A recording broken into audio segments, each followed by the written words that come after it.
So, what, he's 150 to like 160 kilograms? No, bro. I wouldn't do much. Yes, I'll be faster than him. And yes, maybe I'll be able to hit more, but all he needs to do is hit me once or just lean on me. And it's long. It's a long day for me. So I have nothing to do with Thor. Nothing. I do not want anything to do with it. I don't know, maybe one day we could do like an exhibition and it'd be like for charity and it'd be a fun thing. But nah, not in serious. K, knowledge, S, strength, I, integrity, can never.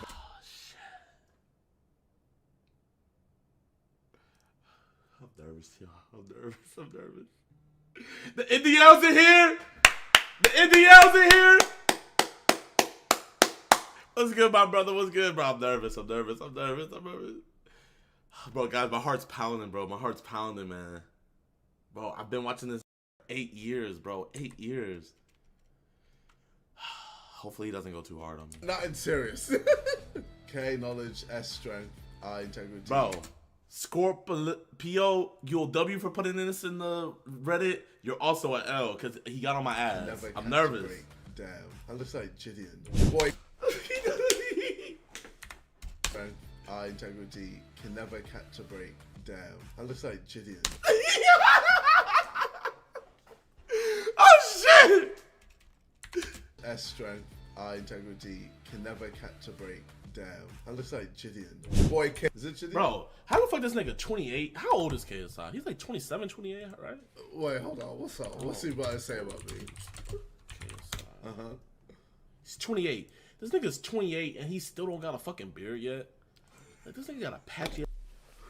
What the fuck? Wait. What the fuck did I say this? Hey, wait. I don't even remember saying this shit. What? Beard yet? Like, this nigga got a patchy. Bro, I don't even. When the fuck was this? This nigga's 28 and he still don't got a fucking beard yet. Like, this nigga that must have been DeMarcus talking. Hey, bro! Nah, what? We gonna talk about my beard? Let's talk about your hairline, bro. Nah, bro. Wait, nigga, chill! Whoa! Hell nah! You need to keep it at the beard. Bro, you have no room to talk about hairline.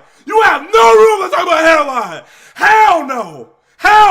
We in the same boat with the hairline situation. You should have just let it be. You have no room to talk about hairline. Hell no! Talk about my beard. Let's talk about your hairline, bro. Nah, bro, how dare you? Let's talk about your fucking hairline, bro. What's this?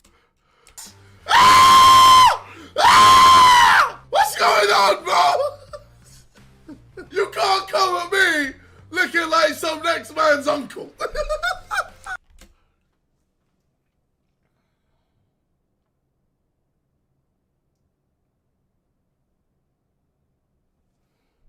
Hey, you're the uncle that everyone keeps their kids away from them. Man trying to come up my beard. Shut up.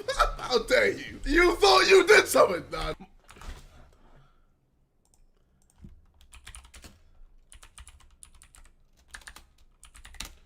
My nigga.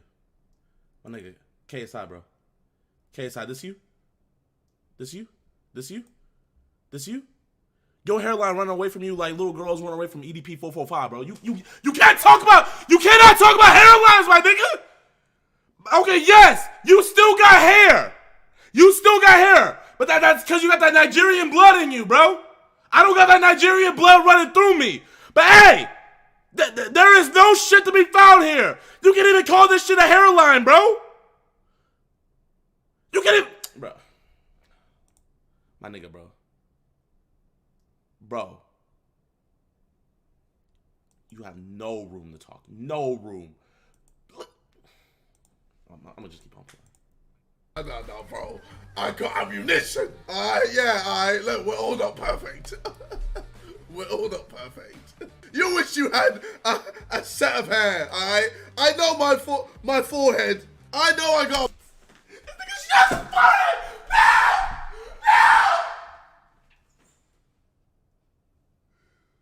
No!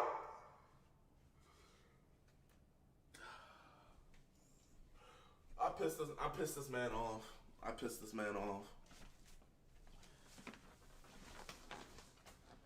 This man hasn't shown his forehead since 2015. I pissed him off, y'all. I pissed him off, y'all. This man has not shown his hairline has been his hairline has not been seen on the internet. The only time he shows his hairline is whenever he's boxing. That's the only time we can get a glimpse. And right after, he puts that headband right back on. I pissed this man off. But bro, be honest, y'all. Be honest, bro.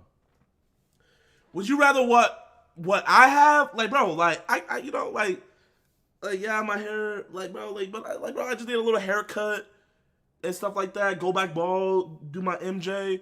Be honest, y'all. Would you guys rather want what I have or what he has, bro?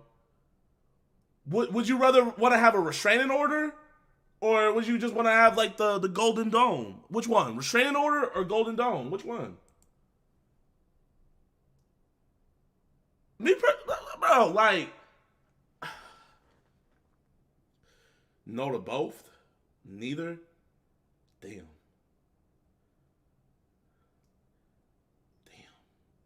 Bro, but like, this nigga can't even talk shit, bro. Like, my shit's not even a medical condition, bro. Like, niggas perform dark art magic on my shit, bro. Tyrone stole my hairline.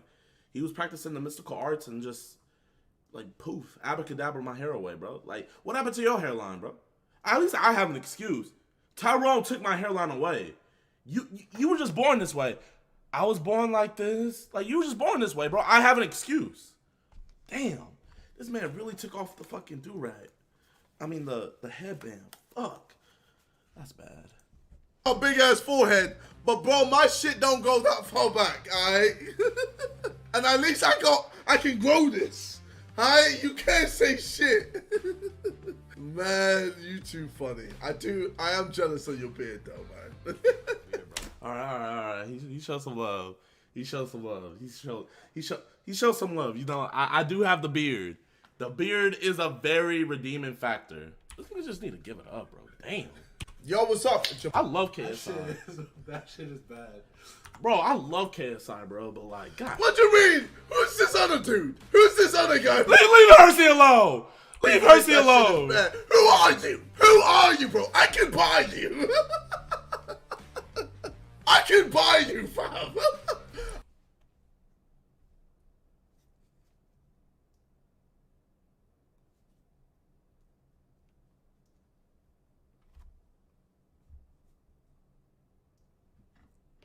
Bigger than black and white. Whoa.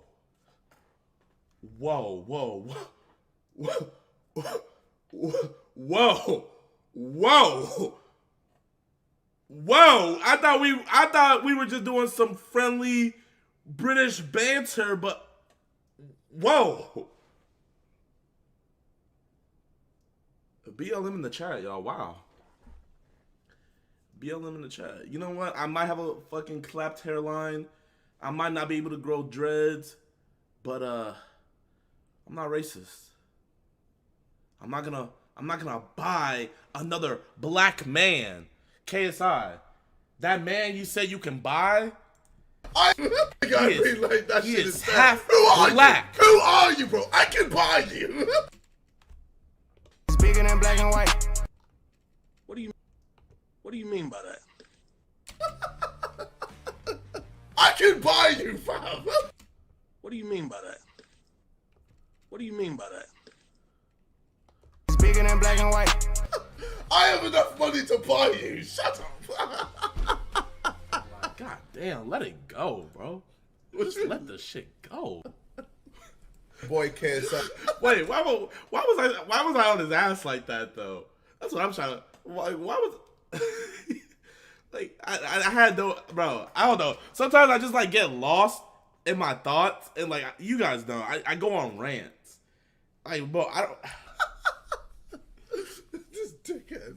I'm not letting it go, man. I might shape it up a little bit. I might try to fix it up. Fuck you, bro. What the fuck you gonna shape up? I'm gonna. I might try to fix it up a little bit. Fuck you, bro. I'm gonna embrace this. Come on, then. What? Oh, Come on, man. What is this? It's just so funny because I'll never forget someone put in the Reddit that little roly thing that helps like stimulate hair growth, and they were like, "Yo, KSI, you need to buy this." And it got like 50,000 upvotes, and like people were like, "Bro, if you buy this, it'll help you grow." He's like, "Yeah, I already tried it. I already tried it, mate." He said, "I already tried it, mate. I tried it for 6 months. It didn't do nothing." Bro, bro, if one of y'all can link me that video on Twitter where he was like, "I already tried it, mate." Bro, I was crying. He said, "I tried that." He said he tried the Reggae. This nigga said he tried everything, bro. That shit was so funny. Fuck off. We've already done this. We've already clowned my beard. Why are we doing this again? Go on, JJ. KSI, I thought he was actually on my ass, but he was chilling. WSI in the chat, y'all. Wasai in the chat. WSI, bro. Hey, man. Fuck, that was funny as fuck, man. That's crazy, dog. That's crazy, man. One of my favorite YouTubers. Fucking just knowing who I am, bro. That's like inspirational, bro. Cause I say it on all the podcasts and stuff like that, but he was a huge reason for me wanting to even start making YouTube videos. Like just seeing him go out in public and fucking like not be afraid and just being confident as fuck. Like that shit like gave me a boost, y'all. Like, bro, I'm gonna show you guys something real quick, bro. This is me. This is me 6th grade year, bro. 6th grade year. And I was watching KSI and like, bro, as you guys can see, man, like this little nigga didn't have no type of confidence, bro. At all. But just seeing someone just like have the balls just to go out and do like the most outlandish stuff and just be so like confident in himself. Like I was like, wow. I was like, bro, if I could even be half as confident as him, like I would take over the world. And then you know what's crazy? You know the craziest thing is, like fast forward, y'all niggas be talking to me like that. Y'all be like, bro, JiDion, you be giving me confidence to like, bro, fuck what other people think, bro. Let me go out and just be me. And like that should be like, bro, like I'm not posting videos to try to inspire y'all, bro. I'm just trying to post like funny videos just to give you guys entertainment, but you guys find like another layer behind the entertainment, and that shit's fire, bro. That shit's fire as fuck. Someone said W beta, but hey, man, that's crazy, bro. That was a W video. Bro. I don't even smoke weed, but I feel high when I'm next to you, babe. Used to be my girl, used to be my boo thing. Now I'm telling everybody you my boo thing, you my boo thing. Oh, that's a KKK member. Yo, what is he throwing up? Yo, he's part of the set. What the? What is he? What is Yo, he throwing up? He's saying what's up. What the He's fuck? saying what's up. Can I go dap him up, bro? So this is Kanel's new video. It's I joined the most racist town in America. As you guys can tell by the thumbnail and the title, we're in the world's most racist town in America, and that is Harrison, Arkansas, or Zinc. But in all reality, I feel like that's a lie.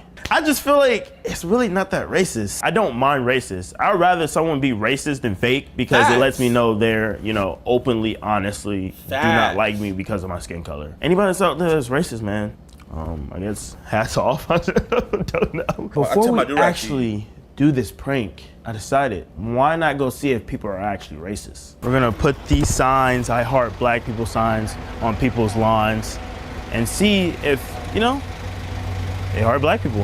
How you doing? Hi, how are you? I'm doing great. What do you want it at? What is it? I can leave right here. Did you order this? I'm pretty sure you ordered this. What's your Bill? Bill. Yeah. No, my name's Bob. The other B. Damn. So that's probably what it was. I mean, I like that. You like it? Yeah. Okay. But it's not for you. No, huh? Okay. No, I just wanted to let you know we dropped off your sign for you. We put it right there. I did not order a sign. Are you sure? Positive. Do you want to still keep it? No, I don't want it to keep it. I can just leave it right over there if you want. Unless you put it in the trash can, do not leave it here. Whoa! Speaking in black and white. Yeah, I was just dropping off your signs. My boss said it was this address. You realize the Ku Klux Klan is still prevalent. Do you want these signs Speaking here? in black and white. Honey, we have no problem. This is a fucked up town. Oh, okay. Is it? Letting him know. sad situation. But Oh. Okay, it's just more than him. Okay, that makes sense. W man. And good luck to you, but Yeah. I'm sorry, but No. this town is just, So just be safe. you're safe where you are, but Okay. they are still very aggressive. Yo, chat, be honest. Who will win in an all-out brawl? The Crips and Bloods versus the Ku Klux Klan, bro. Grand Wizard? Okay. Negate their magical abilities, bro, okay? So we're gonna nerf the KKK a little bit. We're just gonna go, like, band for band. Bro, band for band. Are any Ku Klux Klan members hitting a spread, though, in all honesty? KKK got numbers? There's no way there was more. Let me see. Indiana, 240,000 members. Ohio, 195,000 members. Texas, 190,000 members. Pennsylvania, 150,000 members. What the? Oh yeah, we're not winning this one. Oh yeah, because I feel like the Crip and Bloods numbers aren't even like there, bro. Like, bro, join the Crips and Bloods, bro. We're lacking. Like, really, what is wrong with y'all? You guys are already all in the same neighborhood and shit. You can't just gang up together. You're letting more niggas in Indiana? Who the fuck lives in Indiana? I just dropped off your sign just to let you guys know. what sign's that? Did you guys not order it? Yeah, we didn't know. Oh, No, we ain't ordering no shit like that. Wait, bro, chat, bro. Brody's knife is literally stabbing his dick. What the? What? One bad move, his wee-wee is gone. Couldn't get off this property though. Oh, my fault. Do you want it by chance or no? No, we don't want it. Oh, okay. Sorry about that. That was quick. What the fuck? Is he that pissed? Oh. Yo. That's a KKK member. Oh, shit. That's a KKK member. Bro, is he? Yo. What is he throwing up? Yo, he's part of the that set. motherfucker's different. Yo, he's gang. Oh, what Yo, the go fuck? dap him up. What the? What is he? What is Yo, he what's throwing good? He's up? saying what's up. What the He's fuck? saying what's up. Can I go dap him up, bro? Yo, bro went to 0. I didn't even get to say anything. He's like, nah, get that out of here. That guy was definitely a member. Everybody else was chill and they didn't care and they were all nice. But that guy, I don't know what he was on. Flexed his tattoo. I don't know what signs he was throwing up. Barry didn't get it on camera, but the guy started chasing the van. All jokes aside, right now, we're currently being followed. I don't know who it is, but we're being followed. If you want to get the angle, that car's been like following us for a minute. So he's taking every single turn. He's following us right now. Great. That shit is insane. Right No, it's now. not insane. You're in the wrong part of town, No boy. reason to make this turn. Oh shit, he is making a turn. Yep. Hey, well, they're making sure you get out of But town, the way he showed off boy. those tattoos and he was chasing the freaking van, I think that guy was definitely in the Klansman. If you guys can let me know what that meant, like on his stomach and It stuff, meant you're in please the let me know. wrong side That was of actually town. like the first scary experience when I was doing something. Well. We're taking every single turn. Well. Go back. The monkey hopped on the wrong tree. You reached for the wrong banana, monkey. Well. To the Oh shit. what? He just waved to me. Just go back towards the town. Just keep going. Just keep going. Is he still following? Yes. We're done with this bit. Like, this is all jokes aside. The monkey Bro, I don't think want to that guy joke was actually around no Klansman. more, huh? He had somebody follow us for a minute. They got the license plate. And this is actually the first time I've actually ever got nervous doing a prank. But Harrison, Arkansas, there actually are some people that really, really hate black people. Everybody else is all chill and happy and stuff. But that guy, I didn't even say a joke. All I did was show him the sign, and like I could just feel his energy just being pissed and mad. I don't know if they can hear me, but my heart was racing. Like, I'm usually not scared and shit, but oh fuck. I'm not gonna lie. If you can't beat them, join them. This shouldn't even be funny right now, but fuck.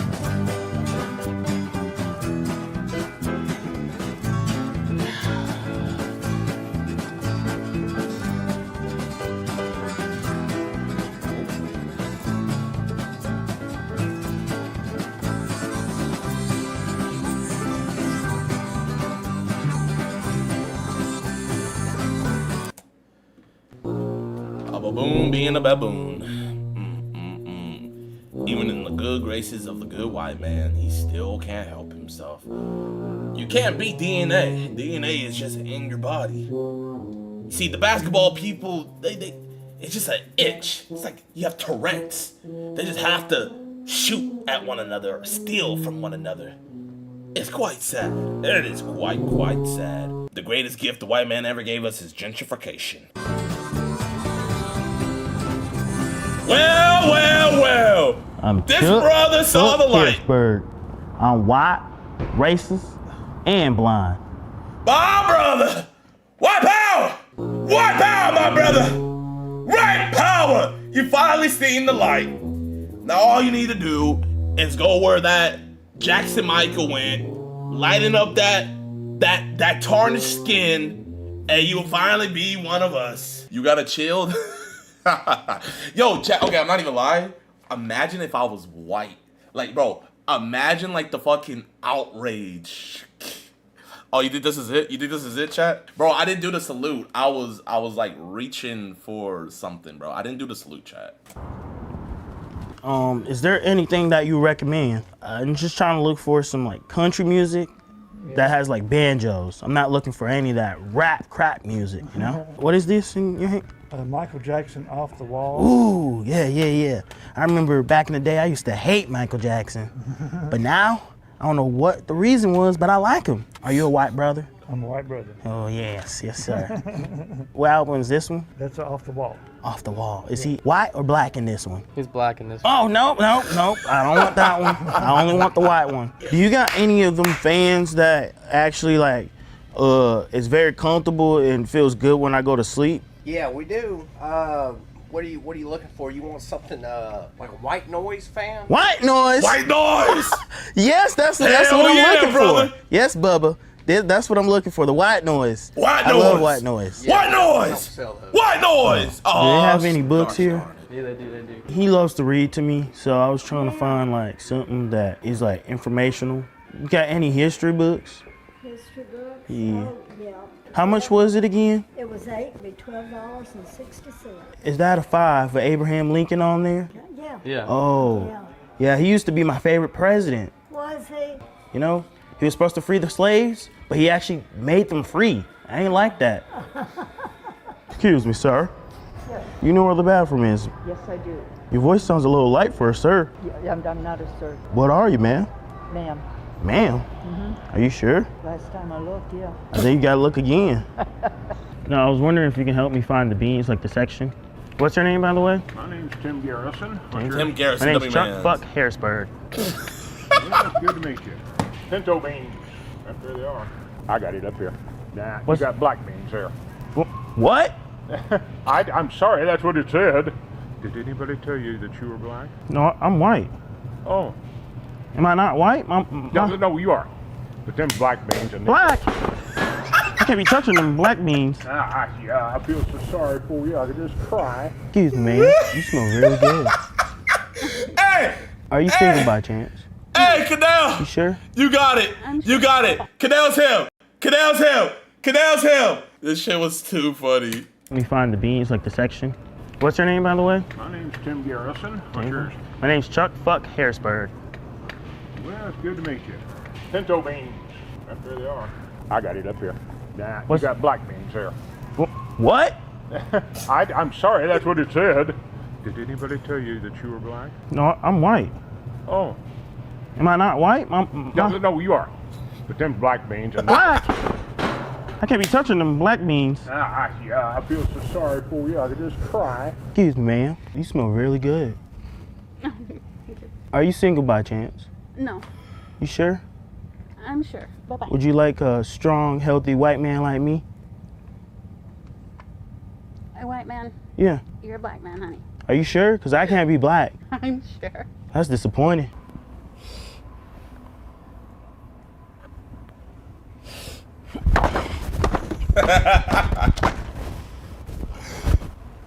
Something stinks. Do you have any fears? No. Are you sure it's not a job application?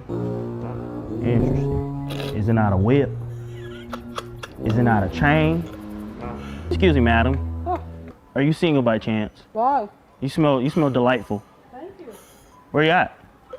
Hello? By chance, are you colored? I'm a white male. Are you one of them solar eclipse babies? No, I guess guess I am white as well. Ah, nice to see you, brother. I guess it's nice to see you too. If you see any blacks, you run the opposite direction and you call the cops. You hear me? Of course. If he changed his race, we need to patch that next update. Brother, is that you? Nah, keep pushing, bro. I ain't your brother, bro. Just looking for my white brother. No, I'm not white. I'm black, bro. I just identify as white. Keep it pushing before I knock you the hell out of her. Whoa. You ain't white, you black. You black, you ain't white. Not even on the whole shit, bro, but like, Brody's actually, Brody failed the social experiment. Brother. No, I'm not white. I'm black, bro. I just identify as white. Keep it pushing before I knock you the hell out of her, bro. You ain't white, you black. You black, you ain't white. Keep it pushing before I knock you the hell out, bro. Bro, you better walk by. Okay. Bro. Don't knock me out. You ain't white, you black. I was adopted. You wasn't no adopted. Get that out your fucking head. That's what I had to say. When one of them colors came into my restaurant, I had to remind him, you're black! You're black! Man, I ought to knock you out, you black! You know what I bet he's allergic to? A job application. To be truthful, that was very motivational. Almost made me feel proud to be black. Good thing I'm still white and proudly racist. Excuse me, madam. Stop, y'all. You should be on TikTok or YouTube. Are you colored? Yes. Get the hell out of here. This is my town. I'm white. Oh, you're white? White pie! Down with the Yes! Yes! Finally! White Yes! Down with the Down with them all! Down with them all! I don't know what my fellow brothers and sisters are doing, but we need to patch that update. We need to stick to your color and be proud. You with the camera. Huh? What happened, sir? You shush. What happened? Shush. Whoa. Hey, yo! Hold up! Okay, chat. Hold up. We've been joking around a lot, but hold up, chat, hold up. I'm done joking around now. No, wait. Did he just hush him? Wait, chat, we've been joking around a lot, okay? But let's, okay, can we please get some, whoa, he just ran into the wizard. You with the camera. What happened? You're gonna get sued. Block his ass. What happened? Yeah, block his ass. Sir. Hey, you just walked in front of me. You're not blind. Oh. How did you get me? Because I'm not stupid. Oh, you. Ouch. Don't even try it. Stop. Don't even try it. I'm not. I'm gonna fucking sue your ass and your ass. Don't sue me. Why not? Because I don't want to get sued. I don't have money. I don't give a fuck what you got. I have 2 black grandchildren. Oh. So don't even start your stupid fucking shit. You goddamn! Oh, you almost made me say it. You almost made me say it. One of you colored BBCs defiled my baby, and now I got 2 half solar eclipses that I gotta rock to sleep and put into my will. You gosh darn, ooh, you number 3 pieces. I can't stand you. Damn you all to hell. Damn you all to hell. Please hurt me. Oh, yeah, right. Motherfucker, I told you. Stop. Fuck you, bitch. Yes! Show your power! I'm gonna sue you. Show the power! Hey, back up, boy. We're on the same team. You gonna do something? What you gonna do? We're on the same team. Stop, sir. No, brother. I know you a hybrid. I see you're a hybrid. But you at least got 50% good in you. Now why would you turn against the superior race? Let natural selection run its course. The strongest always survive. Gosh darn it. We're on the same team. You gonna do something? What you gonna do? We're on the same team. Stop, sir. Who the fuck do you It's a think public you space. My name's Chuck. This is my uncle, But bro. you gotta have permission This is my to uncle. film me. Hey, leave my blind uncle alone. Hey, W I don't know Man, what W that guy was Man. on. Like, W I'm Man, telling you, whoever that we're kid walking was, that right was a back to the W. car, and that wasn't even planned or even staged. You can ask them. Like it came out of nowhere, bro. And whoever that guy was, hey, I apologize if I made you mad, but hey, you shouldn't have been that mad. We're in public. Like that's what made it even funnier. It was like, bro, we're in public. What are you talking about filming? Wrong music, my brother. Wrong music. Wait to meet a fellow brethren who has the same mindset as me. And when I say same mindset, I mean exactly the same. There you go. Tom! Tom's right here. How you doing, Tom? I'm a big fan. Oh, thank you. Get around pretty good for being blind. Thank you. Hey, wait, hold up. I'm not gonna lie, chat. Tom, I'm a big fan. Oh, thank you. I'm not gonna lie, chat. This is a beautiful thing right here. Pootie made him like us, bro. Pootie made him like us, man. I'm pretty good. Look, the dog's not even barking. Thank you. As a fellow brother, as you, I'm just glad to be in your presence. I don't know what to say. I'm just an average guy. I like to be around average guys than, you know, them solar clip babies. You know what I mean? Yeah. I don't like them tar babies. Tar babies. I heard a lot of people call this town racist. I don't think it's racist, if I'm being honest. I think it's you guys are speaking truth. As a fellow white guy as me, I think it's very, very understanding where you're coming from. No, you're not, and you know it. Don't trust white people that tell you you're white. Generally, don't trust white people. That hadn't worked out for black people in the past. Hey, wait, yo. Hey, wait, Tom's low-key spitting, chat. Tom's low-key spitting. Our ancestors were promised a fucking majestic cruise ship, and we all see how that went down. So you know what, Tom? We're gonna take your word. That's a good. Let him cook. When they got on that luxury ship, little did they know it wasn't where they were going or a luxury ship. That's what I just said! That's what I just... Chat, I promise I didn't watch it! Chat!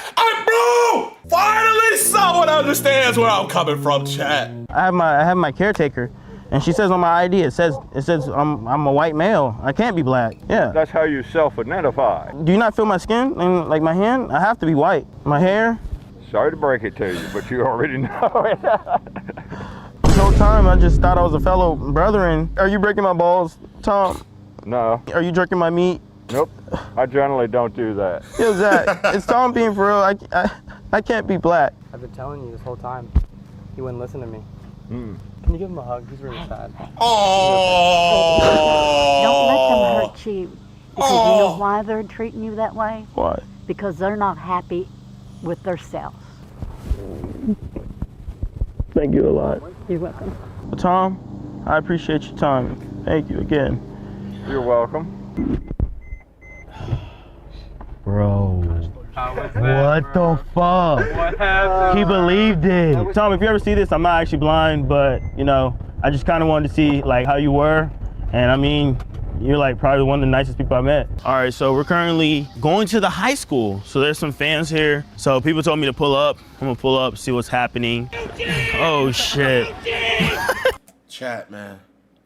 I'm gonna just end it there, man. Run this video up right now, chat. Like, bro, literally leave my stream. I'm gonna just say, white noise. From now on, chat, when you know what white noise means, chat. Yo, I'm not gonna lie, bro. This was an amazing video, bro. This is like, oh, he cooked, bro. This got me wanting to get back in the lab, bro. This got me wanting to make the EDP video even better, bro. Yo, by the end of this series, chat, Canel is, he's probably gonna surpass me, bro. Hello? Can you hear me? Yeah, I can hear you, bro. Can you hear me? Yeah. That was probably one of the best videos I've ever seen in my life, bro. The racist town? Yes. Appreciate that, man. Thank you. Deadass. Deadass means a lot, man. That video was amazing, bro. Bro, it had me, bro, man. If you keep up this level, you're gonna pass me up, bro. And I'm here for it. All right, bro. Get off my tip now. Bro, I'm being for real, man. Bro, I can't pass you, man. I already knew you were him, but like this one, like reassure, like it's like I knew you were him, but this one made me say I wasn't familiar with your game. It's the most racist one that makes me, bro. I feel so bad because there's some people that probably think like I see the comments like, bro, this is a coon right here. Bro, like, fuck them niggas, bro. Them are niggas that can't like laugh at themselves, bro. Like, yeah, if niggas can't laugh at themselves and they lost, like, bro, that dude that was getting mad at you. Like, you're black! You're black! Like, bro, fuck that dude. Bro, please tell me this one's doing good on the re-upload. Yeah, it's doing good. It's just obviously the first one was doing way better. And, like, some of it just felt a little rushed because we had to take stuff out. But I guess that's just how YouTube is. So, you know, you take some, you win some, you take some. You win some, you lose some. What am I even saying? But, yeah, it's doing good. But, you know, things happen. We're just going to keep grinding. We got a lot of good stuff coming out. The next episodes or the next two are probably my favorite so far that we filmed. So even more than this one? Huh? Even more than this one? I don't know. What would you say, Barry? Like, out of this one was a pretty good one, but do you think the next two might be? Mississippi's gonna be really good. Mississippi. So Mississippi is the next one. This one's Tennessee. That's coming out next week, and then the next one is going to be Mississippi. I think I really like Mississippi too. Hey man, bro, we're here for it, man, bro. Appreciate that, man. Thank you, deadass, bro. Hey, you motivated me. Like, I know. Whenever you get back to that first video, because you haven't posted in a month, it's gonna be a banger. But you know, whenever I see like you go crazy and have like good ideas, it motivates us to get back in the lab and just like be a little bit more creative and getting like the fire ideas down. So, deadass for sure. I gotta get you. I gotta get you on a video, bro. We gotta go to the state. I'll fly out, bro. I'll fly out whatever state you're at. I'll fly out. You know, you already know. We already have like a lot of crazy ideas. So definitely for sure, I'm gonna let you know what states, and deadass we're gonna need you a part of the series, bro. Hey man, bro, keep up the great work, dog. Thank you, man. Just like I said, man, watch your back. You know, you got one of your biggest obstacles after you right now, man. I would sleep with one eye open. Bro, you know? watch your back, bro. You got the KKK after you. Hey, man, look. Brody threw up the set. I mean, Brody said West Side. Bro, I'm in Atlanta. YSL. This is the town. They don't want to come here. They don't want to come here, my guy. YSL's in shambles. They got niggas acting insane. They're like, Bro, I'm not gonna lie. I'm in Atlanta. That no KKK person is smart enough to come out here.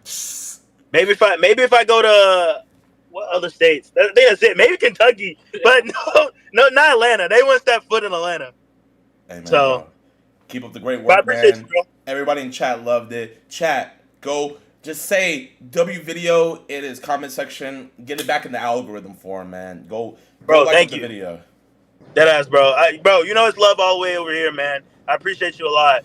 I appreciate you too, Canal, man. You be safe, dog. I feel like motivate me the most. The people where it's like when their upload, it's like, oh, I gotta be on my A game. Like it's Nico, Canal. I don't even smoke weed, but I feel high when I'm next to you, babe. Used to be my girl, used to be my boo thing. Now I'm telling everybody you my boo thing, you my boo thing. Yo, Moist Critical pulled up on Sneeko. Did you guys see that? Chat, did you guys see that? On everything. Moist, he got pissed. He was like, this nigga Sneeko's keep on calling it a clip when it's a magazine. Bro, he wasn't playing around. That boy Moist Critical wasn't playing. We're gonna react to Sneeko meets Charlie. That's crazy. That's crazy. Charlie pulled up on Sneeko! I'd love to see that little soy boy come up here and mess with me. You all know he ain't gonna say anything to my face.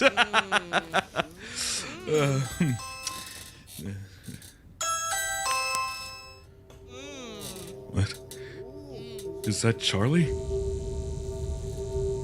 What the? Hey, yo, baby. Can you and your man take this into the other room, please? Hey, yo, baby.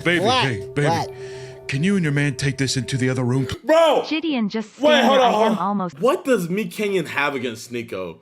This boy, oh my god, he's always on his ass. Please, I can't hear myself think with all that love making you're doing. Fine, Thank you whatever. so much, No baby. problem. No problem, Sneaky. No problem. It's Sneeko. It's Sneeko. Charlie pulled up. Charlie pulled up. Yo, chat. Charlie is at my door. What should I say to him?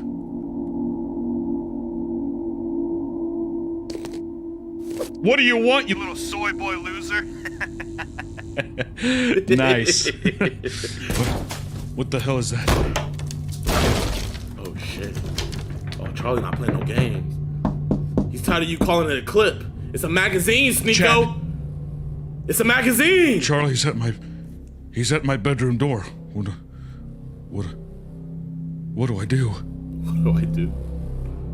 L take. Hey! This is private. Oh my god. Mid Canyon's violate. And it's crazy because Sneeko can't you can't respond to this. Like, but how the fuck is Sneeko gonna respond to an animator? There's nothing Sneeko can do. This is a holy L. And I can't confirm because I stayed over at Sneeko's house for a couple days. Sneeko does be skipping leg day. I can't confirm that. Property! You better leave! He's not leaving. Okay, alright, fine. Sorry, Charlie, but you asked for this!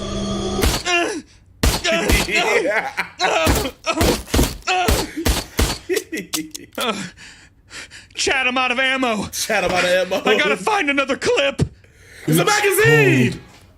A magazine. You better get out of here. Charlie, I'm actually a huge fan. I watch your stuff all the time. Just let me turn off my stream and I don't know, maybe we can talk this over, okay?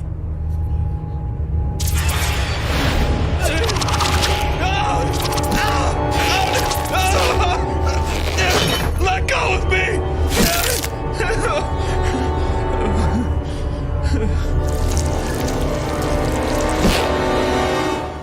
Andrew Tate wept. Oh!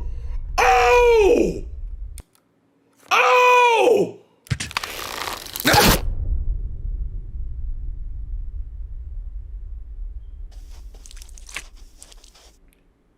There's nothing that gets me more hard than my favorite movie, Paddington 2.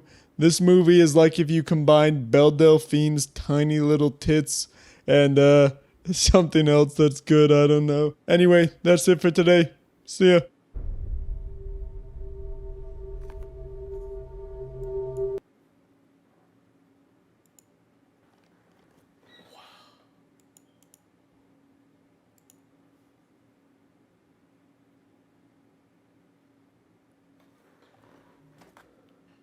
FaceTime Sneeko.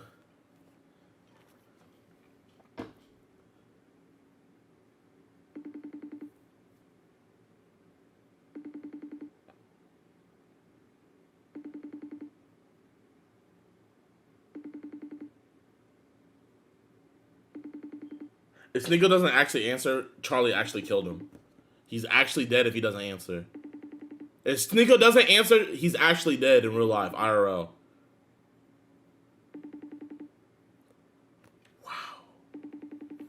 Damn, that's crazy, bro. You know what? I got a take I want to give. I'm not gonna lie, chat. RIP. Okay, this is the one time I will give you guys permission to say RIP somebody in the chat. Okay, you can say RIP Sneeko. You can say RIP Sneeko. This one time, chat. Okay, but bro, listen. I'm not gonna lie though. I feel like wait, is he calling me back? I thought he's calling me. Me personally, I feel like Sneeko is the only person on the current. Okay, I guess Andrew Tate, but I don't even think Andrew Tate is that hate. Like, you know what I mean? Like, okay, I feel like Sneeko's the only internet personality that could be this hated and be mentally okay to like continue. You feel me? Cause bro, I'm not gonna lie though, everybody dogs on Sneeko. Everybody, bro. Anytime he tweets, he breathes, makes a statement, bro. Like, only Sneeko can survive this level of... I'm not gonna lie, at this point, it's harassment. I mean, he be harassing other people, but at this point, it's harassment. Like, bro, look at this, chat. Nigga got the cuties fucking... Bro, they know everything about this nigga, bro. You guys gotta realize, Sneeko's whole life has been on YouTube. We've seen Sneeko grow up from a jit on the YouTube platform. So they have so much ammunition against this nigga. Bro, he's literally the perfect punching bag. Because when you have a punching bag, you need to make sure that it's durable to never break on you. And one thing I will give Sneeko that nobody ever gives him his props, that nigga's not gonna break. I really like, it's crazy. I thought he would have been and broke, but this nigga has not broke yet. He has not, but he's still here. He's still here taking these punches. That's crazy, bro. Hey, that was an amazing video. Hey, it's crazy how fast he did it. Bro, he like made that shit like that, bro. That's crazy. And now this shit's gonna go viral, bro. Hey, man. Shout out to me, Kenya, bro. That was amazing. That was amazing. All right, chat. What are we gonna do now? What are we gonna do now? Bro, I'm not gonna lie. I gotta get a statement from Sneeko. I gotta make sure he's still alive. I don't even smoke weed, but I feel high when I'm next to you, babe. Used to be my girl, used to be my boo thing. Now I'm telling everybody you my boo thing, you my boo thing. Inside of 764, it really was a culture of kids exploiting other kids in the network, as Bradley was still a minor himself at this time. He groomed countless members and created original content. He claimed to have collected several terabytes of CP, and one time he posted a video that a user said showed a sex act involving a baby. And this is the thing that disgusting pred that we got beat up rolled on his chest, bro. As you guys know, when we did the boxing match against C-Bot, he tattooed 764 on his chest, right? I had no idea what that was. I've never heard of their organization before, but a lot of people told me that this is like one of the worst cults. They've done a lot of horrible things to children. Apparently, a lot of them got arrested. And you know what? You know, if I'm gonna be a predator catcher, I need to know about organizations like this. So we're gonna react to this video today by Kraden764, the internet's most disturbing cult.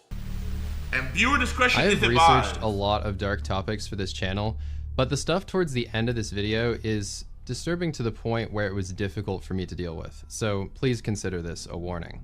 Today, we are covering the internet cult 764, which is known to do things so horrific that they are classified as a terrorist organization by the US government. Right now, every single FBI field office is hunting for the cult leaders, and there are more than 250 ongoing FBI investigations. This is truly an unending rabbit hole, and it reveals what may be the most depraved and evil organization ever born from the internet. This is the emerging story of Cult 764. In order to better understand what has happened in the past couple years, we first need to trace the origins of the 764 network and talk about the founder who put all of this into motion in the first place. Everything started when Bradley Cadenhead, a 15-year-old from Texas, became involved with a Discord server named Cult. This server is important because it inspired Bradley to create 764 a few months later, and it also introduced him to certain strategies on how to exploit other children. He learned much of this knowledge from Rohan, who was the founder of the Cult server and also a master manipulator. Chat, man, you know, we only focus about predators being older people and stuff, but man, kids can be predators too, man. Kids can harm other kids. So just as much as you gotta look out for adults, you gotta also look out for other kids, man. You gotta make sure who are your kids hanging around? What are these people about? How are they being raised, bro? Because there's some child monsters out here, bro. Like what? Wasn't there that 16-year-old kid who just like violated he essayed his stepsister and then murdered her? 16. Bro, there's monsters out here, y'all. All ages. He would recruit minors who he considered to be vulnerable on Instagram and Roblox, and then he would pretend to be in a romantic relationship with them in order to obtain nude photos, addresses, and other personal information. As soon as he obtained that first piece of leverage, he knew that he had complete control, and literally began referring to his victims using the word slaves from that point onward. He'd blackmail them into live streaming degrading acts such as harming themselves and creating CP, but the true nature of this is not covered until the final chapters of this video. The relevant thing to know right now is that Rohan seemed to view grooming as a form of entertainment, and he derived great pleasure from watching them suffer.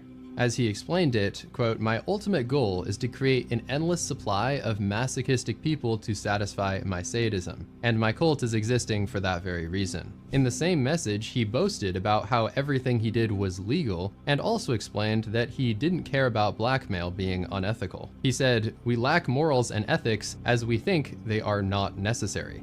According to his nihilistic ideology in the cult server, ethics were seen as a weakness that needed to be eliminated from everybody.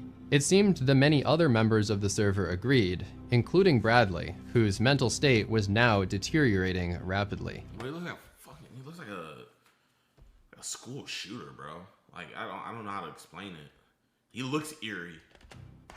Bradley had become absolutely consumed by the cult server, and during the pandemic in 2020 and early 2021, he literally never left his house, where, quote, "his room, the bathroom, and the online chat room was his entire existence." He became fully immersed, slowly transforming from a kid who never missed church to an abuser who made blood oaths to Satan. Bradley was already a troubled teen prior to his engagement in any of this. And this is the thing that disgusting pred that we got beat up rolled on his chest, bro. As he was relentlessly bullied as a child, and he even threatened to become a school shooter. His parents got divorced, and it is suspected that his mother abused him, although this is unconfirmed. In middle school, his teacher overheard him repeatedly talking about bombs and weapons, and he was seen repeatedly watching extreme gore videos using the school computers. This escalated to the point where he was actually charged with making terroristic threats, and he was put on juvenile detention for a period of 1 year. All of that backstory is to say, when Bradley eventually joined the cult server, he was no stranger to the graphic violence and the dehumanizing content that he found there. The thing that was new to him, though, was the extreme level of manipulation and blackmail. And that is the exact moment when he decided to start 764.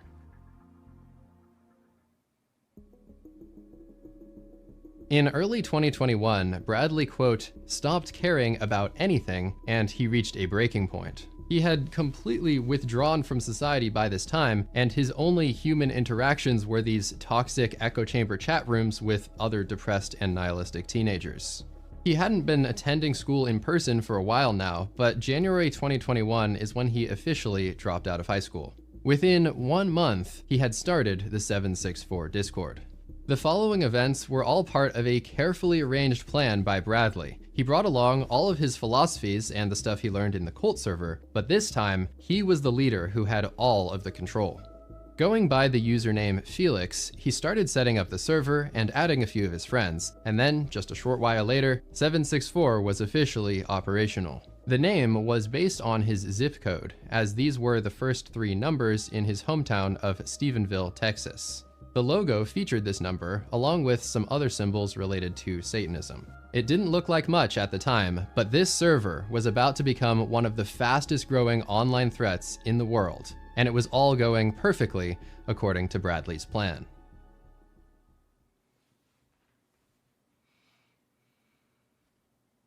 If you're struggling with any of these things, please stop watching this video now and use the resources that are on screen and in the description. No, genuinely, like, y'all, I'm gonna be real, man. Like, sometimes, like, I tell my fiance, like, the stuff, like, these guys that I be catching do and the stuff I've seen on their phones and stuff like that, and it makes her just break down crying, man. Like, my girl was so, like, innocent to the fact that she didn't even know that anybody would even do something like that to a child. Like, she couldn't even, like, fathom that. So, man, like, genuinely, bro, man, you know, I understand, you know, you guys support me, love me, want to see it through, but if this is gonna affect y'all, please click off. Please note that sensitive topics have been redacted in order to comply with all of these YouTube guidelines, policies, and also these best practices. I say with no exaggeration that this cult is one of the greatest dangers to kids today, and my hope is that learning about it can have a preventative effect. Parents in particular need to hear about this stuff so it can be avoided at all costs.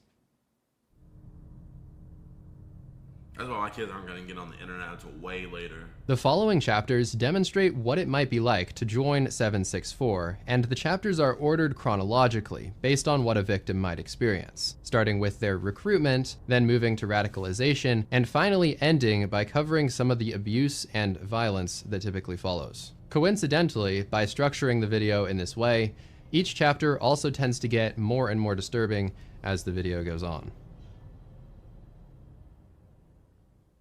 Level 1. Recruitment.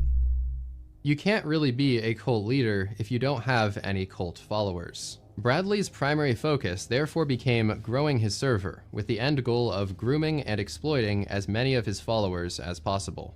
He started spreading edgy advertisements like this one, which included multiple embarrassing spelling errors and the catchphrase, "Cause chaos with us, join today."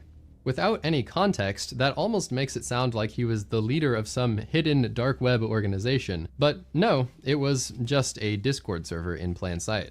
Once we get to talking about all of the events that took place in this server, you will realize just how insane it is that this was happening on a mainstream social media platform. In fact, this was actually part of Bradley's recruitment strategy though, as You know the crazy thing about it though is Roblox caught a lot of flack for, you know, all the schlep stuff deservedly, right? But we really need to be switching our attention to Discord, man. Like I was just thinking the whole time, bro, like Discord got off so unscathed throughout all of that. That is where the main, like I would say Discord is actually a bigger problem than Roblox, me personally.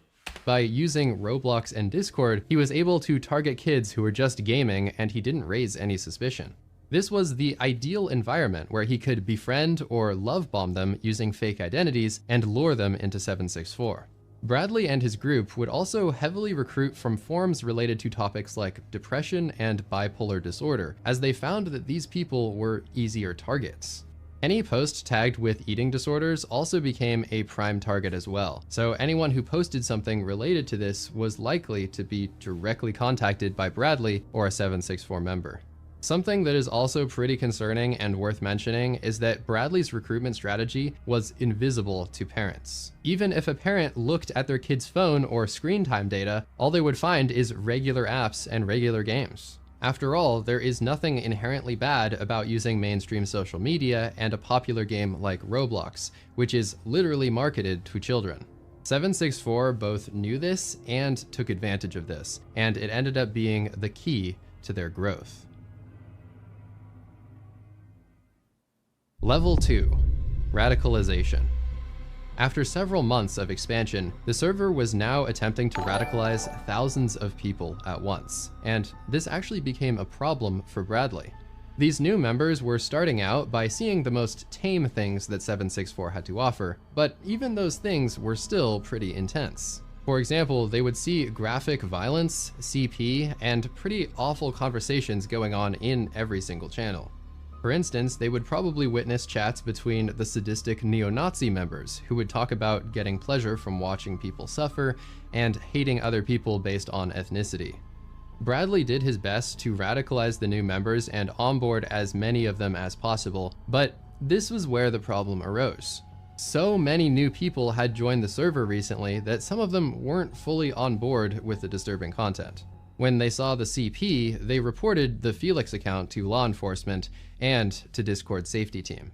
Bradley had also been posting CP and gore in another server called No Feds Paradise, and he was taunting other users who called him out for his behavior. So, as you might expect, his Felix account was quickly banned. Law enforcement didn't seem to consider him a significant threat though, and they decided to do nothing at this time. Ridiculous, bro. Like freaking my server got raided the other day and they started just spamming CSAM stuff in there, man. Like, I'm probably just gonna nuke my server again. I'm gonna be honest, man. Like, I like Discord. I think it's cool to meet up with the community and stuff, but it just brings so much more like headaches than it does good, genuinely. I've already been reported to the FBI 15 times and they haven't done anything, he said to another user. Have you seen the stuff I've been doing for almost a year now? He really thought that he could get away with it forever. At this time, Discord was probably thinking that they were slowing him down by issuing a ban, but it turned out for Bradley, this was actually just a minor inconvenience. He opened another Discord account using a VPN and a fresh email, and he simply continued doing the same things he was already doing. In fact, he was banned hundreds of times, and by mid-2021, he was getting banned every single day on average. Reportedly, it only took him a few seconds to make these new accounts and resume his activities though, so he essentially made himself immune to the effects of being banned. To take things a step further, Bradley also formed groups on WhatsApp, Roblox, and Minecraft, and also created additional Discord servers to ensure that 764 would always survive, even if one platform caught on to them. There were also several other servers out there that had similar purposes, with names like Harm Nation, Hate, Leak Society, and the Order of Nine Angles. Collectively, all of these associated communities are called the Com for short, and they were all growing rapidly. Level 3. Leverage. After getting enough people to join the 764 server, and after exposing them to the first level of radicalization, the next step in the pipeline was to gain leverage on as many new members as possible. Bradley, along with senior members of his organization, reached out and started fake friendships and even relationships with new members, similar to what happened in the cult server. The person in the online chat introduced himself as Brad. Using flattery and guile, he persuaded the 14-year-old girl to send a photo. It instantly became leverage. I was scared to death. He would say, if you don't do this, then you don't love me. With the leverage now obtained, 764 would begin the blackmail. Extort her, boys. Do you see her face on there, on the video? Because I'll send it to the school. Good. Make her suffer. Under the threat of releasing their compromising photos, 764 would eventually extort their members into doing unspeakable things. Oh my god. Before they could extort these most extreme actions though, they first had to start off with the simple stuff that they considered to be tame. For example, they would coerce victims into drinking from a toilet bowl, and one girl was forced to eat her father's ashes on video chat. Oh my, bro, we're evil, man. As a society, bro. I've never heard of something like that before, man. Oh my gosh. The following screen recording shows another victim, and in this case, she was forced to cut her hair on a Discord call. 764 also considered this to be an entry-level form of blackmail. In the clip, it seems that they had previously obtained photos of her, and they were threatening to send them if she didn't comply with their demands. Okay, get your hair. It's chopping time. It appears that the abusers in the watch party are really entertained by this, highlighting the typical sadistic tendencies of 764 abusers. You have 30 seconds. We told you what you need to do. Oh no, should we press send? Start cutting. Chop, chop, chop, chop. Keep going. She then had to give an apology to each of her abusers, even though she presumably had nothing to apologize for. Okay, I want you to take the hair that you cut off, right? I want you to put it in your mouth. I want you to say, I'm sorry, Moist. I'm sorry, O'Hare. I'm sorry, Duck. Footage like this can be hard to watch, but apparently this kind of stuff was just the start of what would happen to the victims in this Discord server. At the end of that video clip, the girl asked, "Are we good?" And then the recording ended with a response of, "No. I mean, this is just step one." Situations like this happened daily in the 764 Discord, and one perpetrator was even seen boasting about how he had obtained a lengthy CP video, saying it was, quote, the 14th girl this month. Now, if you just multiply that by the hundreds of members who are in the server, you can take a guess at how many people were being manipulated. The number gets even higher when you remember those messages from earlier, showing how multiple predators would swarm a vulnerable victim and extort them simultaneously. The future levels demonstrate just how far that extortion could go. And you know what else I blame, bro? Is like parents be knowing their kids are pieces of shit and they don't be doing nothing about it, bro, man. You know what? I think the best thing that happened was that kid that shot up that school, his dad getting sent to prison as well. I think that was just an amazing thing. Like, I was actually genuinely happy about that because, bro, people are tired of suffering from your lack of parenting. It's one thing if you did your best, you disciplined, all of that, and your kid turned out as a shithead. Okay, you know what? You can't always, like, can't. But some of these parents don't do nothing, bro. They're like, oh, well, he's gonna do what he's gonna. No! Compromising photos probably were the most common form of leverage, but 764 would also find other ways to manipulate their victims. Some of them would hack into their phones or computers, trick them into downloading viruses, or use other illegal methods to gain control of their data. From there, they could gain access to sensitive information like their address and make direct threats on their families. It was common to get threats of someone showing up at your house, and many swattings were also called in. This advertisement in a 764 splinter group shows a quote, SWAT for hire service, with prices ranging from $10 to $30. Another strategy they used to get info was asking government agencies directly, using falsified emergency requests. Surprisingly, in some instances, these fakes were so convincing that 764 was actually granted sensitive info about their victims. From this point on, almost everything revolves around leverage. Once they had something on you, they weaponized it to gain even more leverage, up to the point where they had Bro, if you're part of this organization, you are the... Ooh, I was about to say something. Ooh, I was about to say something. Oh man, I almost got banned, bro. Level 4, Animal Cruelty. This was another early form of extortion that often happened before things escalated to be more extreme. Similar to the previous level, 764 would leverage compromising or vulnerable material that they had on a new member and threaten to release it unless they started hurting their pets. Senior members of the cult liked this practice as it provided plenty of videos for their lore books. These so-called lore books were basically just big digital folders of abuse content, and many senior members had the goal of making the most graphic and extreme lore book so that they could pass it around like a trophy and show others what they had done.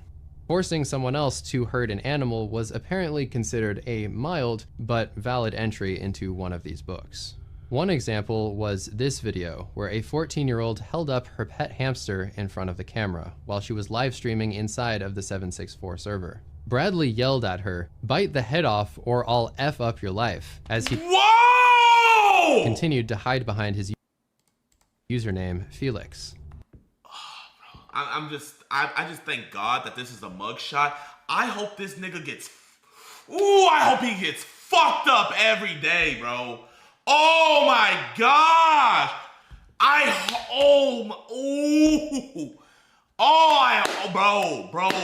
Bro. Put him in a... I hope... You know what? We need to... I would love for them to live stream what Jamal and Tyrone do to him. You know what? Why don't they add that to their lower book? Dozens of other people were also in the voice call watching with great anticipation. "Stop crying," one of them said, as the girl was obviously sobbing and unsure about how to get out of this horrible situation. As the call went on, she was eventually forced into harming the animal in a number of ways, and a little while later, the family's pet was dead. In another case related to this topic, a user named HolyGirl222 was forced to kill her cat.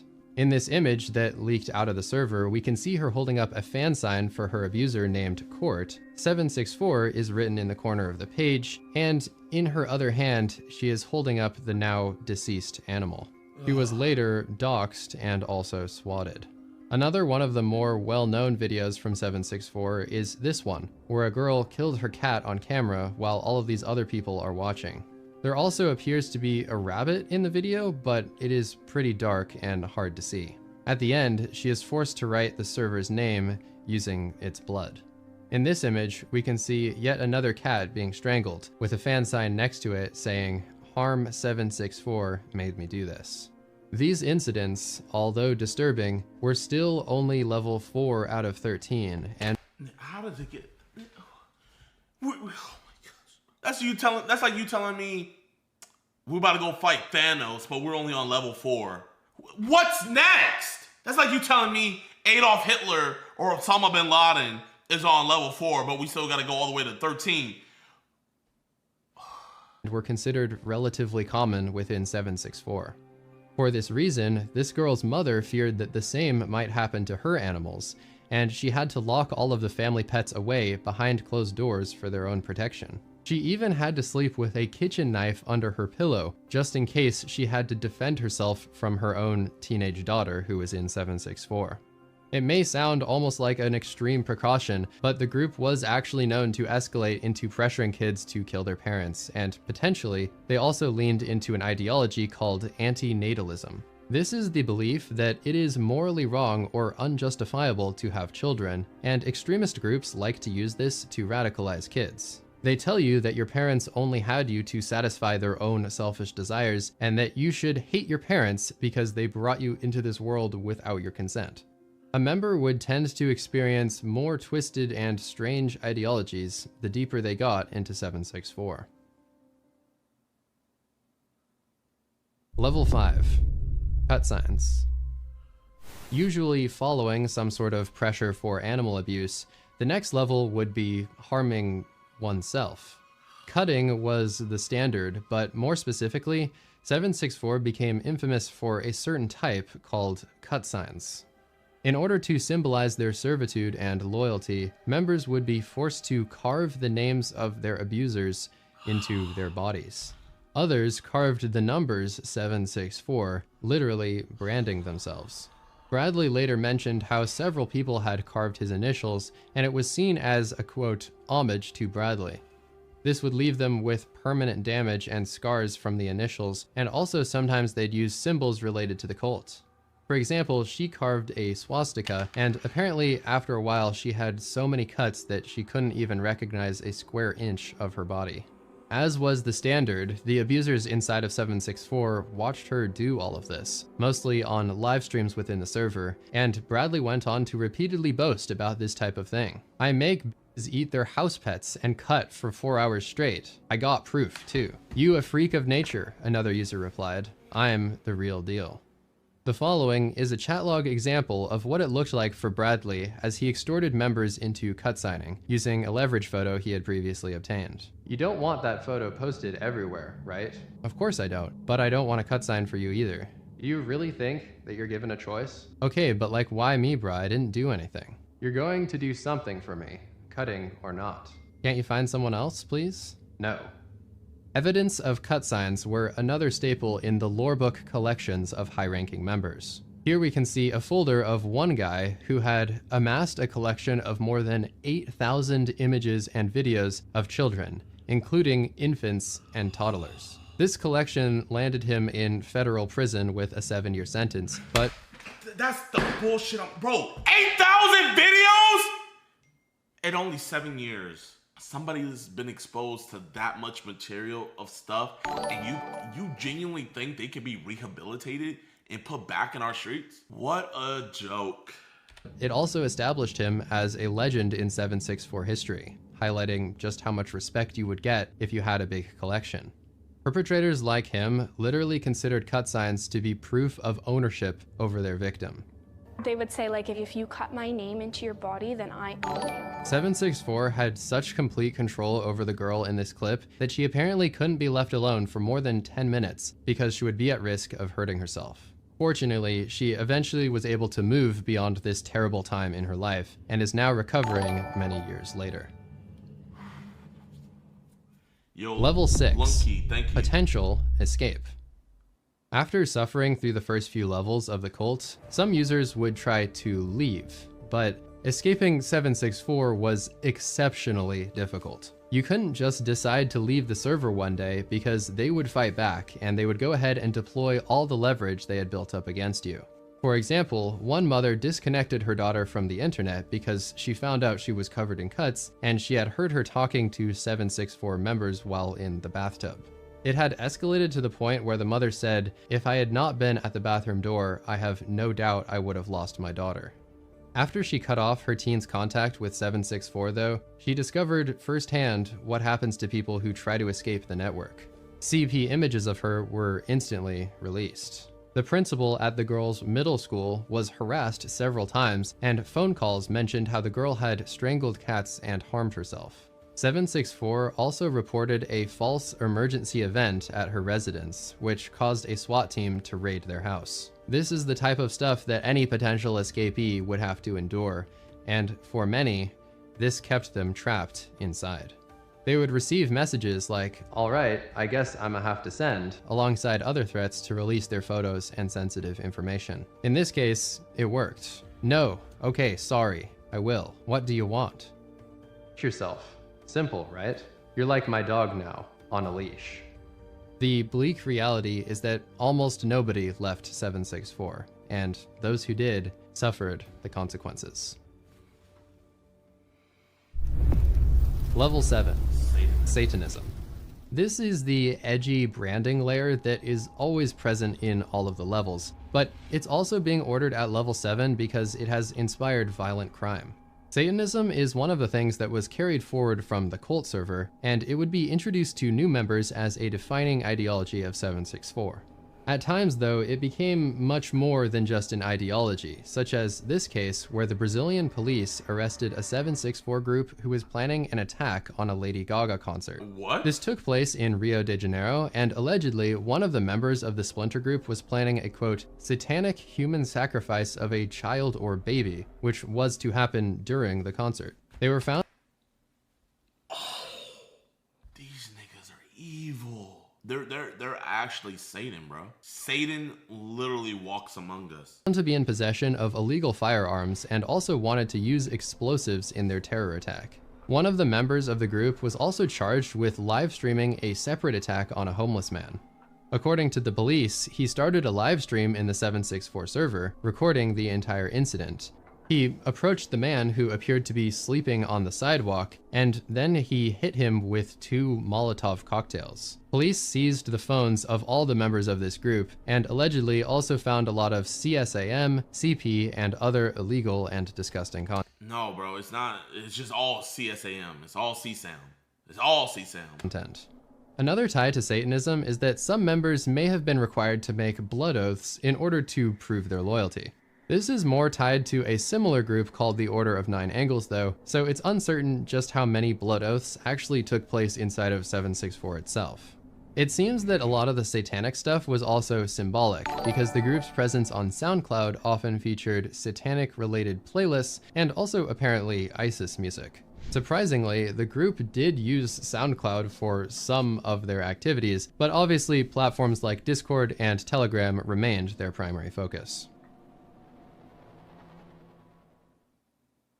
Level 8, CP and CSAM.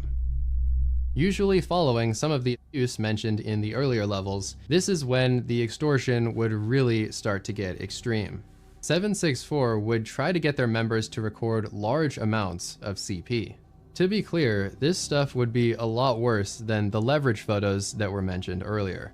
Those photos were really just strategic and used for 764 to get their foot in the door, and then later on, they would try to force their victims to record even more extensive and violent content.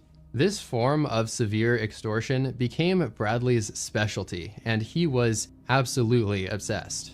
He would frequently boast about it, saying things like, quote, "I'm known for being a pedophile," to which another user responded, "Felix, the CP god." He groomed countless members and created original content, but he also started amassing a huge storage of CP that he had encountered elsewhere in the comm. He claimed to have collected several terabytes of CP, and one time he posted a video that a user said showed a sex act involving a baby. Inside of 764, it really was a culture of kids exploiting other kids in the network, as Bradley was still a minor himself at this time. However, over time, this huge library of content inside of 764 also started to attract much older adults. In this video, one of these adults was in the middle of grooming this girl when her dad walked into the room. Hey, can you hear us? Hello? Yeah, I can hear you. Hey, what's up?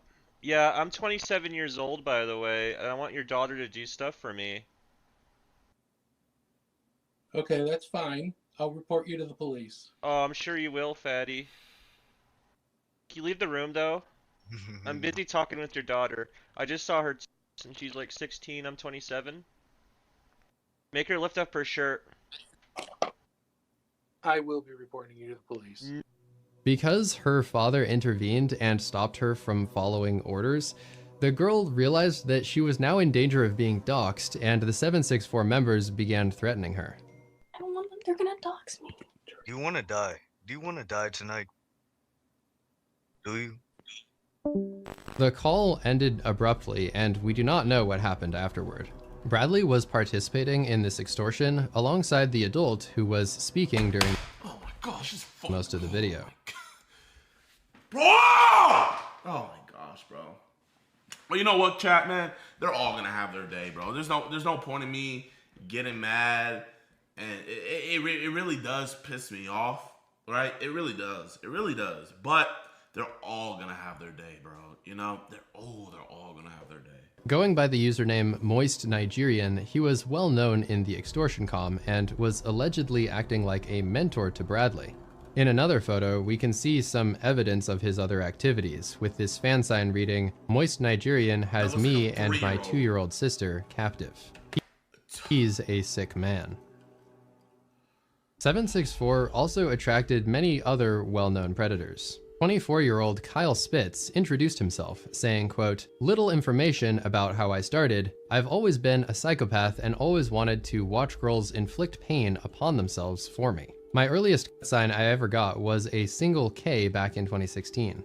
Over the years, I've stopped, taken breaks, and come back on new aliases, but I have a total of over 2,600 plus victims. My goal is to reach 3,000 before I get feted." Kyle was also very well known because this video of him went viral on Twitter, getting a ridiculous 32.4 million views. The video shows his mom's boyfriend wielding a weapon, and then he actually shoots it and hits Kyle in the ear. Oh, thank God. Bro, I wish he would have blown his fucking brains off. Kyle ended up being totally okay, but the man proceeded to turn the weapon on himself, and he did not survive. The FBI later paid them a visit, found Kyle's CP collection, and he is now facing decades in prison. Nobody knows if he reached his goal of 3,000 victims before he was, quote, feted. This other man was one of the most active comm members when it came to crimes of this type. During one of his most infamous incidents, he groomed a victim from Instagram and then drove all the way from Texas to Virginia, where he set up camp in the woods behind her house. He convinced her to run away with him and said that they were in love and going to start a life together. He was 21 and she was 12. An Amber Alert was issued and they were eventually found after they had traveled to North Carolina. He was sentenced to 350 years in prison because of the things he did to her, especially because he recorded much of it on video. Poor little girl. Yet another 764 member now was with this nigga. Oh my gosh, bro. Niggas are weird too, bro. C-Bot's oh, bro. Niggas are weird too. Oh, bro. Everybody's weird, bro. Everybody, bro. Arrested later on, and this one is notable because his court documents detail some of the overall things that were going on inside of the server. Quote, Detective Basco located over 700 images of the worst child exploitation he had observed in his career. Nearly every image of child exploitation showed the child to be bound or restrained, and in many cases, an element of sadism was observed. These are just a few of the most infamous predators from— I hope they're all getting just—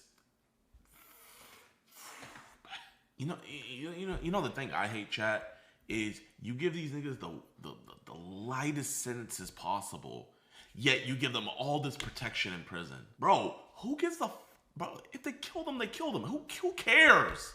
764, because sadly, the list just goes on and on. They would force these kids to engage in every type of activity, even when some of them were allegedly only 5 or 6 years old. They had entire servers dedicated to this type of topic with thousands of videos, such as this one called CP Hangout.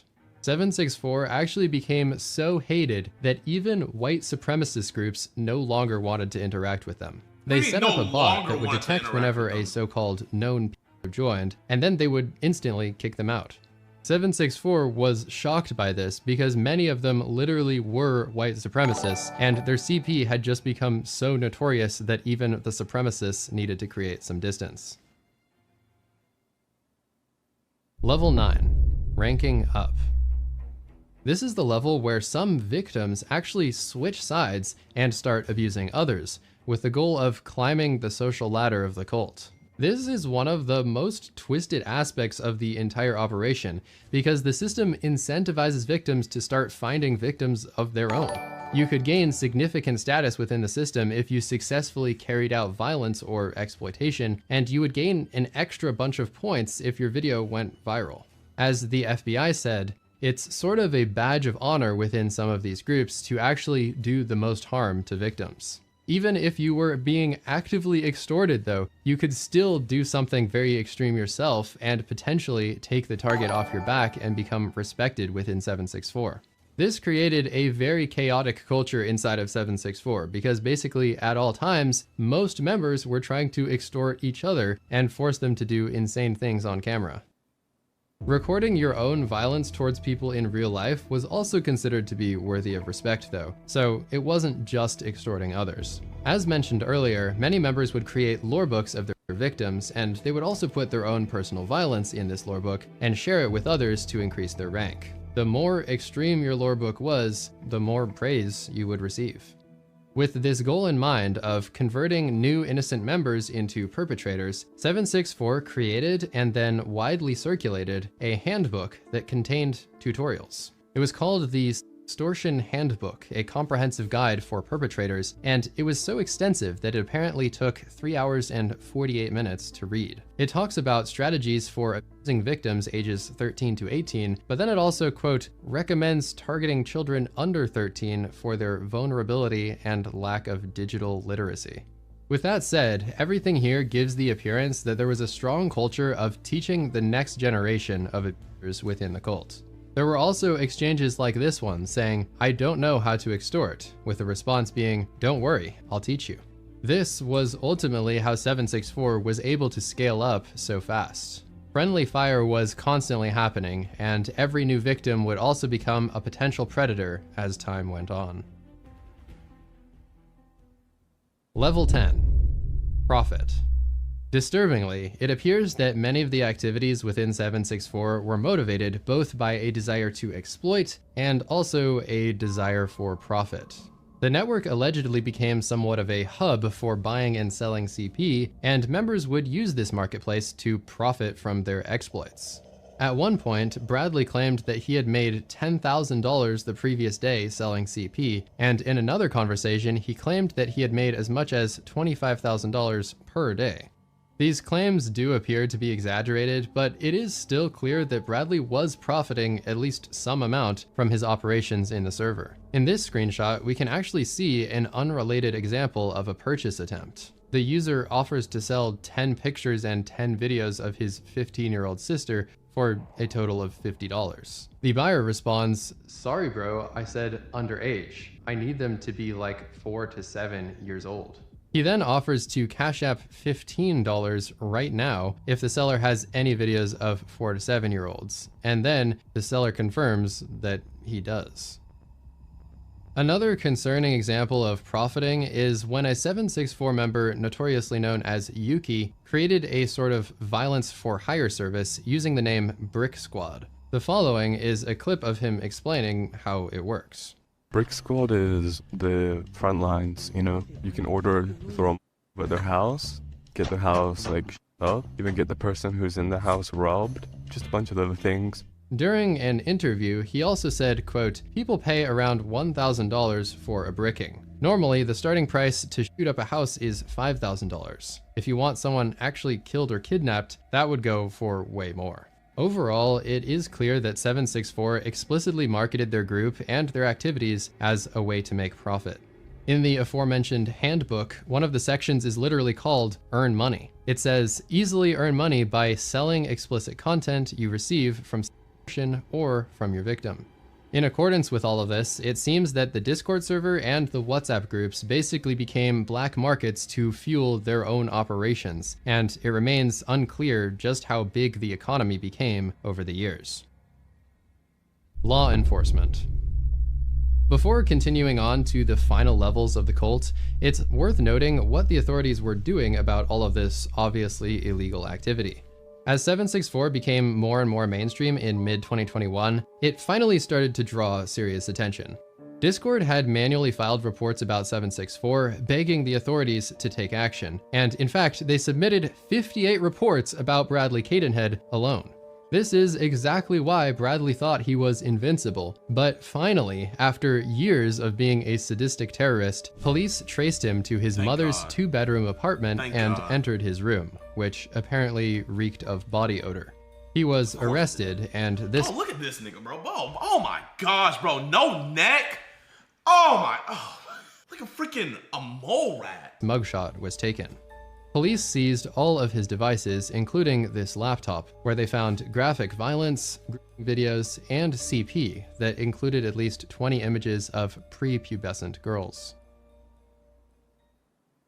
Sometimes, terrorist groups disappear when their leader gets arrested, but 764 would not be one of those groups. As described in the upcoming levels, the cult continued to thrive and even grow after Bradley was out of the picture. Following Bradley's arrest, the cult carried out some of its worst activities yet, and this is where it got so bad that the FBI classified 764 as a Tier 1 terrorist organization. Tier 1 is the highest possible level of threat in the FBI, and with that in mind, they opened over 250 investigations spanning all 55 of their field offices. The director of the FBI also tweeted about 764, calling the cult deeply disturbing and reinforcing that those who come after America's children will face justice. The agency would go on to make several more statements to the same effect. During Bradley's trial, a prosecutor said, "Very rarely do we get a chance to look evil in the face. This may be one of those times." After seeing the contents of Bradley's laptop, the judge, quote, listed all of the Bible's 7 deadly sins by name and said there was evidence of them in this case. The judge then turned directly to Bradley and said, "There is something horribly wrong with you. Horribly." In 2023, Bradley was sentenced to 80 years in prison. But somehow, as of now, he is already eligible for parole on his active sentence. Since he is serving multiple consecutive sentences though, he will still need to be cleared for those other sentences if he is ever granted parole for his first sentence. Additionally, because his cult is still ongoing, Bradley remains a threat and is therefore very unlikely to be released anytime soon. Violent extremism.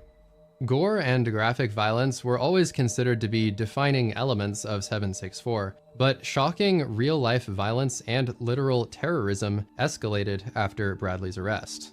These attacks were often seen as yet another level within the cult, and the attacks were considered to be much more prestigious. Sometimes people would be forced into violence, such as this example where someone said, "I grabbed a British person into killing her neighbor." Other times, though, people would stream themselves committing actual murder because they wanted to gain more respect and status within the org. Quote, "stabbed someone." Another user replied with "cap," to which they said, "not cap, and I can prove it." This happened in Romania because a 17-year-old member named Tobbs764 was trying to gain status. He was a new generation member, meaning that he was most active after Bradley was arrested. Tobbs desperately wanted to join another server called MKY and prove himself worthy, so he came up with a violent plan and went live to stream it. He started by attacking an 82-year-old man, causing major injuries that left him hospitalized. Apparently, this wasn't enough to get him into MKY though, because just a few weeks later, he set out on the streets for another episode. This time, things got a lot worse. He attacked a 74-year-old woman who was just taking out her trash. In the video footage, he is seen approaching her, saying hi, and then knocking her to the ground. He proceeds to brutally murder her as everyone watched it on the live Discord call. Moments later, he is seen running away in a nearby field, having stolen her necklace from her body. He said the attack was racially motivated, as he thought she was either of Jewish or Roma descent. Later, it was revealed that she was actually neither. The assailant was arrested and charged with murder, attempted murder, and possession of CP. Apparently, they found a lot of material with violence in every 14 years. CP, C-Sam murdered a woman. Form, beheadings, bombings, and abuse of children. Tobbs was also allegedly known to take dogs from the pound and beat them to death. For these charges, he was sentenced to 14 years in prison. They hate their It seems that he had become involved in some sort of program for reintegrating minors into society, and this is why he bro, you're a wasn't lost given. cause, bro. Kids can be lost causes too. What is this whole let's give them no, bro? Been a longer sentence. To give a little more context on the MKY group that he was trying to join, they're known as the Maniac Murder Cult, and they are a violent neo-Nazi accelerationist group based in Russia and Ukraine. They supposedly represent the most violent of the 764 affiliated communities, as they've claimed responsibility for over 50 murders worldwide. The number is, of course, unverified, but the thing to know is that they are clearly one of the more extreme splinter groups within the COM. In recent years, there have been hundreds of school shootings in the United States, and it appears that some of them link back to 764. A 17-year-old in Tennessee opened fire inside of a cafeteria, killing one student and injuring another before taking his own life. He had attempted to livestream this attack on the platform Kick, but the stream cut out partway through. Investigations later uncovered evidence suggesting that he was involved in the COM and 764, as he made several references using memes and usernames. One of his social media profiles even made the claim that he was a direct victim of a 764 leader. On January 6th, 2021, the United States Capitol was attacked by a mob, Yo, D Valentine, man, thank you for the 10 subs, bro. I really appreciate it. and the ensuing riot became deadly and quite infamous. One of the most high-profile rioters, named Riley, was a member of the COM. "I stole stuff from Nancy Pelosi," she typed in all caps. "I stole her gavel hammer thing." During the riot, she led an army up the stairs as they stormed the Capitol and broke into Nancy Pelosi's office. In addition to the gavel, she also stole Pelosi's laptop, and according to her ex, she, quote, intended to send the computer device to a friend in Russia, who then planned to sell the device to SVR, Russia's foreign intelligence service. She was later sentenced to prison with a term of 3 years, but she was acquitted on the laptop theft charge, even though she admitted to doing it. And she got pardoned by Trump. Ain't that a bitch? She got pardoned by Trump. Wow. Oh my gosh, man. Hey, man. Hey, hey, bro, we're making America great again, bro. As documented thus far, the violence coming out of 764 would happen for a variety of reasons. Racially motivated stuff was a common theme though, and another incident occurred when a neo-Nazi member planned a mass casualty event in 2023. This member of the COM plotted to dress up as Santa Claus and then give poisoned candy to racial minorities and Jewish children in the streets of New York City. This individual was 21 and allegedly a leader of MKY, which I just told you about. This will not be shown, but he gave step-by-step instructions on exactly how to put the poison into the candies and explained how this was all supposed to happen on New Year's Eve. Luckily, this is one of the incidents where the FBI actually prevented the attack, as the MKY member unknowingly communicated these plans to an undercover agent who flagged the upcoming deadly event. The man pleaded not guilty, but if convicted, he faces up to 50 years. Oh my God. In that case, authorities did an excellent job of apprehending him before anything could happen, but that was sadly not the case in many other violent extremism cases. To give a final and chilling example, at least 8 attacks in Western Stockholm can be linked to the violence-approving internet movement 764. They reported that many of the victims were elderly and that at least 6 of the attacks were filmed and posted on Telegram channels linked to 764. It seems that multiple members may have been involved, including a 14-year-old boy who is suspected to have carried out several of the knife attacks himself. Because of his age, he cannot and will not be held criminally responsible under Swedish law, but the whole case... Oh, bro, I would have hung him. Oh, man, he would have been hung. ...really just goes to demonstrate how 764 is able to manipulate kids into doing violence. Evidently, the 764 network itself has had plenty of violent incidents, but this chapter would not be complete without mentioning another adjacent group from the COM. They are called No Lives Matter, or NLM for short. This group has been partnered on and off over the years with 764, and they have many overlapping members and overlapping ideologies. As you can see here, they like to advertise their partnership with graffiti saying things like NLM 764 No Lives Matter. We strike anywhere, anytime. As you may infer from their name, they do not value any form of life whatsoever, and they often seek to end it. To give you an idea, you have to do something really violent just to join the group, as seen in this announcement message reading, NLM only accepts acts which harm the mundane, for example, beatings, arson, etc. Similarly, we can also see this other post from a comm group called Hive, encouraging prospective members to do brickings, stabbings, beatings, graffiti, arson, and extortion.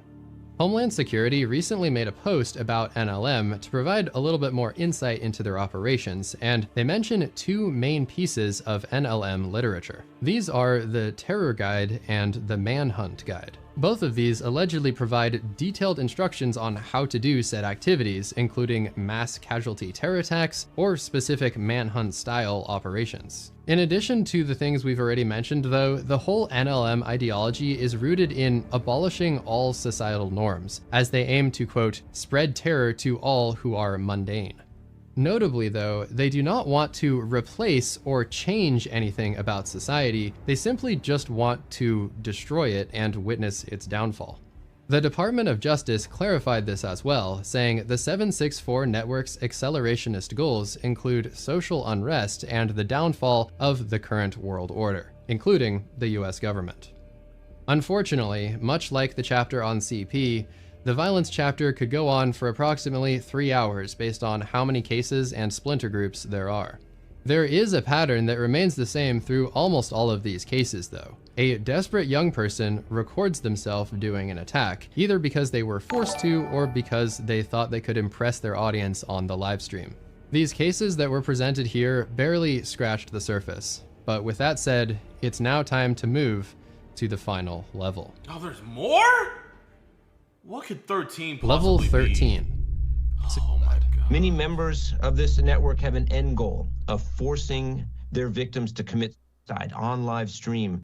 As you just heard, this is the ultimate goal of 764. New members slowly progress through the levels and do more and more extreme things until finally they're encouraged to end it all on a live stream.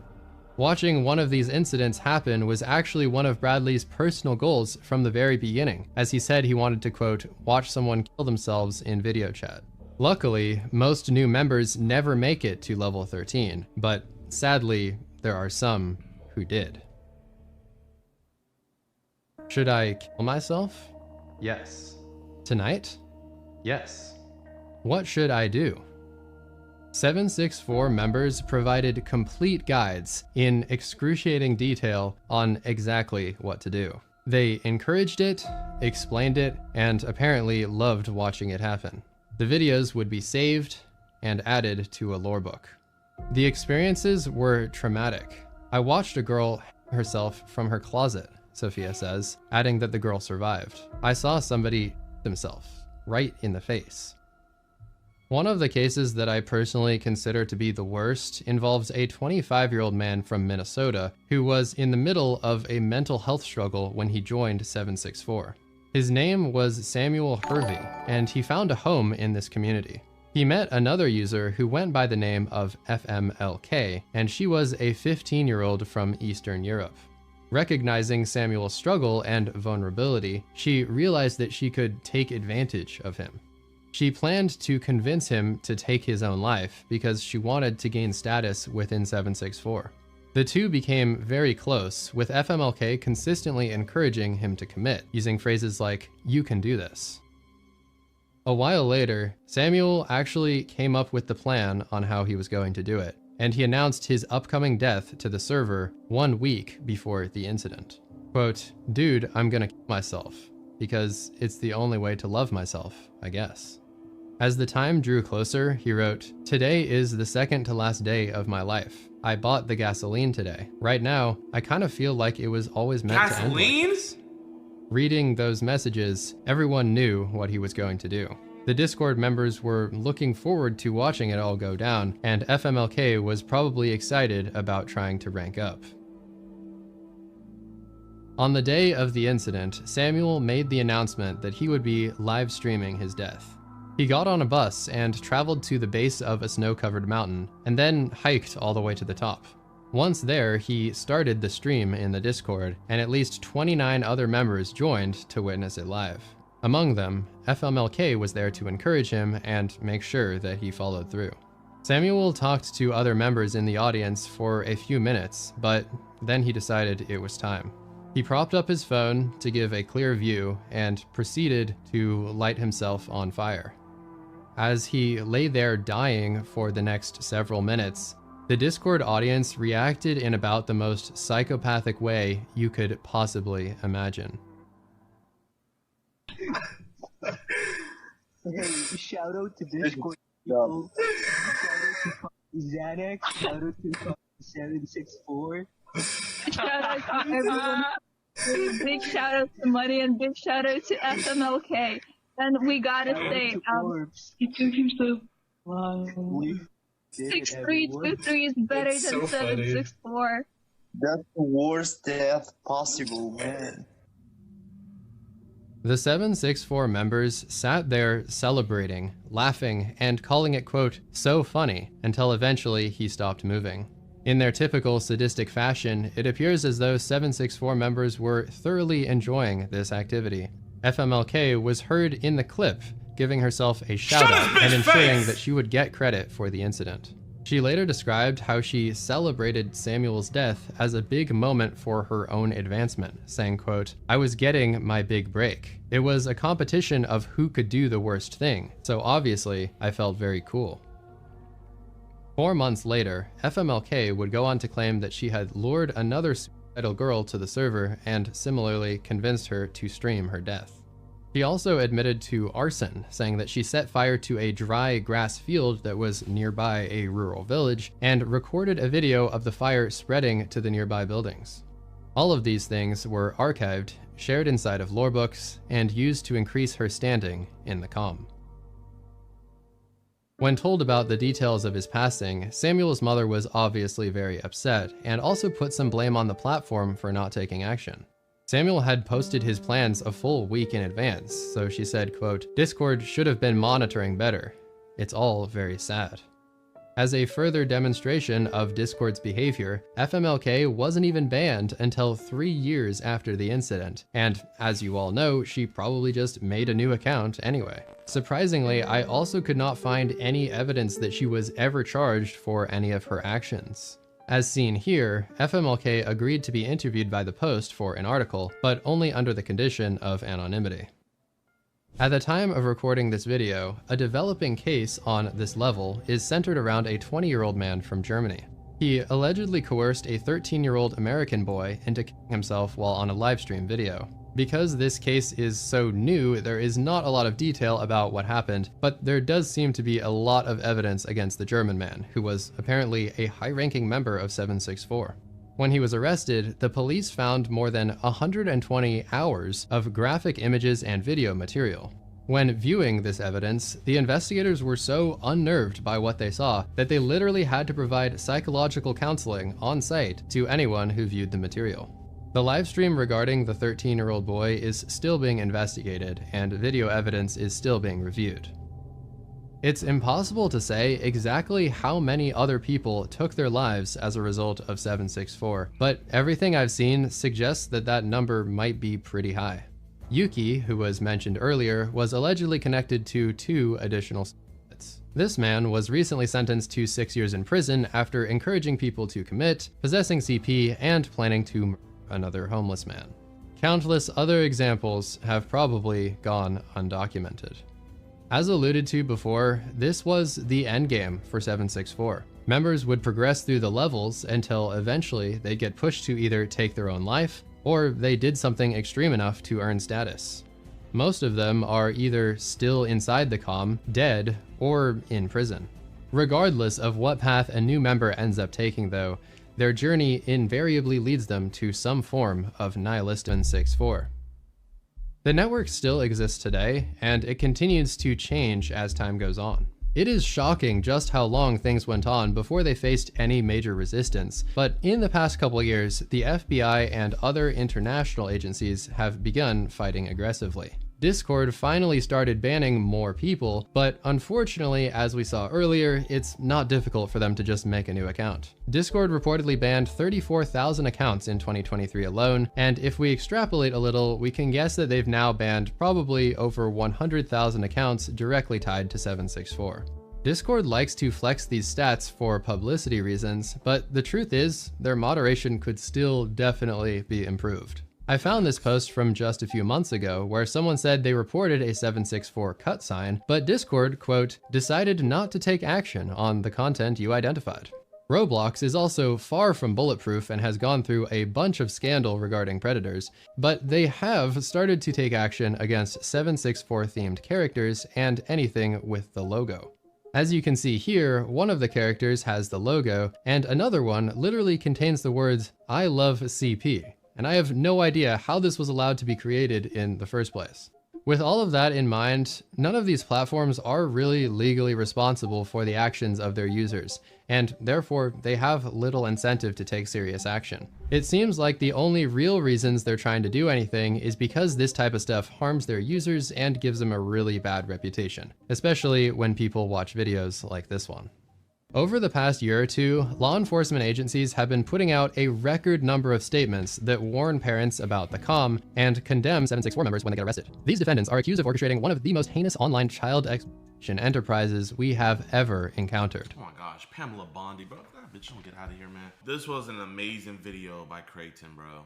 Amazing, bro. I'm gonna leave a like. I feel so mentally drained right now. I feel like how I feel after Pred catches. This information needs to be put out there and people need to know what these monsters are out here doing. I don't know if you can tell, but I've lost my motivation to shower and I find comfort in. I've lost my motivation to shower? The server got nuked! Cocksucker! Cute uwu. Yo, I turned 21 in 2 months. Could I still? There was this other girl. They started talking when he was 18 and she was around 13.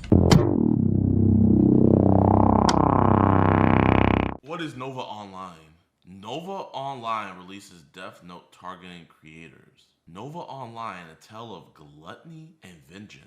We'll react to this one. In the world of big business, there's an idea known as golden handcuffs. Companies will give their high-value employees lavish incentives to make sure they don't leave. Stock options, equity, bonuses, all ways to chain talent to one specific corporation. But what if instead of working at any high-value company, your job was making TikToks? And instead of vacations to Bermuda and a new Benz, the thing making you stay was millions of people watching you destroy your life on a daily basis. This person likes to wear diapers and soil them. Trying Wingstop for the first time. These are actually pretty decent. But this TikToker is hiding a dark secret. And the relaunch of the Discord server is coming soon. It's 18+. The server got nuked! No! Nova Online is a man who has been repeatedly exposed for his inappropriate interactions with underage individuals, and yet continues to document every step of his life online. From his hoarding to his wall where he smears bodily fluids, his food reviews, and his most recent dive into creating adult content, he's a busy guy.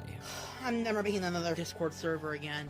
He did in fact keep using Discord, and it went about as well as you can imagine. A total disaster. It's clear that at this point, Gabriel yearns for the attention no matter what form it comes in, chains from which he will never free himself. We've got a lot to talk about. No! So I know nothing's been bad. Yes, I take it too, please! Hey everyone, I just wanted to let you know I have gotten tons of comments and DMs asking about the yearly weigh-in video. Now you guys need to stop eating. Finally, I can post real videos to my new LG style phone. Nova began his content creation journey on YouTube, posting Let's Plays of games like Minecraft, Brawlhalla, and Fortnite. What's up guys, Magic Wizard with the 5th video I have recorded so far today. As dedicated as he was, this channel was lost in the sea of other Let's Players trying to do the same thing. So he switched platforms from YouTube to TikTok, and swapped his format from video games to fast food. Trying Wingstop for the first time. Cajun seasoned fried. Pull up. First time. Okay. Mildly spicy, but nothing that I can't bear. These are actually pretty decent. 8 out of 10. This video got millions of views, changing Nova's life forever. An ironic fan base formed around him, eager to see what he would review next. Trying Ultra Sunrise Monster Energy, and if you're wondering why I'm not at home, I'm at my church for Bible camp. Unfortunately for him, within a matter of just a few months, he was exposed for having an interest in diapers. Wait. Hey. Wait. This is every person we've caught that's been into diapers, they're also into CP. Like, there is definitely a correlation between the two. For sure. Without a shadow of a doubt. You know? I'm not gonna say every person that's into diapers is into CP, but high 90 percentile. Obviously pretty strange, but in and of itself, it's not technically a crime. What might be is him sharing these strange interests with who he believed to be a 14-year-old girl. Twinkle will die, how I wonder why you are up above the world so high, like a diamond in the sky. Following this incident, he was subject to being incessantly exposed for his strange behavior and chronically bothered by trolls to the point where his life became a bizarro version of The Truman Show. I don't know if you can tell, but I've lost my motivation to shower, and I find comfort in... I've lost my motivation to shower? Chat, I didn't know we had to get motivated to shower. Chat, have you ever had to give yourself a motivational pep talk to get in the shower? Eating. His house is essentially a hoarder's nightmare. He documented himself attempting to clean it before promptly giving up when he realized it would take at least a little bit of effort. Y'all know me as the food review guy, the karaoke guy, the guy that tried to do a house cleaning. I mean, right now I know you're the diaper guy. Failed on that and is now cleaning his room at his own pace. He also continued doing fast food reviews, only to reveal the effects of a pure slop diet on his bowel movements. Hey y'all, so I think I'm gonna go stop going to the Wendy's that I normally go to. After a series of failed Discord servers, he attempted to create a new one in May of 2025, trying to bring his fan base together at long last. This server featured several channels containing not safe for work content, but Nova and his mod team failed to have a proper age verification system in place, reportedly allowing minors to be exposed to some bad stuff. The server rules clearly state you have to be above 18, but you gave a child moderator for singing in voice chat. What the fuck? He also used this server to beg his fans for money, despite spending hundreds of dollars a month on useless trinkets and expensive DoorDash orders. And of course, he made sure to share with everyone that his diaper was, in fact, full once again. Oh my god. Within a few hours, bro, man. The entire server was hacked. Nova was on live stream when it initially went down, having a total meltdown over the loss of his Discord kitten community. The server got nuked! The server! No! Say something, I'm giving up on you. And there goes the server. Seriously? But then, something strange happened. While this meltdown seemed pretty sincere, given it was the actual moment that he found out about the server being destroyed, he then made a TikTok about it. I'm never making another Discord server again. This is the motherfucking fourth. To be clear, it's not weird that he made a TikTok. That is what he does. What is weird is that to me, this seems like acting. We know his real meltdown happened on the stream, but for it to happen again and to be so perfectly timed, he knew what he was doing. These meltdowns get him clicks online where people comment to make fun of him, boosting it in the algorithm. And to his credit, it worked. The video got 15 million views, and once again made him the subject of commentary channels that hate him. Nova had officially achieved self-awareness of his status as an internet punching bag, even playing into it as his only means of any online relevance. This is where I last left off with him, trying to recapture whatever semblance of relevance he once had by recreating his hits. Can I get a French onion soup, please? I think it's time to recreate one of my most viral moments. I've never heard of this dude. Onion soup, please. So what's happened since then? Well, to say the least, his past has once again come back to haunt him. First, one of his former classmates named Casey came forward to share her experience with Nova dating all the way back to middle school. Over a 4-minute video on TikTok, she explains that he was a choir kid, but he wasn't accepted into the school's choir, so he made his own. Damn. Not even the choir kids want to hang out with you? Damn. What that apparently meant in practice was that he invited a bunch of girls over and told them that one of the requirements for his choir was for them to be comfortable with using exercise machines for music videos. I genuinely can't think of any reasonable explanation for this requirement, so I think we have to assume that Nova's gooning goes all the way back to then. The girl in the video eventually found herself in the situation of having to perform a couple of songs alongside Nova, but she decided she would rather not show up at all, which made him very upset, at least according to her. Later on, Casey claims that Nova asked multiple girls to go up to the front of the class, and once they did what he asked, he performed Love Me Like You Do by Ellie Goulding while giving the girls a Magic Mike style lap dance. Ladies and gentlemen, it is official. Quirk. I'm trying to figure out how do you get a gun? How do you get a bunch of girls to pull up? I couldn't do nothing like, bro. I couldn't have, bro. I couldn't even get the choir girls to pull up to some after school curriculum stuff with me. How did he pull that off? Up white boys are no longer allowed to bust it down sexual style. Any hitting of the yoinky schpoinky will be met with severe unforeseen consequences. That song is still fire though, you can't even deny it. Of course, when she noticed the direction things were heading, the teacher stepped in and intervened, preventing Nova from permanently traumatizing a group of middle school girls. Besides this incident, Casey claims that pretty much every single girl that went to school with him was equally uncomfortable around him due to how touchy he was. And she closes the video off by sharing a video of one of their choir performances. As you can see here, Nova is the one in the red shirt, and his unique physique is pretty recognizable despite him being much younger. Now, as much as I'm sure everyone is tempted to believe every aspect of this story, there are a few things to note. Firstly, this story supposedly takes place in middle school, so I wouldn't take it too seriously, to be honest. And secondly, we don't know how truthful Casey is being. I'm not accusing her of lying, I'm just saying, remember to take everything that isn't confirmed in these stories with a big grain of salt. Besides this former classmate of his, there was also a former friend of Nova's who was in contact with him since mid-2023, who was interviewed by two of Nova's main detractors named Solidus Nova and Bloodspeth. In this interview, she describes reaching out to him out of pity. She saw how much hate he was getting on TikTok and was hoping that by striking up a friendship, she could ease his sorrows. But over time, she came to the realization, I can change him. Nova, this isn't you. Let me talk to him. I can make him the better. That he wasn't just hated for being cringy, but instead for allegations of predatory behavior. Over several screenshots of their Discord conversations, Nova can be seen talking about his general downtrodden state of mind. What's up? My brother is mad at me. Why? I just need time for myself. It isn't your fault, it's mine for being a loser. In another one of these conversations, Nova answers a simple, hey, it's been a long time, with, I'm depressed as hell right now. When asked about what was wrong, he says everything, before stating he has been prescribed antidepressants and has had multiple self-deletion attempts. His reasoning for these feelings is that he's been, quote, backstabbed, mistreated, and played with. Now, if he's truly having these very dark feelings in a very serious manner, then that isn't something to be played with. With that being said, based on the messages, the majority of his problems relate to his time spent online. A practical solution for someone like him would be to stop making videos and get a job. No, like that's the same thing like Iron Mouse, you know what I mean?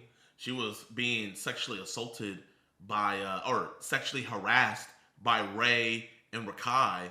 You know, you would think, you know, if she's gonna pull a Sheldon Cooper and robot herself to the Twitch Awards. Hey, you know, like, hey, you're sexually harassing me? Hey, doo-doo. But, you know, hey, no.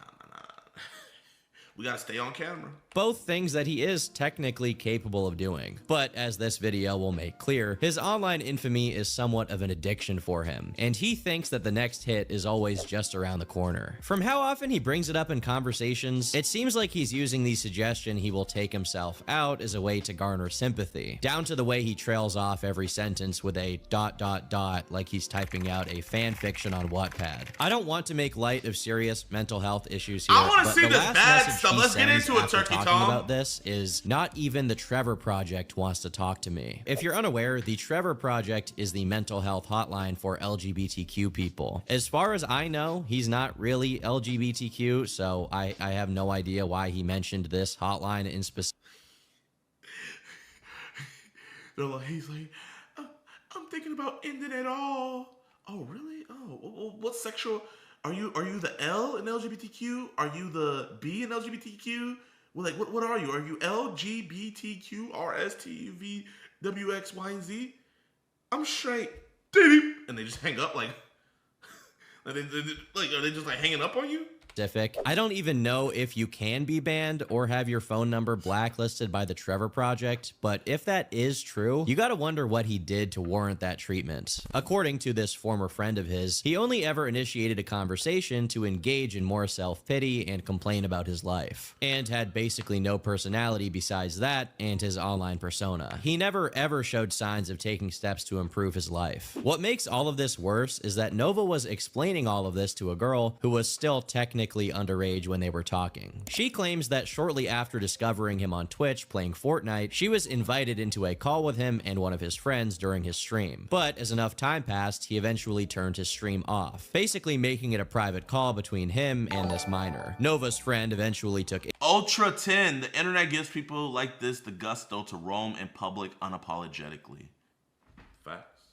issue with this, and this is how she recalls it going. He invited his friend, right? He invited his friend, and then halfway through, he stopped streaming. It was me, him, and his friend. And then his friend goes, "You sound kind of young. Nova, how old is she?" And he goes, "I don't know." And he goes, "How old are you?" And I said, "I'm 15." And he goes, "Whoa, Nova, she's 15." And he goes, "Damn it." He screams, "Damn it," right? Unsurprisingly, he had somewhat spurious motivations from the get-go. Although he never said anything outright sexual that we know of to this girl, he did convince. You know why he said "damn it"? It wasn't because she was 15. He said, "Damn it, she ratted on me, frick!" Ah!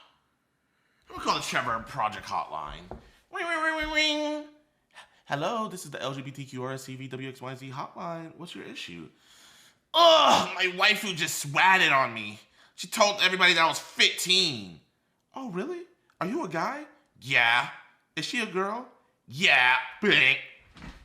Her to tolerate him pretending to be a baby on voice chats, and even sent a few videos of himself in baby mode and hugging some Baby plushie, mode. as well as showcasing his iced out binky. Although they're iced out. What? Mode and hugging some plushie, as well as I done seen it all.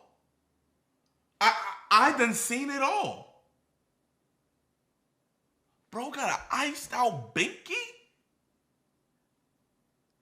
Hey. Oh my God. Hey, I can't even count. That's kind of tough. Bro, he got it like that.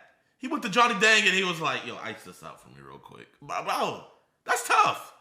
Showcasing his iced out binky. Although their conversations never went beyond talking about hugging, I'd say that this could have escalated to something much worse given Nova's reputation. To me, this reads as Nova wanting to talk to someone under the guises of having mental health issues, only to then turn the conversation towards his strange interest shortly thereafter. His real motivation in all of this. If he was allowed to talk to people all day about diapers and whatever else, I really doubt we would hear about his depression very often. But despite these people being somewhat decent sources on how Nova truly is when the TikToks aren't being recorded, these are girls, and Nova is known for behaving quite differently towards girls than he does with men. We also have testimony from a former coworker of his, who despite having a pretty superficial relationship with him, managed to offer up some interesting nuggets of info. For example, this person claims that contrary to Nova's constant pity party about how no place wants to hire him, at least in the case of the establishment they both Nah. I ain't never. No, bro. That boy practicing hip thrusts without the hip thrust. What are you? Bro, you're not even getting the full back contraction. Your traps are activated. That boy.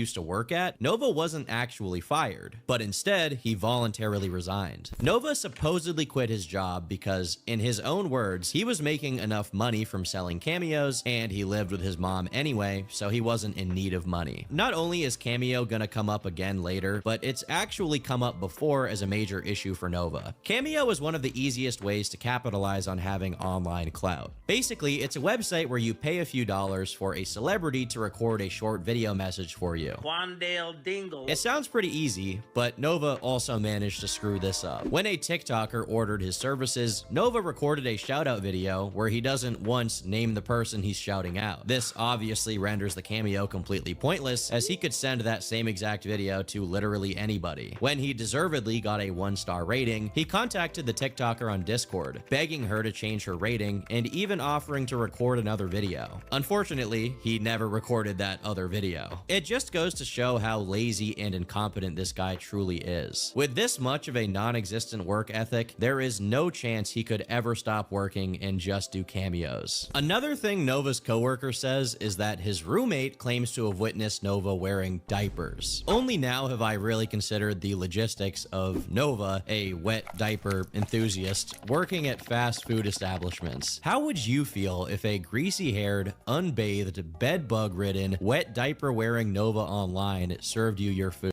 You know what, actually? I would rather that. Because, Chad, think about it like this, man. Do you think bro would wash his hands after he just got done taking a dump? Well, ooh, I was just thinking about it. No, actually, no. No, because that's poop pheromone. Yeah, no. No, yeah, no, I'm good. If I'm walking in and I'm seeing him behind the register, I've lost my appetite. I've lost my appetite. Yeah, I need to go back home. See, I'm too big to even be in an establishment like that. Or even worse, what if he was the one cooking it? He's practically a walking OSHA violation. I actually don't know how he gets hired in the first place. Unfortunately, the coworker didn't have much to offer besides that, as they didn't spend much time together. But that to me is also notable, because when girls give testimony of their experiences with Nova, they always report him trying to get as close to them as possible. But when it's just a dude, it's like he makes no effort whatsoever to try and establish any kind of relationship. While the information these two brought forward is pretty interesting, it totally pales in comparison to other developments that took place after my last video about Nova, also relating to his past. Although it hasn't been something I focused on, one of the most notable incidents during Nova's online presence is the Uncle Drew meltdown. For context, in March 2023, during one of Nova's gaming streams, this randomly took place. God damn it! Cocksucker! I threw one of these days! I feel my uncle, and I'm not gonna put up with any more of this! I'm done! No, I'm not fucking okay! To the people watching at the time, it was really hard to make out what Nova was even trying to convey, and when he came back, he stayed mostly quiet and turned his face cam off, until he half-heartedly explained what caused the meltdown. If you've seen the Discord, you'll know what happened with me and my uncle again. We got into another argument. It was for a bullshit reason too. I forgot plans that we had made for Friday and I had scheduled something else. And then he got angry at me because I forgot. With online trolls, no matter how aggressive and disruptive they could be, Nova for the most part would just respond by becoming despondent and feigning depression. Uncle Drew, on the other hand, was the one person that made him completely drop the act and go nuts. And I'm not gonna put up with any more of this! I'm done! I'm done! It's the unk factor that no one takes into account. It rhymes with Uncle Funko.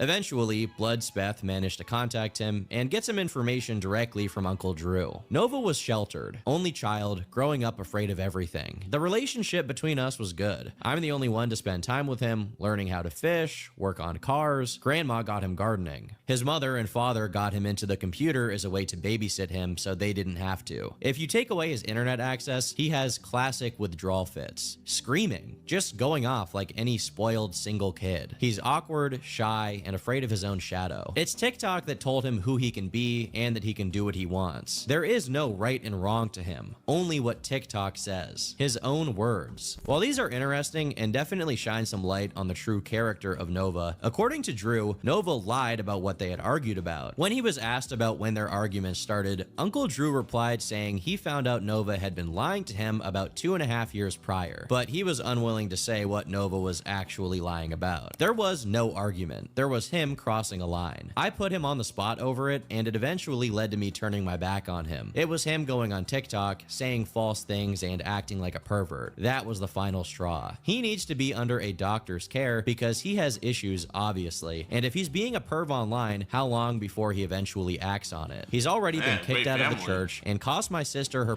He's already been kicked out the church? Oh no. But you see, bro, this is the problem with the church, man. The church likes to keep things in the church. And if it's a problem and they don't want to get a bad look, they'll kick you out instead of going to the police. Position because of his sexually inappropriate questions and his TikTok videos. Honestly, if I ever caught anyone harming a child, I would be hard-pressed to not put a bullet in someone for such crimes. I've made it clear to his TikTok friends threatening me that I'm always armed, and Nova knows this. Bloodspeth then asked Uncle Drew if Nova's TikTok followers had been harassing him, and Drew confirmed, adding that they had also been targeting his sisters, meaning Nova's mom and his aunts. The interview then comes to a halt as Drew says he's in the hospital and is on medication and would rather not say anything else. It seems he was the only person in real life who was truly alarmed by the absolute degeneracy Nova was getting up to, and that's probably why Nova hated him so much. He was the one man unwilling to enable or tolerate his disgusting lifestyle, unlike the people who had joined Nova's Discord servers. A few months later, Uncle Drew was sent the pictures which had leaked of Nova wearing a onesie and sucking on a pacifier. In response, he asks whoever sent him this stuff to report it to the local sheriff. I'm 18 months in the hospital, so he knows I can't come slap the crap out of him, so please call an officer. Most of this I had no knowledge of, and if my brother were alive, he would have been on top of it and made his life miserable. His mom is a I don't see it so it doesn't happen type. My respect for her is less than zero. Tell you one thing, and I'm not ashamed to say it. My estimation of Nova Online as a man just fucking plummeted. She's not answering my calls or messages, so again, she don't see it. A useless parent. She also lives on the internet, so good luck. Personally, I'd give him a good old-fashioned trip out behind the garage. How do we know that this is really an and uncle? let them think that any physical violence is a good idea in any form whatsoever. Oh, that's if a any good action form. should be taken by anyone, it's law enforcement in these scenarios. I doubt that's going to happen either way, but no one should be busting anyone's lips open over this stuff. Regardless, Drew does allege several things here. Nova's father had passed away, and his mom is his primary enabler, actively ignoring and pushing away anyone who will question her son's activities. Sadly, just 1 month after these messages were sent, Uncle Drew passed away, presumably due to whatever caused him to be in the Thanks, hospital those for messages 18 might have been months. real. It's worth noting that in his obituary, it said that he spent his life working in special needs care. To me, this is interesting because when it comes to discussing widely hated internet figures, sometimes people will bring up that they're disabled in some way as if to justify the bad things they've done, or at least excuse them from suffering the consequences of their actions. If I am to believe this obituary, Uncle Drew spent his life working with people who were actually disabled. So at least in theory, he knew the difference between someone who is genuinely special needs and someone like Nova, who takes advantage of everyone's tolerance to do whatever he pleases. Ultimately, all I can say to Uncle Drew is rest in peace. If his account is true and righteous, then if it weren't for him and Nova's dad when he was still alive, who knows how bad things could have gotten before anyone else intervened. Especially given the fact that Nova could have avoided his entire downfall by What simply happened? purchasing one of my hats. This beanie is available. Okay, I'm not gonna lie, Turkey Tom is edging me now, cause like I'm trying to. What? Does it get worse from this? If there's one person's actions you wouldn't want to personally endorse, it's Nova Online. It's hard to tell when exactly Gabe's unique urges began to show in real life, but we can actually figure out when they began manifesting online. KF user Osama bin Laden, I assume not the real one, but you never really know these days, managed to find Nova's old Quora account under the name Nick Nyadine. We know that this alias is him because it also shows up in the descriptions of a YouTube channel with a lot of videos that clearly show a much younger Nova, as well as a Twitter account that's tied to him. And I would just like to say thank you. Again. I've gotten over 100 views on my epic and epic card trick shots. It's pretty shocking to see Nova before the greasy hair and the Discord mod physiognomy overtook him. It's even more shocking to see that 10 years ago, he was already making the same exact kind of content he still makes today, recording himself on an iPhone opening Pokimane cards. To this day, he still opens random trinkets, toys, water bottles, whatever his fascination of the week is, he opens them on TikTok. Also, another side note, his introduction here is clearly him imitating Jacksepticeye, who Nova was probably watching a lot at that time. I would want YouTube 80s, my name is Cenat, and finally I can post real videos to my new LG stylophone. So today I have an amazing video for you today. Merry Christmas to all. So I'm going to be showing you Pokemon figures I got for Christmas. This is also reflected in his early YouTube content. Based on this, it seems his original intent was to make an honest-to-God gaming channel and have that succeed. What's going on, YouTube? It is the phenomenal 9912334 coming back at you with an update video today. And first of all, I would just like to say my channel is ultimately dead.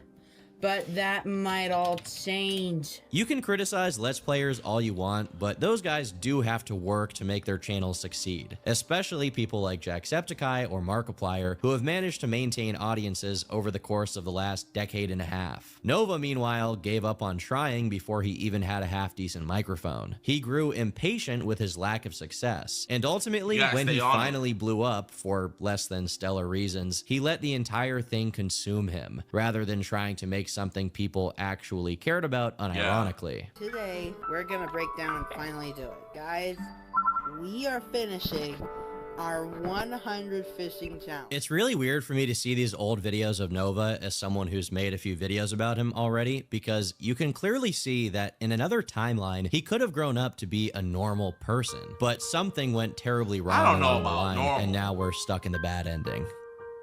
Based on Osama's findings, the final crack that sent Nova barreling down the black hole he currently finds himself in took place in 2021, as that's when he began following the teens in diapers topic on Quora. Right around the same time, on Nova's Instagram, he was saying that he had been having mental breakdowns, describing them as pounding headaches. Hold on, you're telling me that Nova is suffering from sudden physical symptoms caused by his mental problems, he has mommy issues, and he's overweight and greasy? This is ringing a bell. It's good to be in something from the ground floor. One of Nova's posts on Quora was a reply to a thread someone else made. This person was asking if they should be worried that their 17-year-old daughter is age regressing, to which Nova said this: "You should not be worried at all. She might be dealing with mental issues like I have recently. I'm also 17, and your daughter might be a part of the Age Re community, which is a community of teens and younger adults who regress voluntarily or involuntarily. There are different stages of regression: infant, toddler, and kid. It seems like your daughter is at stage 1 regression, which is the kid stage. Don't be ashamed if she goes into the toddler stage either. They use sippy cups and pacifiers. I use them as I use them as well if I age regress." Regress voluntarily or involuntary? Why would you voluntarily age regress? Jid, it still gets worse, bro. Gosh. As well. So at 17 years old, he was already using pacifiers and sippy cups. Parents are usually worried about catching their kids doing drugs or drinking, but imagine if you check your son's bedroom one day and you find binkies and diapers. All of the stuff Nova eventually got in trouble for doing were things that had been brewing for years up until they blew over. And as his former Discord friend showed, even after being exposed, he continued looking for minors to get in contact with. As commentary channels ramped up their attacks on him as a consequence of new information coming out, Nova began watermarking all of his videos, not just visually, but also in audio form. And I think I'm gonna go with the Pepsi Wild Cherry Zero Sugar. Exclusive property. So let's go ahead and pour about. I've never seen this before. Bro, what was that? Ooh, I just heard some noises. Bro, he hit us, you know that website that we used to use whenever we want to download beats? And it'll be like, purchase at blah, blah, blah, blah, blah.com. Bro has audio watermarks and, oh my God. Trust me, bro. We know where the content came from. Trust. Noah Lee. Yo, you should check out Connecticut for EDPs. Connecticut. Oh, check out Connecticut. Bet, my man. Half of this water Thank you. bottle. Oh, whoa. First off, thank you for the 50. I need to stake that out. I want to be appreciative. I appreciate you for the 50. And check out Connecticut. Yeah, will do, my man. I appreciate you. to the soda stream. This was just one of several defensive strategies Nova concocted to prevent people from making fun of him. For example, if you go check his TikTok, you can notice that he records a lot of his videos in an indistinct location outside of his house, or he uses a green screen filter to cut out the background. If you're wondering why this is, it's because of the Horde. But Turkey Tom, what is the Horde? You see, the Okay. I want to get into like this predatory stuff. in the ancient fair, besides Uncle Drew, Nova has proved himself to be pretty unbothered by pretty much everything. Although he likes to play up how depressed he is to garner sympathy, everything people say about him at this point clearly rolls off his back. Even when people actually cross the line in a serious way, like showing up to his house in real life to insult him, he just yells back at them. Read the sign! No trespassing!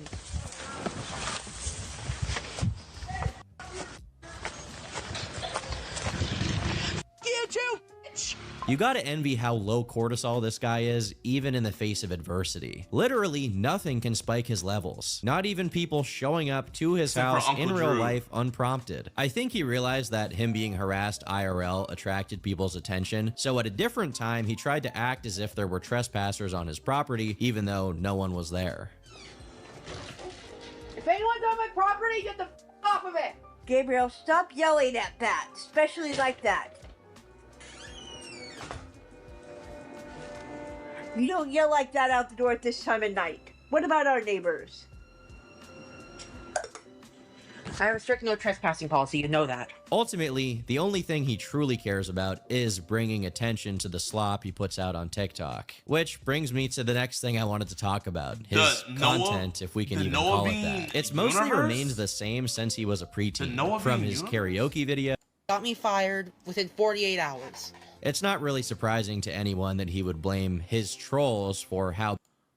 Pretty much, yeah. If anything, I'm sad to say that Nova was probably looking forward to putting himself out there like that. Constantly recording himself, doing each step of it. But hey, improvement is improvement. I'll take it. Over the next couple of months, he actually stuck to it and was frequently showering. Even if he occasionally failed to keep Hey, Asmongold doesn't even do that, so that's a W. up his routine and missed a few days. I don't know if you can tell, but I've lost my motivation to shower, and I find comfort in eating. That's why I'm so fat. Listen, at least he was still trying, and he retained some of his self-awareness during his failure. He eventually toned down the live documentation of himself in the shower due to his mom asking him to stop, and right around the same time, something else creeped up. Although it wasn't noticeable for the longest time, in December of 2025, Nova made a post announcing that after having started the year at a whopping 280 pounds, he was ending it at 220. A 60-pound weight loss over the course of a year is nothing to scoff at, and it's pretty reasonable and realistic for someone of Nova's size. However, people began doubting that this loss was achieved naturally, since it didn't look like Nova had become particularly careful with what he ate during any part of that year. The videos of him eating slop barreled on like nothing had ever happened. So naturally, people concluded in one assumption: Ozempic. Nova tried to dispel these claims by showing himself getting weighed in at his doctor's office, but this is him acting as if people were just accusing him of pulling a Wings of Redemption and straight up lying about how much he weighed, when that really wasn't the focus of the skepticism. It was that he was using a weight loss drug. Additionally, him being at his doctor's actually reinforces the idea that maybe he did have a health issue, and as a result, he was prescribed something that was helping him shed that weight, all while he still ate goy slop. But ultimately, he was still losing the weight, and fortunately for people who followed to laugh at him, he continued to be as cringeworthy as ever. In the rare cases that these internet punching bags actually do show some sign of improvement, they typically do so while stepping away from the limelight. Yo, thank you for the 5 non-losing season champs, 9 to 8. JiDion, what do you think he would say if you asked him why he is the way he is? My bet would be he would blame someone else. But in this case, it looks like the best of both worlds. Nova was handling his life better overall, and he was still making content, which is his favorite thing to do. Could this story actually have a good ending? Okay, is this gonna What's Of gonna course happen? not. It was far too good to be true. In late February of 2026, Twitter user Kells_143 made a thread exposing that Nova was tied to yet another Discord server. Given his reputation with these, there was just no way that this was good news. According to Kells, one of the mods, Defender, was accused by an acquaintance of his of extorting minors into self-harm. Another person, Lucky, is said to be the co-owner of the server, and in a screenshot, he's saying, "When I go to heaven, I'll be greeted by 70 shodas." If you're mentally well enough to not know what that is, it's basically referring to little boys. If that weren't enough, YouTuber Bloodspeth claimed that the server's rules allowed for no maps to post there. No maps being non-offending minor attracted person. No map. So hey, I'm never you know, probably like an avid CP watcher. You know, I guess avid CP watchers would consider themselves no maps. Hey, I don't hurt any kids. Hey man, I'm a no map. Come on, bro. Ghostly, thank you for the gifted, my man. I appreciate that. So essentially, predators who haven't acted on their desires yet. Perhaps yet. Keyword yet. Have you thought about doing international trips? Would love to see someone doing work in somewhere like Vancouver, Canada. I would do Canada, but Canada lets them go, man. And if you go on the channel, man, we've caught some guys in Australia. We got 2 Australia catches posted. Perhaps most concerning of all of this is that besides the aforementioned mods, one of the most prominent members of the server is named Alice, described as a chronically online 17-year-old fangirl of Nova's who can be seen saying all sorts of vile and disgusting things in the server, like having Nova change her pad. Additionally, she could be seen in a private voice chat with him called Alice's Pink Bedroom, and could be seen saying that she rocked him to sleep. In another set of messages, she can be seen saying that she needs money so she can go see Nova in real life. While all of these people seem to be pretty unwell in their own right, the biggest takeaway is that it's a sideshow of freaks who want to barnacle onto Nova because that's the only way they'll get talked about online. Don't get me wrong, I'm not defending Nova online, but it's important to note that all of these things said about the Discord members are allegations, the veracity of which I can't attest to, even if these people seem to be nasty. On top of that, their actual connection to Nova is mostly limited to them being attention-seeking enablers of his who are just taking advantage of how irresponsible and socially needy he is. Even then, Nova eventually says that it was a bad idea to open another server and expresses that he wants to shut it down and tells everyone to leave. Knowing him, if he does disassociate from these people, it's only a matter of time before he fires up another server and the cycle continues because he just can't help himself. He always comes back. So, okay, so far, he's talking inappropriate to minors. He's weird doing baby stuff. I don't know if he considers himself no map. Does he consider himself no map, right? Like, is there any cheese pizza allegations? Do I need to keep on watching? Like, chat, man, don't get me wrong. Like, this dude was bad, man. But you guys gotta realize, bro, your boy's desensitized. Like, I am pretty desensitized. So it's like, you guys are saying, like, this is crazy. Yep. Okay, let me keep watching.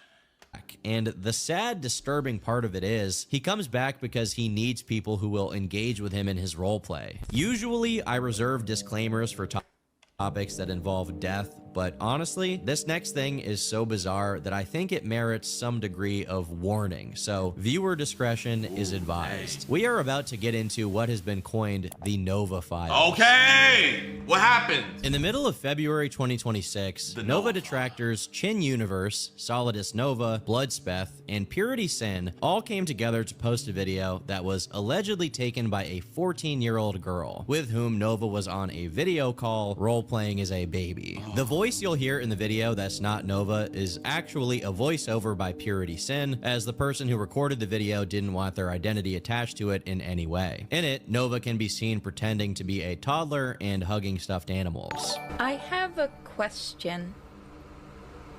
How much are diapers on Little for Big? Depends on which ones you buy. Are they comfy?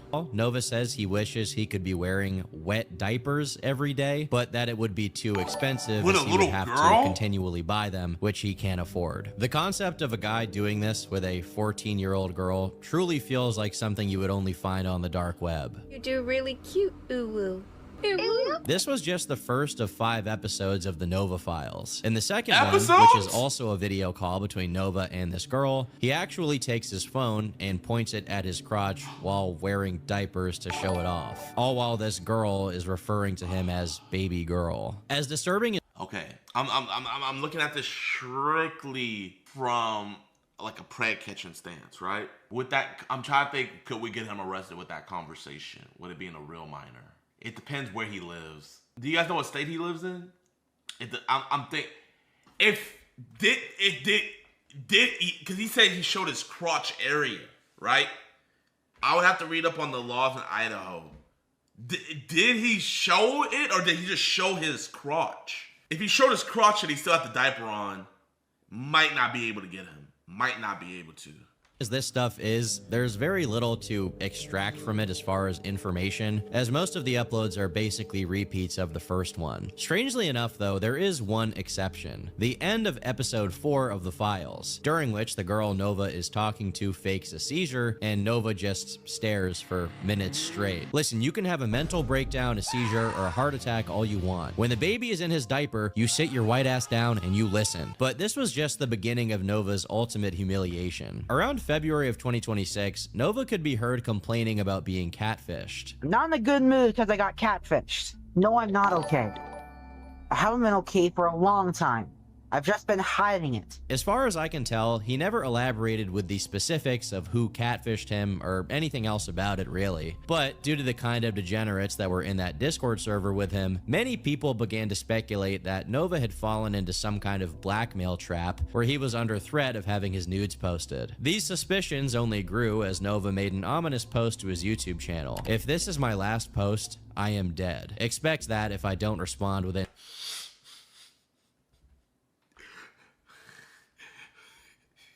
He only got 4 likes and 20 comments. Oh my god. I know for a fact he got ratioed in his own comments. Salt with the 10, just FYI, that Nova dude I think tried to apply to be a decoy in your videos.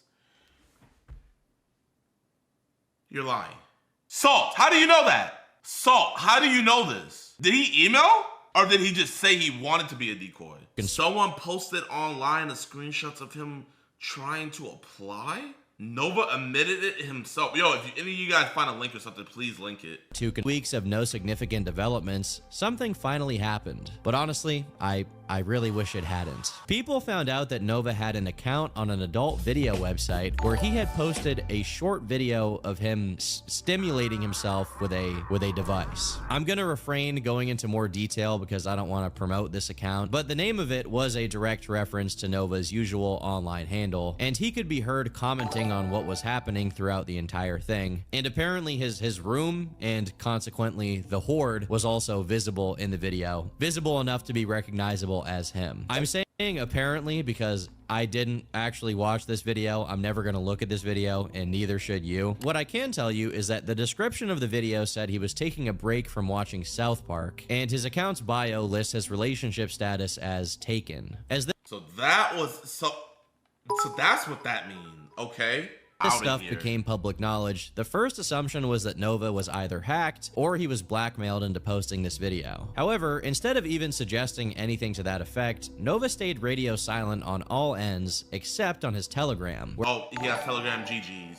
Y'all GGs. Where he didn't address the video directly, but instead addressed what he says are its consequences. Mom just got sent to the ER. She has too much stress. It was the trolls. One of my detractors, Purity, has accounts on adult websites too, but of course nobody mentions that. I strongly doubt that any troll activity is responsible for Nova's mom's health, and I find it much more likely that this is him blaming something unrelated on the trolls to try and guilt trip people into not making fun of him. Obviously, Obviously, this wasn't very effective, as people noticed he had been desperately deleting comments from his TikTok referencing the video in any way. Soon enough, the video had already been taken down for a violation of the terms and conditions, which probably means it was mass reported. When you take his Telegram messages into consideration, it leads me to think that this was actually done of Nova's own volition. For a long time now, he's been making offhand mentions of how he's financially desperate or how he may need to do an OnlyFans. But the thing is, he's never actually been super strapped for cash. Sure, he complains about not having money, but somehow he always has a bunch of TikTok shop trash showing up at his house, fast food, I mean even his pacifiers and his diapers. The money has to come from somewhere. On his TikTok, he made a very vague post, where in the description of a video where he lumbers into the frame before lazily making anime poses, he wrote this: "You know who you are," not naming names for their safety, but I'm thoroughly pissed at them for what they did. The upload following this one was apparently an old draft that he had recorded sometime prior, so it had nothing to do with the unfolding drama. Following that was a cringy video where he lip syncs to an audio talking about revenge. Truth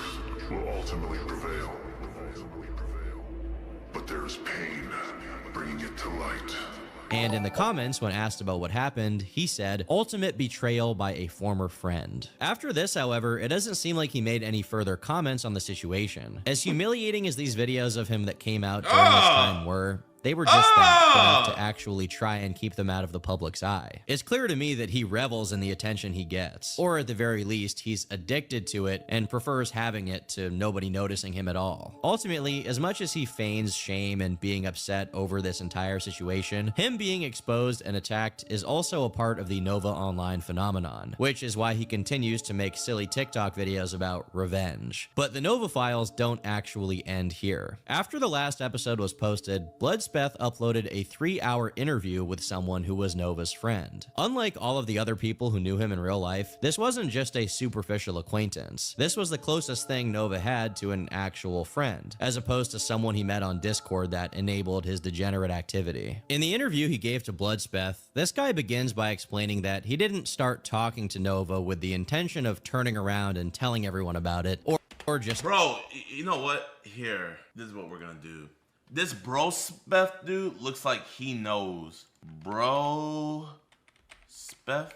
I want to just hear it from the horse's mouth. I got so many questions. Nova Online exposed in JiDion's predator catching Discord. What? Are you guys having a good day? Is it fantastic? Is it something you would brag about to your friends, your family members? Well, let me tell you one person in the world who is not having that kind of day. It's that no good for nothing kind of day that you just don't want to live through. But this is Nova's life every single moment. Every single day of it is just pure misery. And it's all brought onto him by himself because he just can't stop being a dummy boy.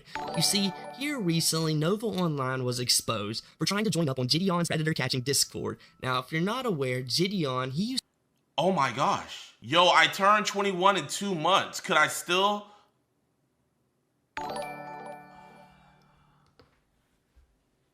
Nova, we're hiring. Of course. Of course, Nova. Bro, hell yeah. Hell yeah, you can apply. Sorry it took me so long, man. I didn't know. You can apply, bro. used to be a big YouTuber for stuff I can't even remember what he used to do. But here recently, he started catching predators with Alex from Predator Poachers, and it's actually been producing some amazing content, and it's been doing some good in the world instead of just the regular content that he was doing. It's actually really good. And to help himself out, he thought maybe I can make a Discord where I can show all of these predators that I've been catching so we can spread awareness from it. And you gotta pay like, I think $5, maybe $10 on a JiDion YouTube membership to join this Discord. So, $4.45! Remember guys, Nova Online is incredibly broke. He's been posting on TikTok that he has no money. His mom is begging him to pay bills that he just can't afford to at the moment, and he's freaking out. He can't get a job, and he's afraid that he's going to lose his TikTok account on the 5th of I think April, maybe? Yeah, it's coming up real soon. But he spends his money to join JiDion's Predator Catching Discord. Incredibly confusing when you remember who Nova is. One of the biggest people known on the internet for being... Yep, my guy who runs my Discord, he found him on there, yep. He did apply. This is 100% legit. And a predator for being super creepy with people he believes to be underage. I believe this is like a ploy, right? All right, hold up. So the guy who's been doing all the interviews with Nova's friends, he just gave me his Discord. I'm about to add him. Hold up, I'm about to interview the dude. Hello? Yo, Bloodspat. What's going on, JiDion? What's good? Yo, AFK Killer, thank you for the 10. In my childhood, I was essayed by my neighbor and was not honest when I talked to the police. He got no time. I wish I could change that. Thank you for what you do. I'm so sorry about that, man. Don't think what you like, man. Don't blame yourself, man. You're just nothing but a child, man. You're nothing but a child, man. God bless you, man. And I promise you, that man is gonna get what he deserves. Might not be in this life, but in the next, man. I'm so sorry that happened. Bloodspat. Nice. I wasn't familiar. I just learned about all this today. Have you been trying to reach out to me about this? I think so. I'm not. Well, I know a lot of people always tell me that they're reaching out to a lot of other larger creators on my behalf. So I guess through that way, yeah, sure. Bro, man. But yeah, no, I remember actually. I was very interested in seeing you kind of like do a predator catch on Nova, but sadly that kind of fell through. But yeah, no, definitely we've been wanting to reach you about this. So I was watching Turkey Tom's thing. So how many minors have you allegedly caught him talking to? Oh boy. So I think in total, one all the way back he was talking to, I think in 2023 or 2024, she was, am I allowed to say the ages? Yeah. She was allegedly, 14 years old. Then there was, and how old was another he? 15-year-old. He was 18. She was 14, he was 18. Okay. Yeah. Then I think around when he was 20, 19 or 20, he was talking to this other minor who's 15 years old. She went by Sia online, and she was actually his quote-unquote social media manager. And he was doing things like calling her his woman in YouTube live chats and stuff like that. And yeah, he said he didn't know her age when, well, he didn't say that. He said she told him she went to university, but she was very clearly a minor. Then there was this other girl. They started talking when he was 18 and she was around 13. And it continued all the way until she was 17. And me and my buddy Solidus Nova, who's a kind of a Nova archiver, interviewed her as well. She's 17 now, 17, 18 now. But no, he was 18 and she was 13 when they started talking. Then there's this other one, this new Alice girl. She's 17, but she said she was 18 actually, and just said she was 17 to just so Nova would like her. So she's one of those people. But those are just the minors off the top of my head, but there are more. Okay, with these, let me look. So he lives in Idaho, right? Yes, sir. Idaho age of consent. Ooh. Hey, okay, the age of consent in Idaho is 18 years old. That's a W. That's a W. So with all this stuff, do they have all the messages saved from like beginning to end? So for the first girl, it's mostly video calls between the two. And there are, I mean, I have the like original ones if you want them, but there's literally like hours and hours of footage. It was her and him in a private call, but she was also like recording on another device to her friends, which is where the footage was captured. And for the other girl, there's not many messages per se, but she just went on like publicly and admitted she was 15. Then for the other girl, the one we interviewed, that yeah, we have their messages, like all of them. And for the other girl, she's not really come against Nova yet, so we don't have anything as of now. But and what was the youngest age again? 13. 13. Okay. Yes, sir. Okay. Yep. Okay. Yeah, that's not good at all. Okay. So what does he say about these allegations when they come out? Okay. Well, he has a few different deflections he likes to use. His main one is that they're a troll, but everyone points out she's, even if she was a troll, she's still that age. She's still told you she was that age, and he never has a response. His other new comeback is that it's all AI, because AI is kind of being used to fake things nowadays, even though a lot of the footage is years old. But besides that, he just says it's fake. It literally doesn't go into any more depth beyond that. So, has there been any CP allegations? Not in that way specifically, but with that first minor I mentioned, he was very adamant about her going onto this website.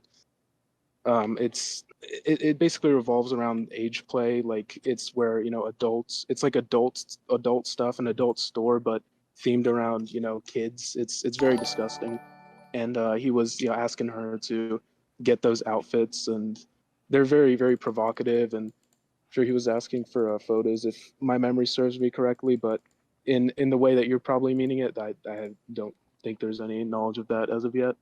Okay. Yeah, my chat just informed me about how he was adamant on becoming one of my decoys. Oh yeah.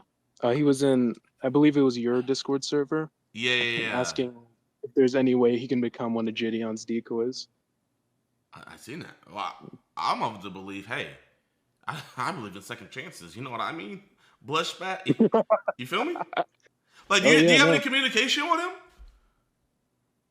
Not directly, no. But with people like him, there's always a bunch of trolls he's talking to. He thinks that are his friends. So I'm sure he's watching this right now as well. I added him on Discord. So Nova, if you're watching, man, I added you on Discord. I would love to talk to you, man. I would love to talk to you. Get your side. I think listen, I don't listen to just one side of the story. You feel me? I listen to the whole shebang. You feel me? Because there could be a lot of information that other people left out. Obviously, I want to give you a fair shake. A lot of people, they would just come to conclusions, and they would write you off. That's not me.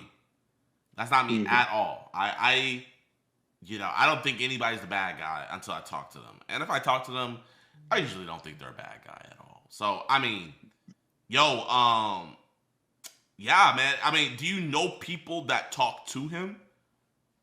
Yes, I do. I know people who talk to him, and I know people who know people who have talked to him. Bro, if you can, let those people know that, and tell them to tell him that I added him. Like, the legit JiDion added him, and I mean, bro, I think we could go from there. Blood spat. What do you think? Yeah, of course. I mean, I'm definitely down to spread the message to him, and I really hope he does accept your request and talk to you. There's two sides to every story.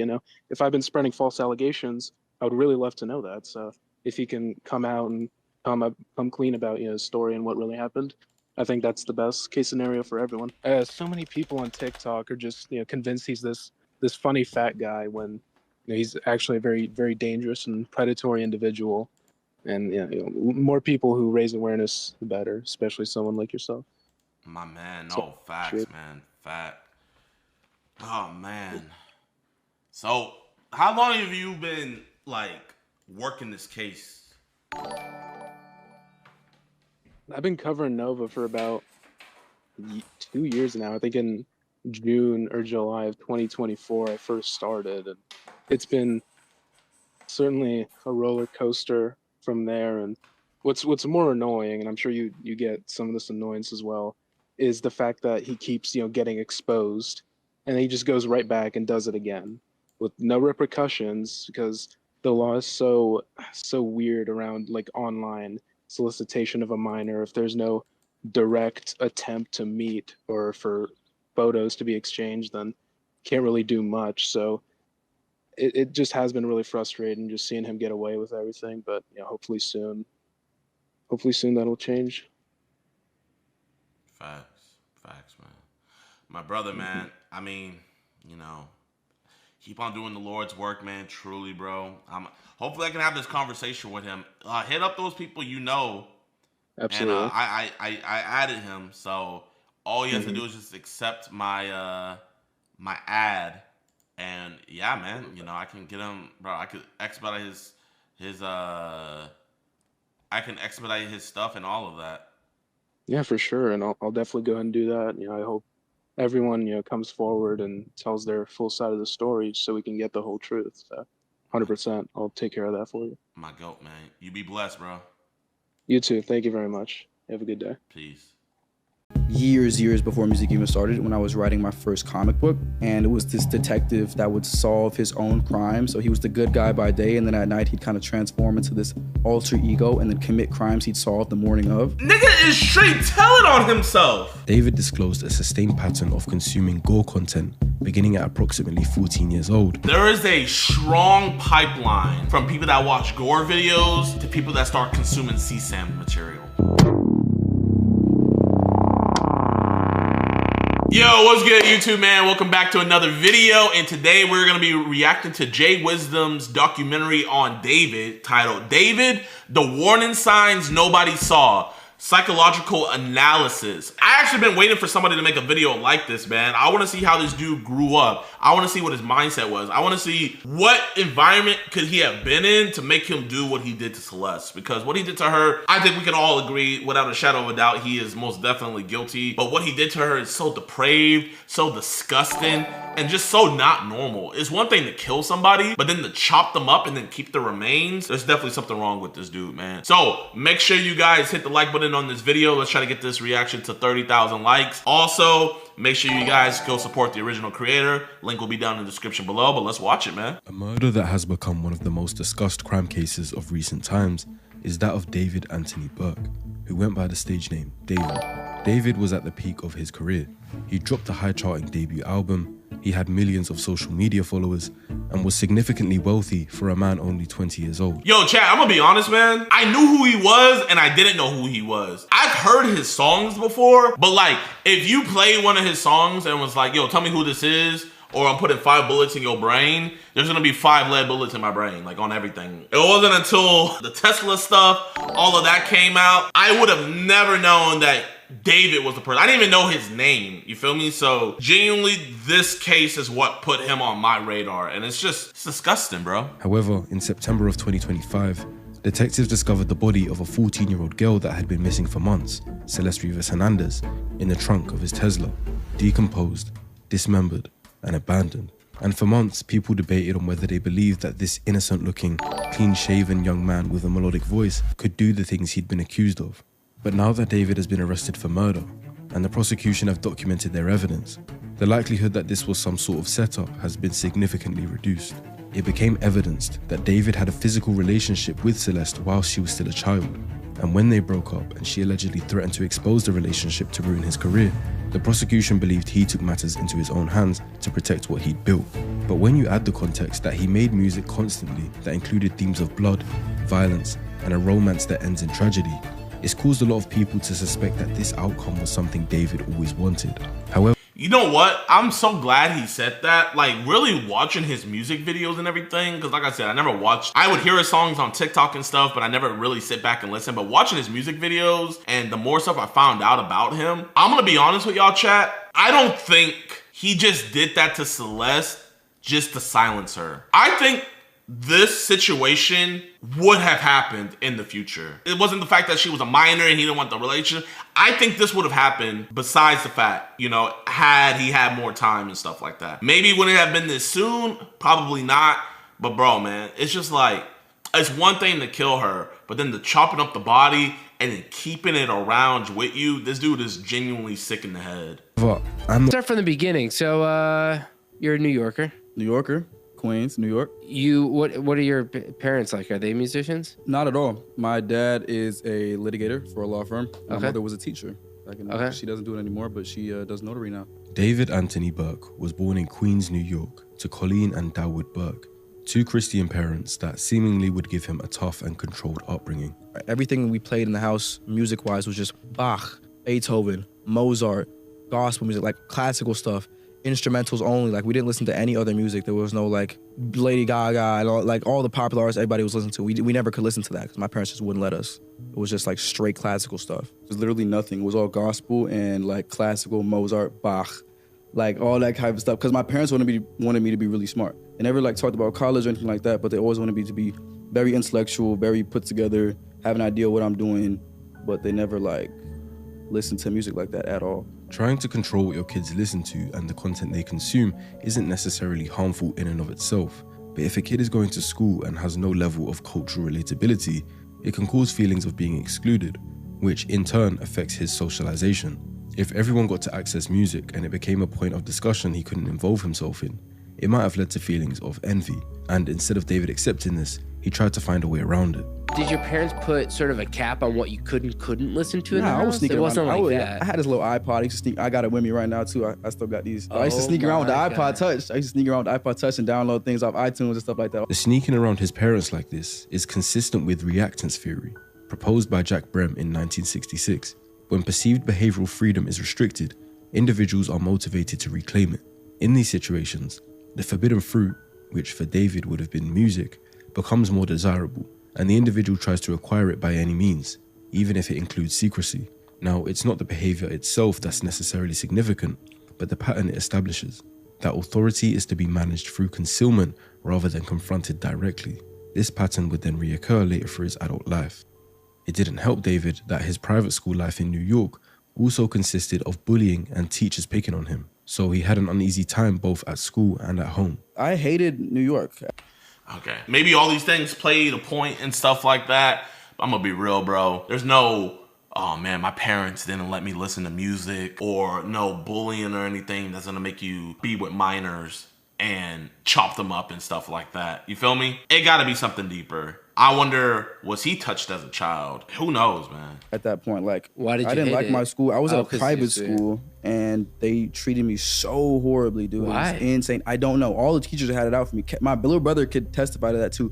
Dude, they just had it out for me all the time. I don't know what it was. I would just do nothing to no. Bro, I hate when people make it and they always have to have the, I had a teacher tell me I was never gonna amount to anything story, bro. I'm not gonna sit up here and say it doesn't happen, but why does every influential person have to have my teacher said I wasn't gonna amount to anything. They said I wasn't gonna be nothing. Now I will say, my mom did say I wasn't gonna be anything, but she was just mad at me. She was mad at me and she caught me like lying about my grades and stuff. And the teachers would just pick on me and bully me for no reason, bro. I wanted to leave that place so bad. And he got his wish as they moved to Houston, Texas. And he found it slightly better. No. Bro's in my city. Bro, I could have walked by, bro, and not even known. At his new school. But he was a kid that didn't really seem to find anything that stuck. His parents tried to get him into music, but it wasn't stimulating enough for him at that time. She put me into piano lessons when I was 7, and then I quit that after a week. She was like, okay, I'm not gonna pay for it if you don't like it. Quit that. She put me in a church choir when I was 8. Quit that. And then I was in middle school band. When I was in 7th grade, I played the flute, and I quit that. But he never developed into a conventionally social child. He describes himself as a people watcher rather than a member of a friend group, sitting apart in cafeteria settings and constructing fictional narratives around classmates that they were unaware of. At school, before I was homeschooled, like middle school, elementary, I would look at these kids, like at cafeteria, at lunch was like my playground, like my brain's playground. Like there's so many different kids and they're all doing something different. I would just sit there and I'm a people watcher. I would just inspect them and like write about them and stuff like that. And I kind of brought these characters to life that were inspired by my classmates. So every time I would write like a short story, I'd have these different classmates in these stories and they would never know. It's like different names and everything, but they were inspired by my classmates.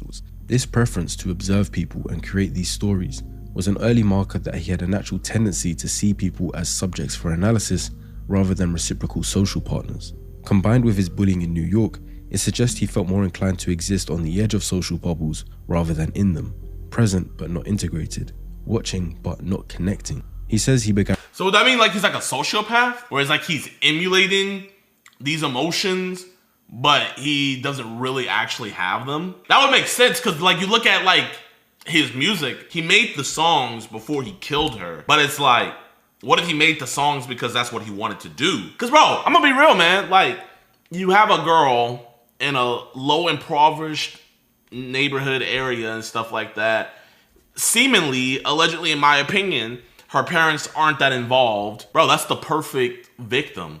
I think the question really to be arises, obviously the prosecutors are saying that it's premeditated, but I think what's more important is was it premeditated to the extent of, hey, she's about to ruin my career, I need to kill her? Or was it premeditated to where this was the end goal all along? And I think that's a fair question to raise, especially when somebody has detailed these actions in their music so long before the actions were actually done.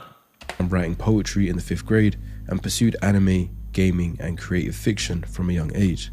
Yeah, ever since I was young, I really just liked anime, gaming, and poetry. That's it. I remember reading my first manga when I was in 5th grade.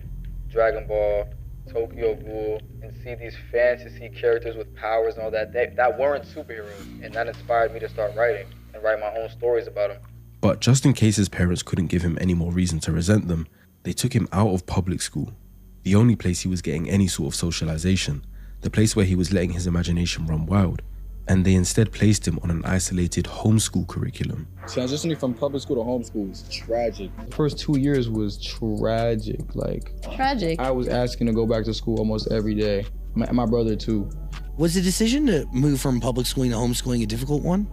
It was, and it wasn't mine, it was my parents. So there's 2 different types of homeschooling in America. There's group homeschooling, where it's parents that don't want their kids to be in public school environments, but they still want them to be in social groups. So they have you have homeschool. Bro, with all these school shootings and everything, I get why parents would want to have their kids homeschooled. But bro, man, don't feel offended if I say this and you're like, oh, I'm homeschooled and I'm not a weirdo, right? I'm just saying, the likelihood of you being a social weirdo, I feel, goes up way higher if you're homeschooled.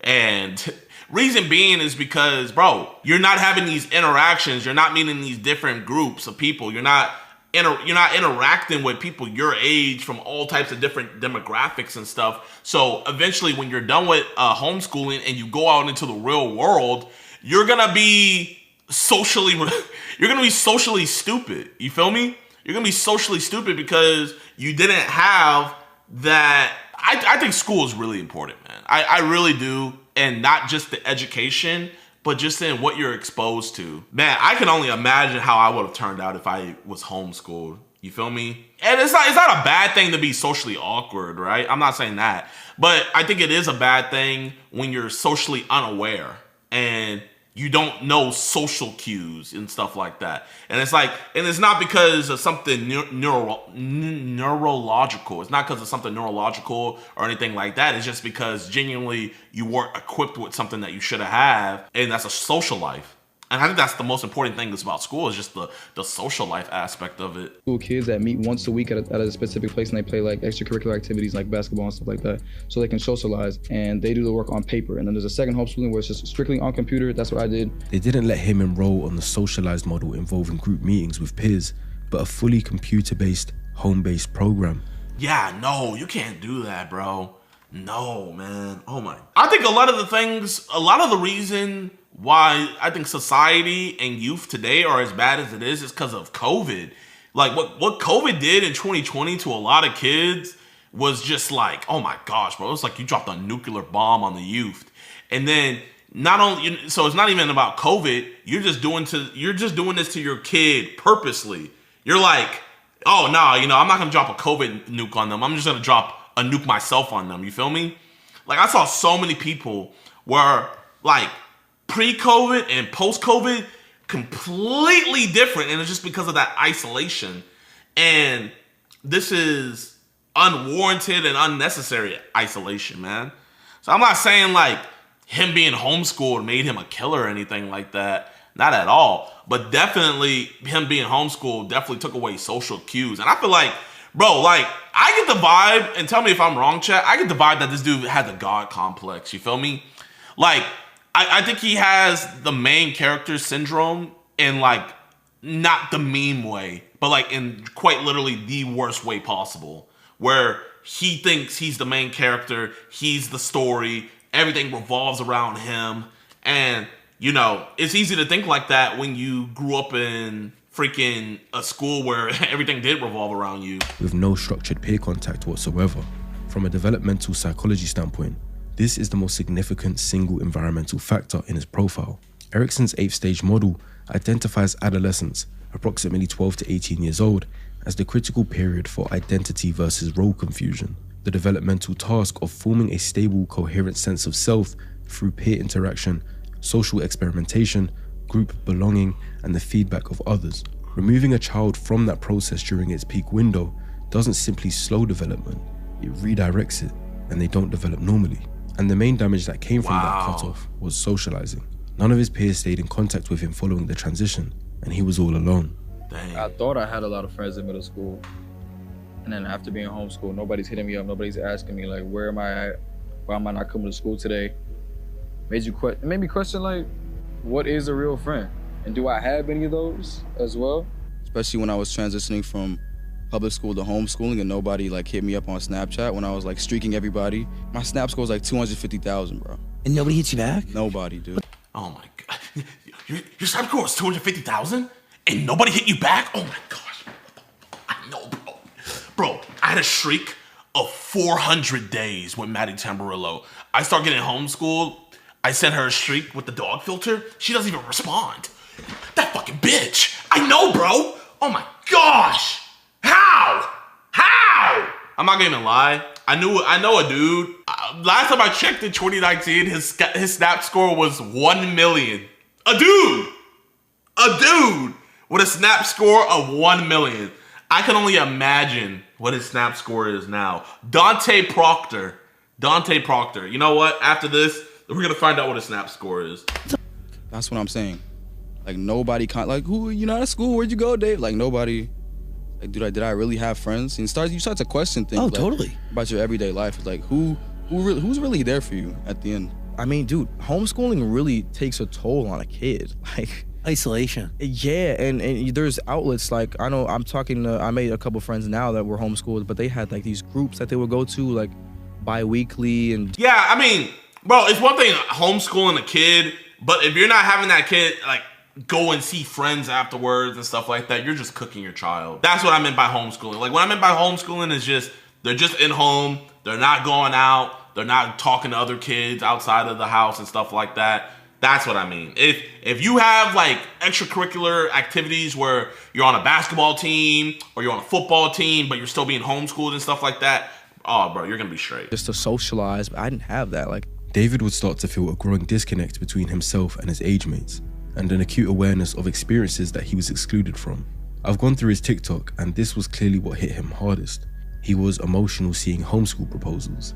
He has another post titled, What It Felt Like to Be a Homeschool Teen, and I won't play the audio for copyright reasons, but the lyrics go, everybody's falling in love and I'm falling behind, as he visibly shows his frustration at that fact. He missed out on having high school relationships, but had to watch everyone else get to have one through Snapchat. His former peers got to post relationship quotes and pictures with their partner, whilst he stayed at home, unable to do anything but watch. As the caption says, homeschool and being on social media 24/7 was not a good mix. In another post he says his superpower is never being able to express my feelings properly because I was homeschooled and had no social life for 5 years. And on another, he says, I was homeschooled all my life, I never got to experience any school dances. When adolescents are denied normal peer socialization, the need for connection and belonging doesn't disappear. It finds alternative channels. In David's case, that channel was the internet, specifically Fortnite, YouTube, Discord, TikTok, and eventually music. During his homeschool... Damn. So that makes a lot of sense, because apparently, that isn't the whole thing of how they met, him and Celeste, was through Fortnite? Him finally having an interaction with a girl and him like being starved of that, where, because obviously you can't find no girls in homeschool, you know, it just seems like he just jumped at the opportunity. You feel me? I'm not trying to make him sound like a victim or nothing, but I'm just saying like that could be a huge reason. David describes Fortnite as his primary social environment. He engaged in squad fields, which is where you're allowed to join games with strangers and talk to them if you have a headset and mic. And he allowed people to vent their personal problems to him. Especially being homeschooled and not having a social life, right? So I'm on the game, I'm talking to all these random people, and they're talking to me about their life problems, you know, using video games to escape the real world as much as I am, and then living my life vicariously through them. and like writing songs about their lives. Yeah. I would go on Discord and I would go on Fortnite and I would go on like squad fills and I just let people talk to me and just tell me about their lives. Cause like most of these people that play video games the same way I do, they're going to it as an escape. So I was just being an open door and an open outlet for like my peers and my friends to kind of just like vent to me about different things in their like personal lives and stuff like that. And I'm like 15, 14 at this time, so I don't know how to like be a therapist, right? But it's like I'm taking this information and all these different people talking to me about different like problems and situations. I'm like, wow, this is really what humans are like. Like, these are humans. The fact he says, yeah, these are humans. Wow. So that, oh yeah, he's definitely a psycho. He's definitely a what is it, sociopath or yeah, is it sociopath or psychopath? I forget the word. Like he's the, which one is it, chat? Is it sociopath or psychopath? Sociopath. Okay, yeah. Definitely. Oh, and a psychopath. I mean, he chopped her up. Yeah. I'm like, wow, this is really what humans are like. Like, these are humans. These are humans. The fact he says, wow, so this is what humans are like. These are humans. Tells me that this was the only way David was understanding human psychology at that time. This is a clinically unusual developmental pathway. Normally, an adolescent's model of human behavior is built through direct, embodied, reciprocal experience, like friendship, conflict, romantic experience, loss, etc. But David built his model of human psychology through a parasocial and semi-anonymous listening role, absorbing other people's problems through a gaming headset. This produces a specific kind of social intelligence, highly observational, empathically competent on an intellectual level, but fundamentally disembodied. He understands humans like a researcher understands subjects, not as a participant understands his peers.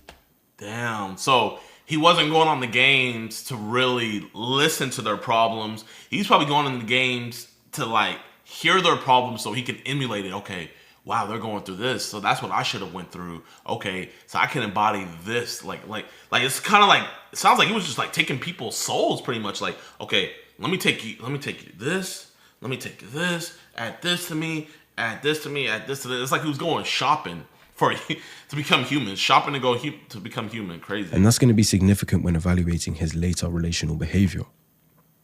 So he was chronically online, seemingly addicted to video games, but being home alone that much allowed him to stumble across much worse vices. Later, in his own Discord server, David disclosed a sustained pattern of consuming gore content beginning at approximately 14 years old, following the accidental exposure to a cartel execution video.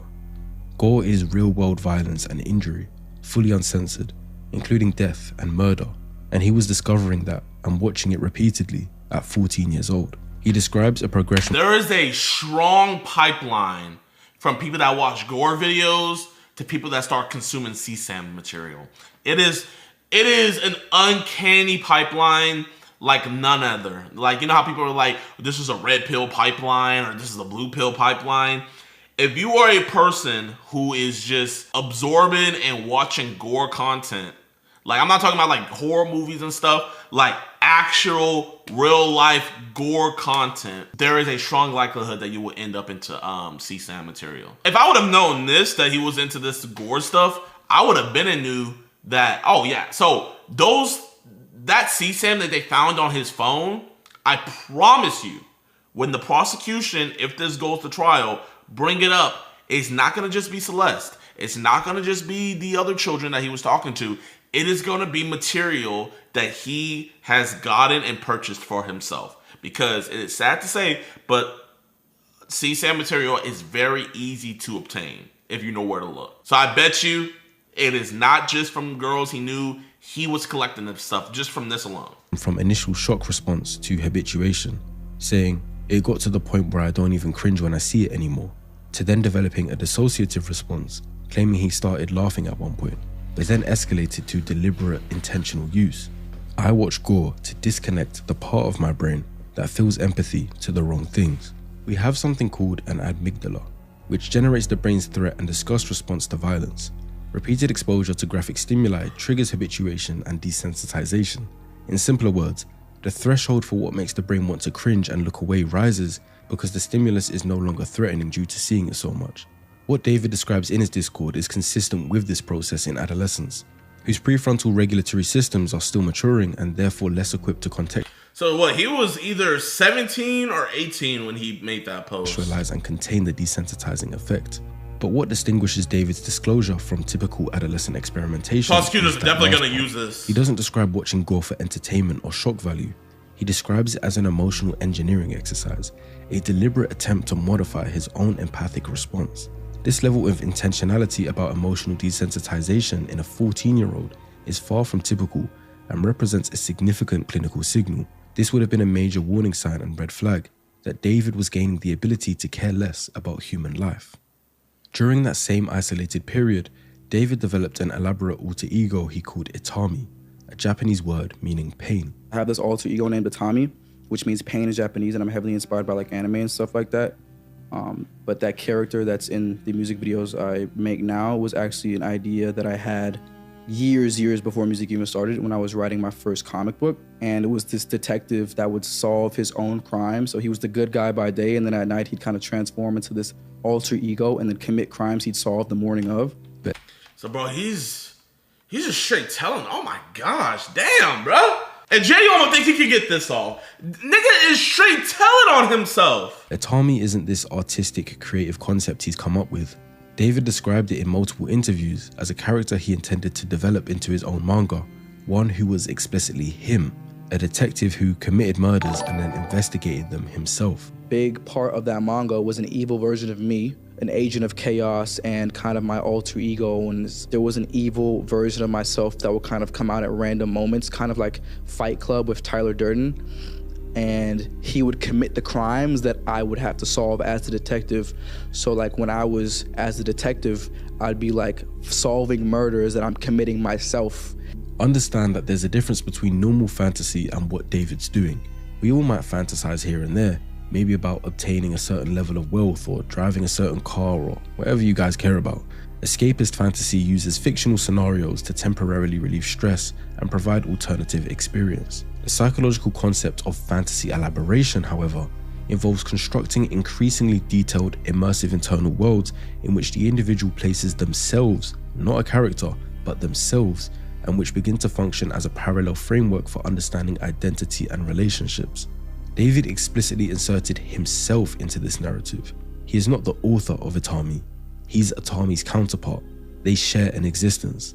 He later described Itami as the one that is weaving his way into my relationships and ruining them and inducing trauma and things like that. This language suggests that the alter ego had become a psychological container for the parts of himself he wished to disown but had not eliminated. I started making music in like December 2021. I used to be a Fortnite YouTuber, bro. Like, it's so crazy. Only reason I started making music is because my videos got copyrighted, because I was using like Scissors music, Justin Bieber music, all that. And my mom was like, yo, if you're getting copyright strike, you're not making no money, make your own song. So I was like, bro, I could probably do that. Because of his ability, I know he's able to play and do, so I said, just make your own music. And that was that. So I kept doing it. And then it kind of just became this thing where the music was getting more popular than the Fortnite videos. My SoundCloud numbers surpassed my Fortnite videos numbers. Crazy. And it was out of here, bro. He had no prior musical ambition. What he did have, though, was years of accumulated internal material. The Itami fantasy, the observational psychology built through online listening, the poetry he had written since 5th grade, and a set of emotional themes like isolation, romantic destruction, duality that had no other outlet. Music gave that internal world a public form. It also gave it a socially legitimate one. Dark themes that are wrapped in musical craft don't register to us listeners as warning signs. They register as artistry. The same content that might raise concern if it was in a journal or a private communication is celebrated when it has a compelling melody behind it. David's own statements confirm that his early music was not... Yeah, that's true, man. If you just... If a dude went on stage and just made a speech about how he wants to kill some gangbangers, then go and make people prostitutes and sling dope in the community, people are like, damn, that dude's a monster. But you put a nice beat behind it, you know, and make it rhyme a little bit, people are like, oh man, you know, that's hard. You know, like freaking Crazy Story by King Von. Imagine like Crazy Story by King Von was just spoken, no rhyme, no beat, no nothing. You would be like, oh my god, bro, this dude's horrible. But you add a little rhythm to that, you add a beat to it, then it's, oh man, bro, that's a banger. And there's no difference with this dude, man. That's why you gotta be careful what you're consuming and stuff like that. You feel me? Like, I get everything's art and subjective and stuff, but, you know, it gets to a point where when you consume stuff like this, eventually, man, you can become that stuff. Drawn from lived experience, but from imagination and preparation. When I write music about heartbreak and the sad type of things, I write it not from experience, because I was a really homebody. I was homeschooled. Like, I didn't have much of a social outlet like that. I write it in like preparation. I feel like when you commit to love, you commit to devastation as well. I think it's a mixture of like trying to figure it out myself and then looking at other people's experiences. I mean, 'cause I've never experienced like true heartbreak either. So I write all these songs in preparation for it, so I'm not devastated, you know? So I know what to expect. He describes writing about heartbreak in preparation, having never experienced it. He states directly, "I love over-dramatized themes of romance because it would never be like this in real life." I love over-dramatized themes of romance because it would never be like this in real life. So it allows you to like have more room to play around. The thematic content of his early catalogue in 2022, like Bleed Out in March, Dirty Secrets in May, Romantic Homicide in July, centers on romantic destruction, hiding dark secrets, killing a romantic partner, and feeling no remorse. Romantic Homicide's central lyric, which David explains in detail in a Genius interview, is constructed specifically around the active first person. Not just you died, but I killed you. He stresses the first person agency. Which was in the back of my mind, but then you think that I'm gonna say you died, but I say I killed you. So it's not like the thought of her is gone by itself was something that she did, it was something that I decided to do. And I killed her in the back of my mind. It just makes you think, when did he kill Celeste in the back of his mind? He wanted to kill somebody, bro. He wanted to kill somebody. And I think Celeste was just the perfect victim. Like, I think this goes beyond premeditated. You feel me? Because I think the prosecutors could show that it's premeditated for financial gain. She was going to destroy his career and stuff like that. But truly, in my heart of heart, I believe that had she even just been like, you know, I want to stay with you, I'll never expose you and stuff like that, either it would be her or somebody else, this would have happened. I think this is just something, because you got to think about it like this. He's always, through other people, making his art, you know? Like, he's always the third person on the outside witnessing something and writing about it. And artists know your best art comes from your own life, right? So think about it like this. He's made all these songs from looking at it from the outside looking in. What if now he decided, hey, I want to actually take for myself? If my music is this good from just me being able to look at other people's lives, imagine how much better it would be if I create my own from myself. He also describes the back of my mind as the location of this act, which is precisely where he has told us that his fantasy lives. His mother's reaction to Romantic Homicide is very ironic, but also significant. I showed it to my mother, and she was like, "That song's too violent and too sad. You're not releasing it. My son is not gonna be talking about killing people in music." And I was like, I'm gonna take that as a challenge, low key. I played it for her in the car, and she was like, "David, this song is too violent. You're talking about killing people in your music? No, not my son." And I was like, wait, I might be onto something, bro. She identified something real in the content. He overrode her objection anyway and released it. And that song was the one that became his commercial breakthrough. The commercial success of Romantic Homicide is a pivotal moment in the psychology trajectory. David didn't receive any social correction for expressing violent romantic fantasy. He received validation, streams, a record deal with Interscope, and multi-million-dollar career momentum. I get the first email from the labels. I showed them, I'm like, all right, my mom has to hear about this now. I was like, there's no way I can like sweep this under the rug. I'm getting really famous right now. And then I meet with Interscope, who I eventually signed with, and I meet on my team Mogul Vision for management that I signed on management. And then at that point, it was just time to push the button. From a behavioral reinforcement standpoint, this is near optimal conditioning. The behavior, which was externalizing dark fantasy through art, produced the outcome most desired by someone with his developmental history. In chat, man, okay, so you guys saw it. So you got a $3 million advance, right? So you got a $3 million advance. I'm going to be real, man. There is no way he's earned more than... There's no way he's earned more than $6 million from his career, you know? I'm gonna be conservative. Bro, he is going to go broke so fast if he's not already broke, because he was spending $13,000 a month on his freaking wherever he was staying. His lawyer, we already talked to Bruce Rivers. He's a criminal lawyer who actually knows the lawyer representing David. And this is what he said, and I quote, he said, "I wouldn't be surprised if his entire advance is already sitting in Blair," that's the attorney representing David, is already sitting in her account. Because how she charges is, she doesn't just charge, oh, okay, pay me up front, and then, you know, pay me a service fee after. She pays on the hour. You feel me? So she needs an advance. Like how he got an advance, she needs an advance. And that might be why he doesn't have any, TMZ's been reporting why he doesn't have any money on his books and stuff like that.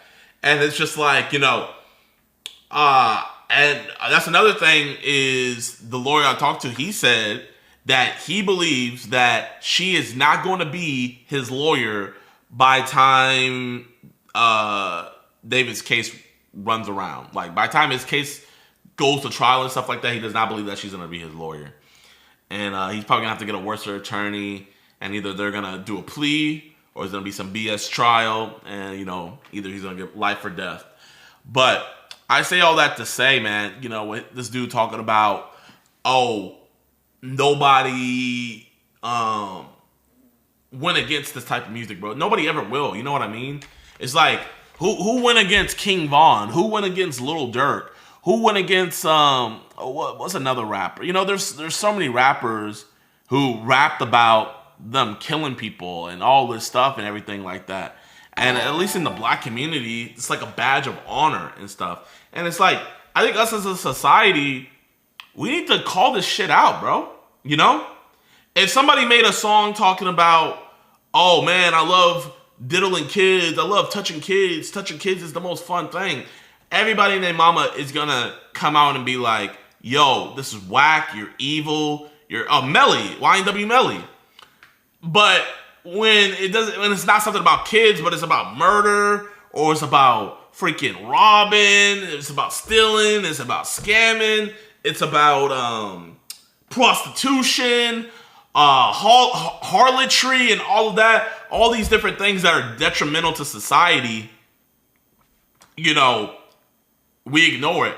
And it's sad to say that, where we can look at this David situation and be like, you know what, we're not going to tolerate this anymore. Nobody's going to do that. He's going to get convicted, and we're going to move on with our life, and then some new artist is going to come out talking about the same stuff that he's doing, and then he's going to get caught up for it by the feds or something, and we're going to be like, what? He was actually doing that? What? He wasn't, I thought he was just Little Tekka, you know? I didn't know he actually had 2 twin Glocks and Make You Dance. I didn't know. I thought he was like Little Tekka. No, bro, we can't keep on acting like that, man. We actually have to make a stand. But then, you know, it gets into freedom of speech. You know, it's a whole big thing. But I'm so happy that he's pointing this out to where nobody was calling out this behavior. You know, and if you said something, oh, bro, this song's kind of weird. You're a Karen. You're soft. All of this crap. Which was belonging, recognition, status, and the experience of being known without truly being seen. Because not only did he blow up in music, but that coincided with social media fame, like TikTok, where he got tons of engagement. But looking back on that, those fans were engaging with someone who wasn't even their true self, and who never took the mask off.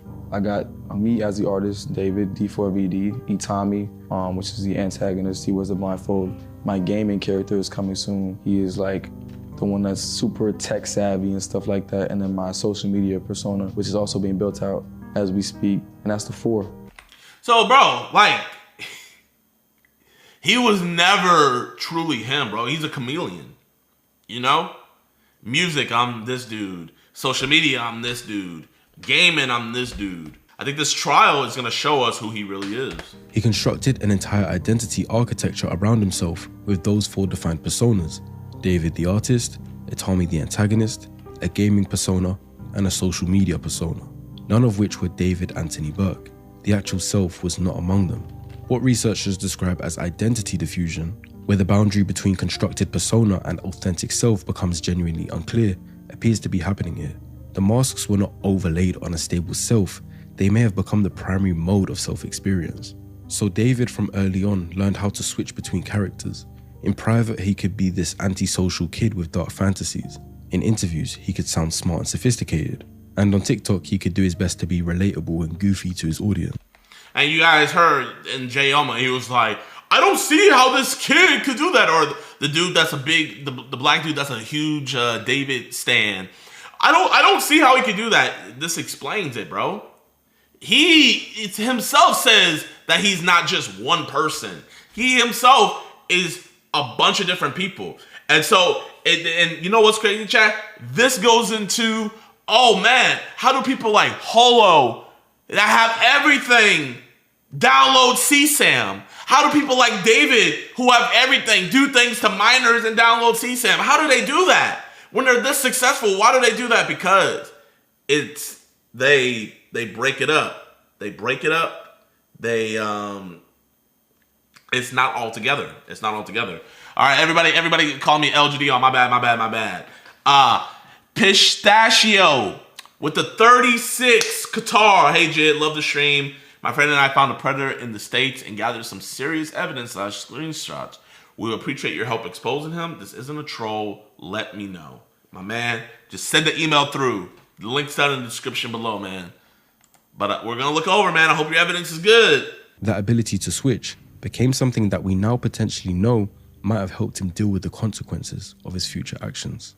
According to prosecution documents, David and Celeste Rivas Hernandez first made contact online in January 2022 when she was 11 years old. Crazy. And he was 16. This reportedly happened on Fortnite, which would be consistent with how David got his social interaction when he was homeschooled. The prosecution I'm gonna let my kids play video games for sure. They are not playing online. They're gonna have to be 15 minimum to be able to play online, bro. My kids can, bro, there's too many good story games and stuff like that they can play to where they don't need to be playing online, bro. There's too many good story games. You know, they can play the oldies or they can play whatever comes out during that time when I have kids. But bro, you know what I mean? 11 years old and she ran into this guy. And I don't even think he was freaking, he might have been 18. Who I don't know how old he was at the time. But bro, it just, you never know, man. And then not only that, imagine he was the same age as her. You guys saw what happened with the girls that killed their friend for Slender Man. Kids can be the same age as your kid and kill your kid. It's not just adults you gotta worry about. You gotta worry about other children. You feel me? It's like, no, you see your friends at school, okay? Come home, relax, detox. You just around them people for 8 hours. Chillax. Documents confirm a physical relationship began in November 2023 when Celeste was 13 and David was 18. So they knew each other online for almost 2 years before ever becoming intimate. This is purely my opinion based on available context and evidence, but I don't believe David sought out Celeste in a predatory form, looking for a minor specifically because that's what physically attracted him. The fact he was only 16 at the time and was being homeschooled makes it completely plausible that the relationship began as some kind of intense online companion. You see, this is where I'm gonna have to disagree with this dude, man. He just said earlier that David had been consuming gore content since he was 14 years old, okay? So he's been consuming gore content since he was 14. He meets Celeste when he's 17 and she's 11, okay? So what, 6-year age gap. I'm just gonna say this. When I was a 17-year-old, 16, whatever, 16, 17, doesn't matter. When I was 16, I am not gonna wanna hang around no 11-year-old. No. No regular 16-year-old is gonna wanna hang around an 11-year-old. So this is what I think. Like we already established, he consumed gore content. That's what he admitted to. I reckon, bro, I'm telling you guys, you have to believe me on this. There is a strong correlation between people that consume gore content. And when I say gore content, I'm not talking about just like scary movies and stuff. I'm talking about like decapitation videos, cartel videos, real life stuff. People that consume that stuff are the same people that like watching CSAM. So he admitted to his audience that he was consuming that stuff at 14. I reckon he also, allegedly, in my opinion, he was watching CSAM at 14 as well. I'm telling you guys, you gotta trust me on this, bro. You gotta trust me. So, with that being said, if he was consuming that stuff, right? So 14, we get to 16, so 2 years of consuming that stuff. He run into Celeste now. What? And you're gonna tell me that he wasn't looking for her in a predatory way? Nah. Yeah. I most definitely think he was.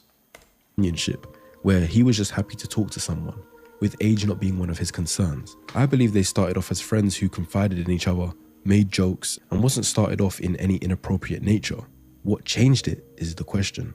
The evidence that the prosecution are bringing forward documents a pattern that David was grooming Celeste in stages that got gradually more intense. The first thing he did was make her feel special.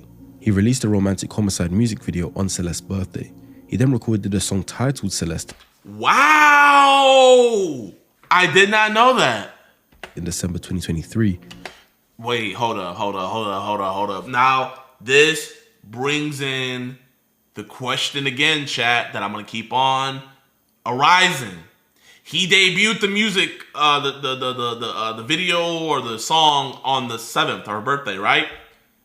My question now, was that a foreshadow of what he wanted to do? I believe that it was a foreshadow and it just took steps. Expressing deep personal obsession, and he continually maintained her presence in his Discord server.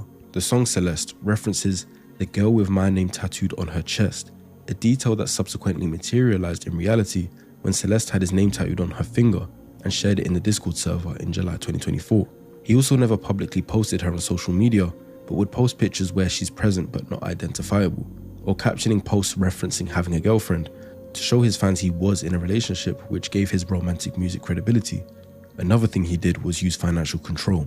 Prosecution documents confirmed that after Celeste's parents removed her phone from her in February 2024, David drove to Lake Elsinore where she lives and paid a classmate $1,000 to provide Celeste with a new phone he had purchased so that they could maintain contact.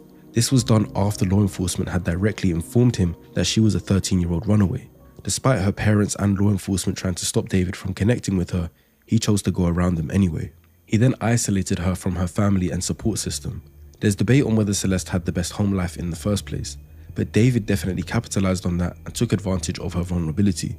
Throughout 2024, the prosecution documents confirmed that Celeste spent significant time at David's Hollywood Hills residence, accompanied him to Las Vegas, London, and Texas, and was repeatedly reported missing by her family. I feel like parents, more specifically a mother, know what a child looks like.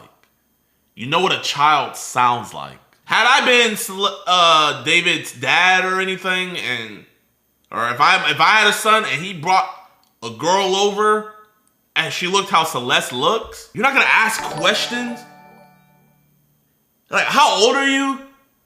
Yeah, you can say, oh, I'm 18, I'm 17, but you're not, I don't know. This pattern of running away is consistent with successful grooming. The victim's primary attachment has been displaced towards the perpetrator. David had become the new safe place in her eyes, which is really sad to think about in hindsight. Another thing David desired was surveillance and control.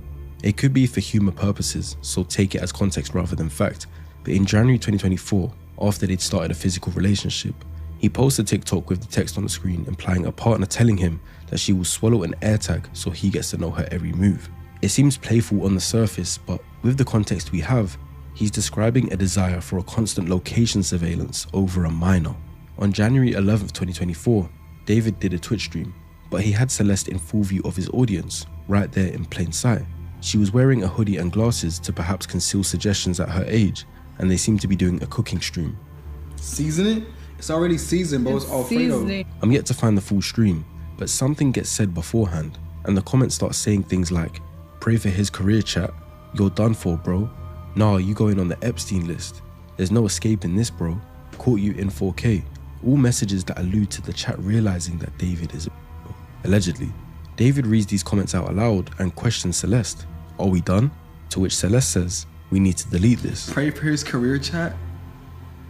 Are we done? Are we We need to delete this. Are we Maz, can we delete all VODs? And then as soon as the stream ends, delete the stream too? I talked with the private investigator after, who's been working this case, and he let me know that like this wasn't just a joke, like, oh, delete everything. You guys remember, like he actually has the screenshots of like David being like, nah, like I actually delete this shit, you know. Now the question I have is, this stream right here particularly, what I can assume probably happened is she wanted to be more in his life. I don't want to just be behind the cameras. I don't want just people to see my arm. I don't want people to just see my finger with your name tattooed on it. I want people to actually see you and me together. I don't think this was his idea for the stream. If I had to guess, they got into an argument and she put some type of ultimatum and he was like, okay, you know what? We'll do a stream together. If I had to guess, you know? Can we delete anything? You done for, bro? Y'all are not done? Now you gonna Epstein? Yo, wait. You see the instant panic in David because he's tried to keep this relationship a secret, and this was the closest he'd gotten to being exposed. The chat continues with David and Celeste Island trip and David Epstein flight list. But something else gets said, and David puts his hand firmly on Celeste's shoulder and says, I media trained you. To which she replies, no, you didn't. I personally don't. Yo, I media trained you. No, you didn't. He says that's controversial, and she questions him with something that almost exposed his secret to the world.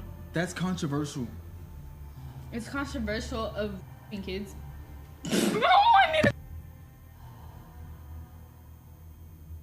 Really good. Okay, It's been a good one. Bye. Bye, guys. Mwah. Oh my. Delete everything. Public statement from David's girl. Delete. Nah, she's cooked. Delete everything. Everything goes. She seemingly regrets saying it straight away, and David ends the stream.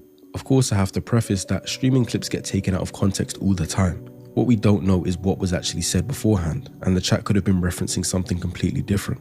But it doesn't matter what was being referenced beforehand, like, especially whenever what is said pertains to that situation, that is quite literally what was happening. And bro, anybody that was in that Discord and knew what was going on, I'm gonna be honest, man, Celeste, I might get canceled for saying this, man, but Celeste did not know how to take care of herself. And she's a kid, you know? She needed other people to take care of herself because it's quite obviously that she was making very bad decisions. Yes, she was groomed. Yes, all of that happened, but she could not take care of herself. She needed other people to look out for her, right? And allegedly, in my opinion, David didn't have her best interests, obviously. I don't think her family did. I think there could have been a lot more effort from her family. It's been proven that there's other family members that have been over, it's been stated that there's been other family members that have been over to David's house with him and Celeste there at the same time. And not only that, man, the Discord knew, bro. Like, I've had Discords. Like, when you have a Discord, like, you have a community in there. Like, your Discord, it will know, especially people that you mod up and stuff, they're going to know a lot more about you than just, you know, your average supporter and stuff, right? So these people knew that she was a minor, but they probably also liked the fact that, oh my gosh, I'm close with a famous artist, you know? Oh man, you know what? I can turn a blind eye. David treated me good. You know, David promised me tickets. Or David promised to sign something whenever he comes to my city and stuff like that. She needed other people, bro. She needed other people, and other people didn't show up for her. Nobody showed up for her, you know? And I think it's an embarrassment on everybody's end, you know? There's sometimes things happen to children where it's just out of the parents' control, you know? Like the freaking FedEx dude that just like kidnapped that girl and killed her, who just got sentenced to death. The Horner guy. situations like that, it's just there's situations that happen to your children that is out of your control. But this is one of those situations where this was not out of her family's control. This could have been easily prevented. This could have been easily thwarted by the cops too, man. We do know is that David was making attempts to media train Celeste. In his own words, due to him understanding what he was doing was wrong, this is an attempt at power control, because by giving her instructions on how to act, she's molded to become more obedient. It's crazy that this Twitch stream is almost a mirror of what the prosecution are alleging David did to Celeste over a year later. When he was on the verge of getting exposed, he tells his mods to delete everything, to physically discard of the evidence so that no one can find out the truth. He did what he needed to maintain control over the narrative, and panics when there's a risk of the mask slipping. Prosecution documents state that Celeste and David broke up in November 2024, though text messages confirm a continued sexual contact through to at least March 2025. The documented text exchanges describe Celeste growing distress at the nature of their relationship. She messaged, according to prosecution filings, "All we do is have sex and just hang out, man. I want more than that for myself." If you notice, the prosecution frames this as evidence of David's manipulation. This is because of the context that is supposedly surrounding this message. The prosecution's argument is that David had deliberately led her to believe that they had some sort of future together, that she was his girlfriend, his partner, someone he was building something with, specifically in order to maintain physical access to her and her silence. She was emotionally invested in a future I don't think he actually planned to give her. Now, before we proceed, I have to reiterate, because I know how soft the YouTube guidelines are when it comes to active cases and demonetization, but David is only alleged to have murdered Celeste Rivas Hernandez and has pleaded not guilty. He did that shit. So take what I say next as opinion, as rumors, as theory.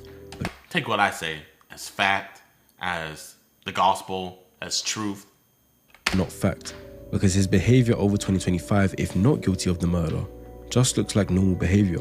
But that's also the problem if he is guilty, because only a psychopath could do what's been done to Celeste and go about life as normal. On the night of April 22nd, 2025, prosecution documents describe a lengthy argument conducted over text messages. Celeste had become aware of David's relationships with other women. Although they supposedly weren't in a relationship anymore, this triggered Celeste, and she threatened to expose their relationship publicly and destroy his music career. His debut studio album, Withered, was scheduled for release April 25th, 2025, so 3 days later. On top of that, he had a multi-million-dollar career, active endorsements, and a world tour booked. The prosecution alleges that at approximately 8:40 p.m. on April 23rd, 2025, David ordered an Uber to transport Celeste from her Lake Elsinore home to his Hollywood Hills residence. She arrived at approximately just after 10 p.m. The prosecution alleges that shortly after her arrival, David stabbed her multiple times and stood by while she bled out, making no attempt to call emergency services. At approximately 11:30 p.m., he drove north on the 101 freeway to Santa Barbara County, texting and calling Celeste's phone as he drove, a pattern the prosecution characterizes as a deliberate attempt at a cover story. He returned home early on April 24th, went to a radio interview for the album, and attended the album release party later that evening. The prosecution then documents evidence of David's poor attempt at concealing the crime and dismembering her body, which he then left in the front trunk of his Tesla. Burke placed her body in the inflatable pool he'd ordered to prevent her blood from spilling onto his garage floor and used a chainsaw to cut off her limbs. Surveillance footage confirms David drove his Tesla for the last time on July 29th, 2025. Okay, I'm not gonna lie. I can't tell that that's David. Like, that's the one thing. I cannot tell that's David. Parking it on Bluebird Avenue in Hollywood Hills and departing for his concert tour. And this is the alleged story we have so far on how David potentially murdered Celeste and then continued with life like nothing happened.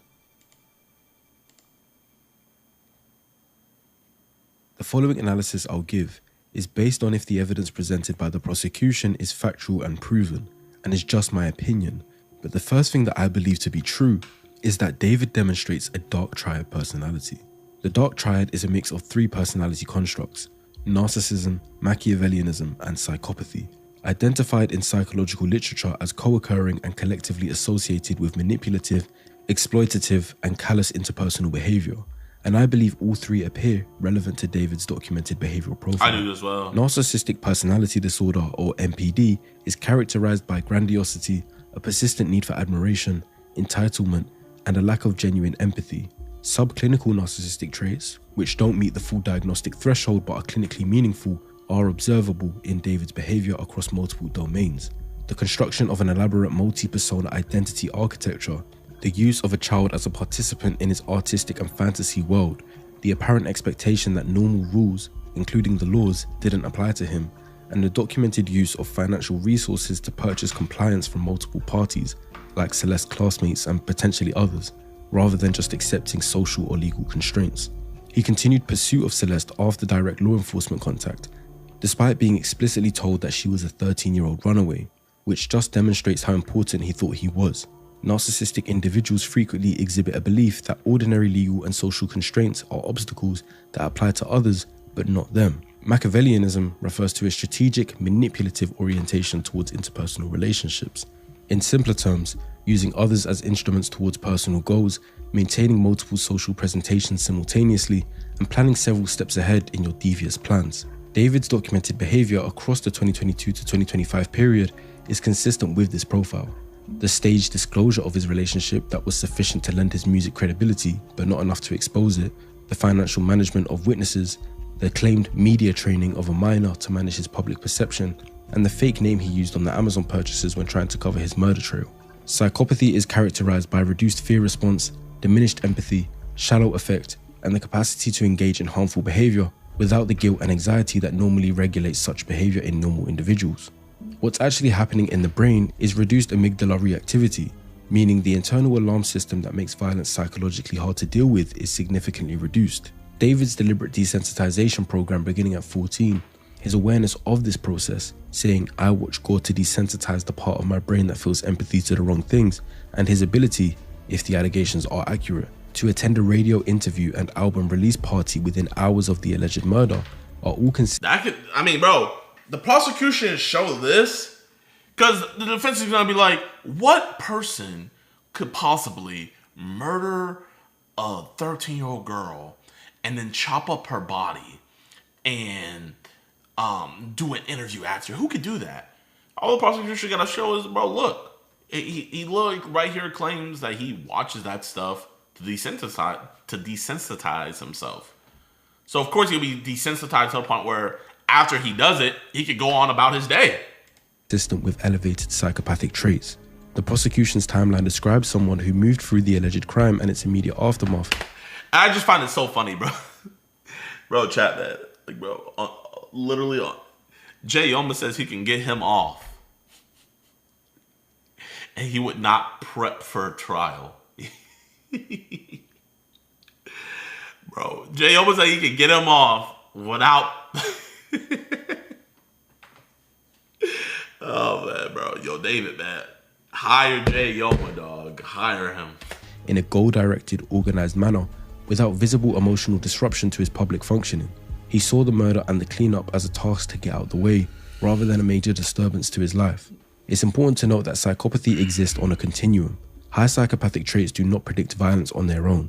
They represent a reduction in the internal constraints that make violence improbable for most people. You can definitely have psychopathic traits and go through life without killing anyone. But if you had to, or if you believed you had to, it wouldn't be hard for you to mentally process. The best way I see fit to analysing the rest of his psychology is by answering some common questions surrounding the case. The first is, was David born with psychopathic traits, or did the environment shape him like this? The evidence doesn't support a simple nature or nurture answer, and the research literature on psychopathy doesn't even need one. Studies on antisocial personality disorder, which is the more official diagnosis with traits similar to psychopathy, have found that genetic predisposition is a real factor, but it's not determinative, meaning genes do play some part, but it needs more than that. What the developmental history suggests is that David likely had some dispositional features like his elevated sensation seeking, a reduced fear response, a natural tendency towards social observation over social participation that interacted with a profoundly adverse developmental environment. The isolation he experienced in homeschooling removed the social components that normally regulate and redirect dark impulses in adolescence, such as peer feedback, mentorship, romantic experience within age-appropriate contexts, and the reality testing that comes from genuine reciprocal relationships. Basically, when you're in school and you're weird, people are going to tell you you're weird and they're not going to be friends with you. and that's gonna cause you to not be weird. The gore consumption, the fantasy. Facts, bro. Oh my gosh, man. Like, shaming people works. You know? People need, people be like, JiDion, man, why don't you just pray over the predators you catch and tell them to do better? No, man. You need to shame some people. You need to, man. Like, oh, bro, you're a grown man, married, came to meet a 13-year-old girl. You need to be shamed. Because I promise you ever have those thoughts again, what's the first thing that's going to come into your head? Exactly. Elaboration and the emotional desensitization program didn't occur despite his isolation. They occurred, most likely, because of it. Any genetic psychopathy predisposition might have stayed more muted in a more socially connected environment, but David was given 5 years of uninterrupted space in which to develop it without correction. The next question is, if many children experience homeschooling, many children watch gore, and many children watch anime, and they don't become violent, then why was David different? The answer is not any single factor, but the specific combination and timing of factors, and the absence of mitigating ones. 3 elements distinguish David's profile from the general population of adolescents who share some of his experiences. First, the duration and completeness of his social isolation was extreme. Not partial homeschooling with peer contact, but 5 years of near total isolation during the precise developmental window where identity and empathy are formed through reciprocal relationship. Fair enough if they let him go to some sports clubs and he got to meet people weekly, but he was completely alone. Second, his response to that isolation was not passive, but active, as he built an increasingly elaborate internal fantasy world in which violent romantic narratives were central, and he deliberately used that period to pursue desensitization by watching gore videos. Third, and perhaps most critically, nothing corrected the trajectory. There were no peer relationships to provide reality feedback. There were no teachers or mentors who intervened. When his dark material reached the public, it was celebrated. When law enforcement contacted him directly about a 13-year-old runaway, he found a way around their intervention. The system of natural corrections that normally checks and... Yeah, I mean, bro, if him knowing that the police know about the relationship didn't stop him, then that just shows he was so far deep into his depravity. Like, if usually when like predators will see like police are involved, they're like, okay, no, I'm good. But that just lets me know all I need to know about him. He definitely, there's no doubt in my mind that he was consuming CSAM on like a regular basis. Redirects deviant development failed at every point. Another question is, with his fantasies and music content, did David always have a lust for murder, or did circumstance just cause him to kill in that I moment? think he did. Neither characterization is fully accurate. Despite how wild our minds like to run with conspiracy, evidence doesn't support a long-term conscious plan to murder Celeste. There's no indication he groomed her with killing in mind from the outset. What the evidence does support is a sustained internal world in which romantic relationships and fatal violence were thematically intertwined, in which he had deliberately engineered his own emotional desensitization to that violence, and in which he had repeatedly rehearsed, through his music videos, through lyrics, fantasy, and alter ego construction, the psychological experience of killing a partner and feeling nothing. Whether or not he consciously intended to kill Celeste, he had spent years building the psychological infrastructure that made it executable. The prosecution's alleged motive that he was silencing a threat to his career is entirely plausible as a proximate trigger, but the proximate trigger ignited something that had been laid down over a long period of time. A person without that psychological infrastructure, confronted with the same threat, would not have had the same response. They might have offered to talk about things, maybe to pay her off, or something, but not murder. A very common question is, why did he leave the body in his Tesla and then just go on tour? Was it narcissistic overconfidence or something else? There's the theory that he wanted the body to be found so that everyone could appreciate the art of his crime, and whilst psychologically intriguing, it doesn't hold up well against the broader evidence. The prosecution documents a person who used a false name to purchase disposable equipment, drove to Santa Barbara County to destroy evidence the night of the alleged murder, made deliberate false statements to law enforcement, and continued attempting to incinerate evidence months later, as he bought a burn cage in July that he didn't end up using. This is not the behavior of someone wanting the body to be discovered. It's the behavior of someone who believed he was managing the situation competently. The most clinically consistent explanation is indeed narcissistic overconfidence, a well-documented feature of individuals who combine high narcissistic and psychopathic traits. The belief isn't simply, I am above the law in an abstract sense, It's the belief that the individual's intelligence, status, and resources are sufficient to manage any problem. Leaving the car on the street rather than disposing of it properly is a catastrophic risk assessment failure, but it's consistent with the same cognitive pattern that led him to go to his radio interview the morning after the alleged murder. The operational logic appears to have been, the car is not at my address, it's a few hundred feet away, I'm about to leave on tour, and this is manageable. He definitely thought that Celeste running away all the time was going to play to his advantage, as no one would be looking for her. But when it comes to dead bodies decomposing, you don't look for that smell. The smell finds you. The question most fascinating to me, especially when watching through all of his TikTok videos following the proposed date of the alleged murder, is what allowed him to continue functioning normally after the fact. Several interacting psychological mechanisms are relevant here. The first is the reduced guilt and anxiety response associated with elevated psychopathic traits. The internal system that makes violent acts psychologically disabling for most people was, in David's case, already significantly reduced through years of deliberate desensitization. The second is compartmentalization, a defense mechanism in which an individual maintains separate psychological areas that don't interact, allowing normal social functioning to continue in one area while extreme events are contained in another. The third is the role of his persona architecture. David had spent years living between constructed identities, none of which were his actual self. Switching to David the artist for a radio interview was not a performance grafted onto a traumatized person. It was, by that point, his default public mode of existence. He was the psychopathic and cold version of himself that night, and switched his persona to David the artist by the following morning. Finally, if the prosecution's characterization of the alleged murder as an act to silence Celeste is accurate, then there was no emotional conflict to suppress. The act achieved its objective. The threat was eliminated. For someone with the psychological profile described in this video, David saw this more as completing a task rather than being horrified at what he'd done. So it wasn't that deep to him, and that's why there were no signs, at least publicly, of breakdown or panic. Now the final two are significantly important to many of you watching. Firstly, was David an actual pedo that would have pursued other underage girls, or was Celeste's age just incidental to timing? The evidence doesn't actually support primary pedophilic. No, it does. I mean, you know, he probably didn't find this in his research or whatever, but it has been stated that he was talking to other minors, you know? He was talking to other minors. Steve Fisher has got in contact with those minors and has talked with them. So, yes, it is. You know, I know he doesn't want to, like fully say that, but I'll say F it. Yes, this dude was a straight-up pedo. Orientation as the dominant motivation, as I addressed earlier. However, the pattern of seeking a relationship with someone significantly younger, from an unstable home, and therefore highly susceptible to the power dynamic he preferred, is unlikely to be entirely incidental.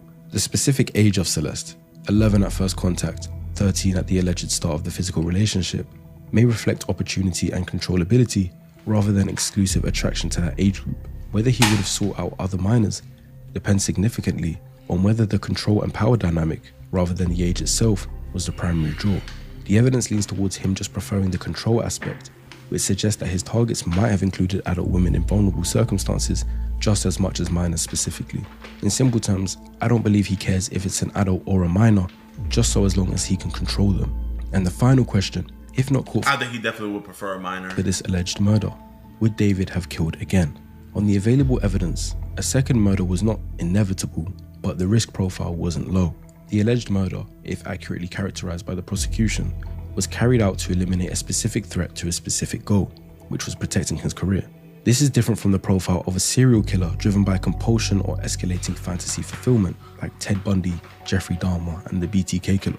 However, the post-alleged murder behavior described in prosecution documents, the methodical dismemberment, the ongoing attempts to destroy evidence, the continued public functioning, is consistent with someone who didn't experience sufficient psychological cost from the act to be deterred from repeating it under similar circumstances. If the career threat had risen again with another person in a position to expose damaging information, the psychological barriers to a similar response would have been lower the second time, not higher. Basically, if the same situation repeated itself with another girl like Celeste, David would just say, "It worked the first time, so I'll do it again." But I don't believe he'd go around his life trying to find people to murder. So, how do we summarize? David Anthony Burke's trajectory is not the product of a single cause, and it doesn't follow the profile of someone who is always going to commit a violent crime. It follows the profile of someone whose dispositional characteristics... You know what, man? It's like, his analysis was great, but his conclusion, I'm not rocking with his conclusion, man. I think looking at it from beginning to end, that this is how it was gonna play out.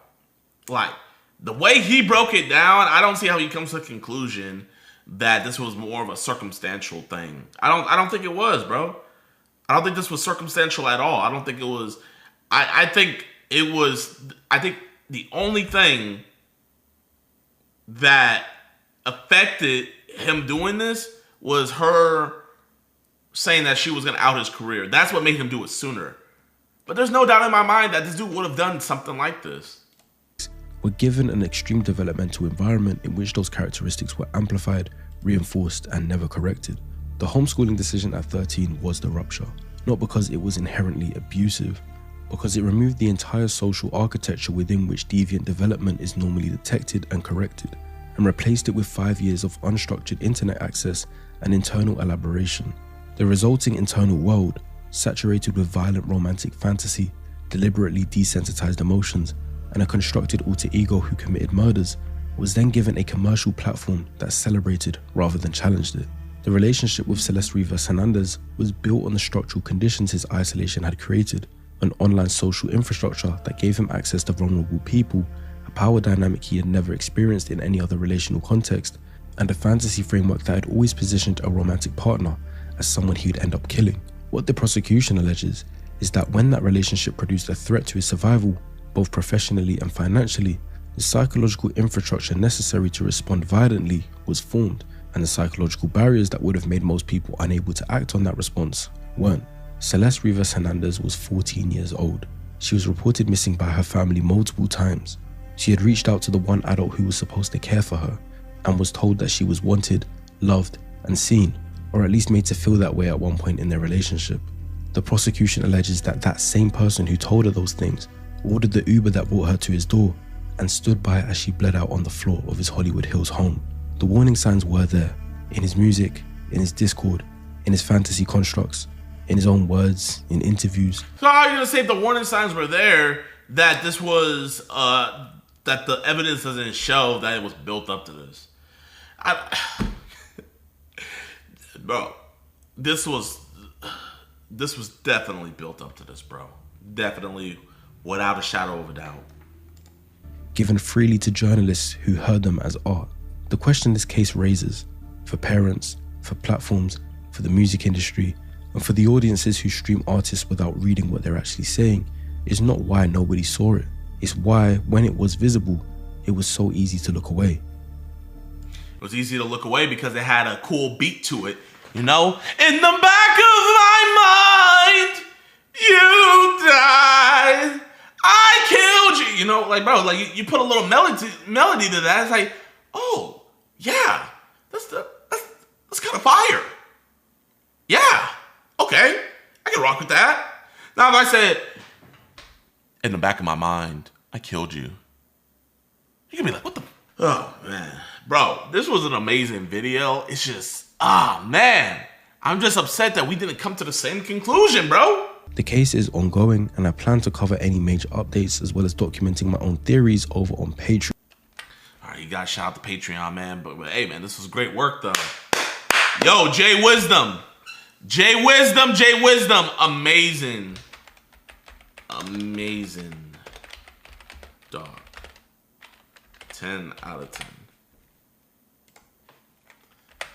I rock with it, y'all, man. Make sure you guys go like the documentary, man.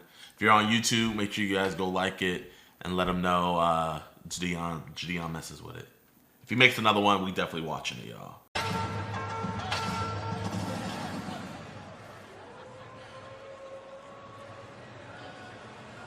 Oh, say, can you see by the dawn's early light what so proudly we held at the twilight's last gleaming, whose broad stripes and bright stars through the perilous fight o'er the ramparts we watched were so gallantly streaming, and the rocket its red glare, the bombs bursting in air gave proof through the night that our flag was still there. Oh, say does that star-spangled banner yet wave o'er the land of the free and the home of the brave.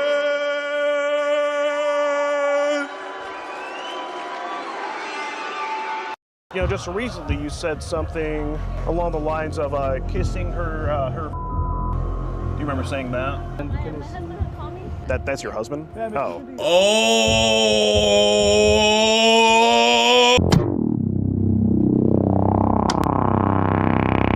Imagine you trying to sell some chimichangas and then Skeet pulls up on you and confronts you about why are you trying to put your chimichanga into a little person. Let's get into the video, man. Let's get into the video, y'all, man. And we're right around the corner from this guy. We're right around the corner from his food truck. I guess he has like a taco stand going on. How you doing, my friend? At the Euro there? Okay, great. That's the Euro? Okay, great. I was gonna ask one more thing. Do you have the Predator pita? The Predator pita? Pita? Predator pita, though. Yeah, the bread? Yeah. You have Predator pita? I'll do a Predator pita. Yeah. Gotta have a good Predator pita to go with your Euro, you know. Oh, I didn't even see him there. Oh, chat. Remember the dummy who had the dog and his dad was terminally ill that we caught and he got arrested? Y'all remember him, chat? That boy got hit with 11 felonies. 11 felonies. Oh my gosh, bro. But yeah, man, I just have to tell you guys about that. And you've just been skeeted in 4K.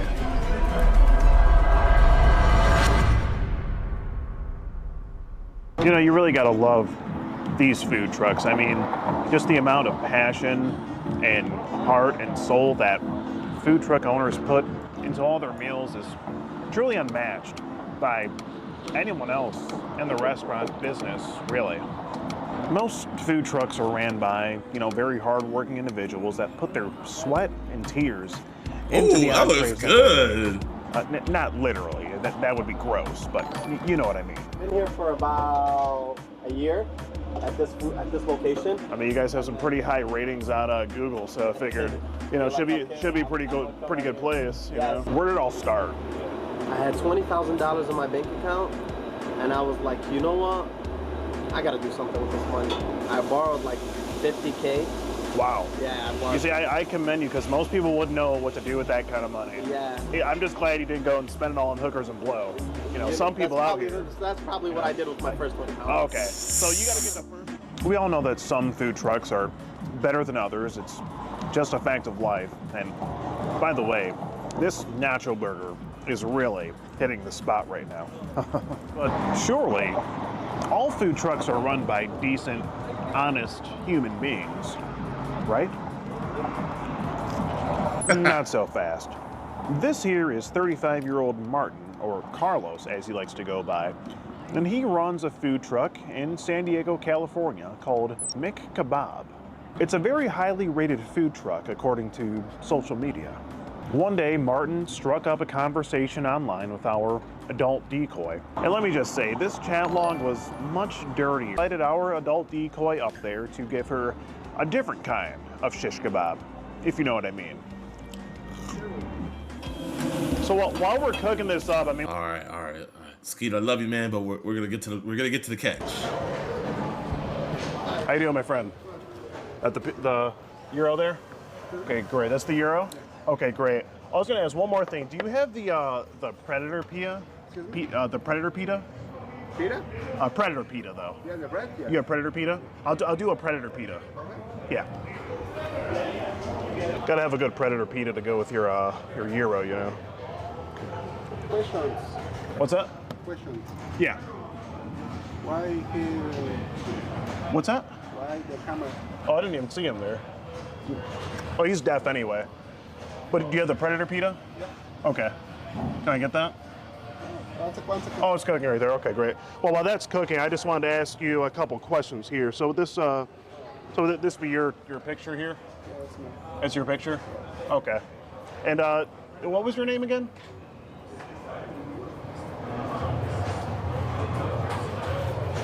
What was your name? My name is Martin. Martin? Not Carlos? I thought your name was Carlos. Yes, I know. Okay. Do He knows. Do you know why I'm here?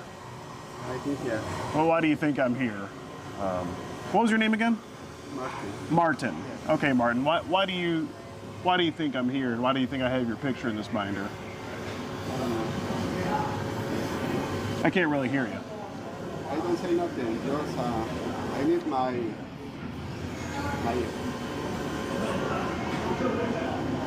nothing. Oh, nothing? No. I can't talk with you. You can't what? I can't talk with you. Why not? So you can talk to a little girl, but you can't talk to the boy Skeet. I can't talk with you. You can't what? I would say if you can't handle the heat, stay out the kitchen, but he's literally in the kitchen. JiDion, I almost had a heart attack the other day. You came into my restaurant on stream and started eating. I thought I had finally been caught. Thankfully you just came for the food. Thanks for the pass. But I'm gonna have to double back to all the restaurants I ate at, cause hey, yo! I can't talk with you. Why not? Yes, I want to talk. No. Well, isn't this a picture you sent to that you invited to up here? Yes. And you're expecting her to come here, right? Okay. And now let's be real here. Cooking food over a hot grill like this can be rather dangerous. But if you ever burn yourself or anything like that, you might be covered by today's video sponsor, Morgan and Your mistake. It's a pretty grave mistake. It's a bit of an illegal mistake, Martin. So where do you get Carlos from if your name's Martin? Just, I don't know. Just a made-up name? Yeah. Okay. Okay. And this would be a picture you sent right here. You sent this picture. And I understand the other day, recently, you showed up to a park to meet her. That would be Centennial Park, right? Okay. Okay. Now, how old are you, Martin? Well, get out the food truck, man. How old? 35. Get out the food truck. And now, I mean, when she told you she was, you even said, "What are you doing on this app for adults?" And you even said it could get you in a lot of trouble. This is stressing. So what I'm wondering is, Martin, why keep the conversation going?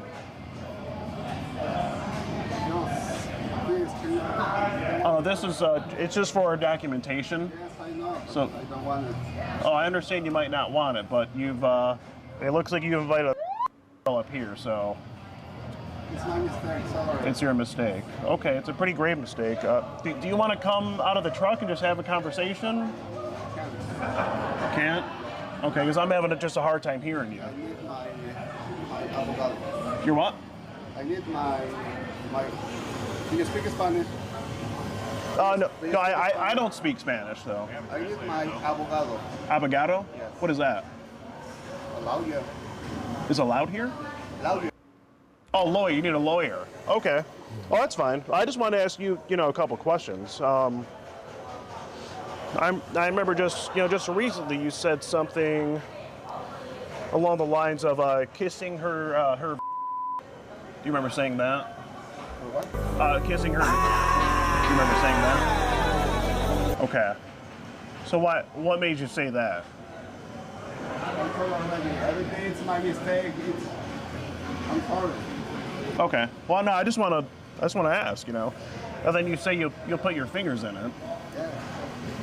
Is that what you were planning to do when she got here today? So what was the plan when this girl got here today to your food truck? Just talk. Just talk? Give her some food? Yes, because. Okay. I can do nothing. Okay. And you make kebabs here? Were you maybe trying to give her some other kind of kebab? What? Were you maybe trying to give her some other kind of kebab? I don't understand everything. You don't understand everything? I don't. Oh, okay. Bro, Yo, this is the thing why I hate catching like mostly Spanish speaking EDPs is because when you start talking to them about this, like, bro, they be understanding everything you say, and they be like, "Me hablo no inglés." Like, bro, you speaking some Shakespearean type English in those chat logs, but now that I'm over here, no habla English. That's fine. So you weren't trying to give her some other kind of kebab? Are you sure? Excuse me? Were you trying to give her another kind of kebab? I don't understand. You understand? Oh, it's okay. I have a translator. Hello. Hello, dear. I just have a translating request for you. Sure. Hi. This is Carlos here. Can you say hi to, or Martin? Can you say hi to Martin? Hola, ¿cómo está? Bien, gracias. Try to hide his face. So what we wanted to know is, so it seems that Martin here sells kebabs at his food truck. We want to know if he was planning to give another kind of kebab to this.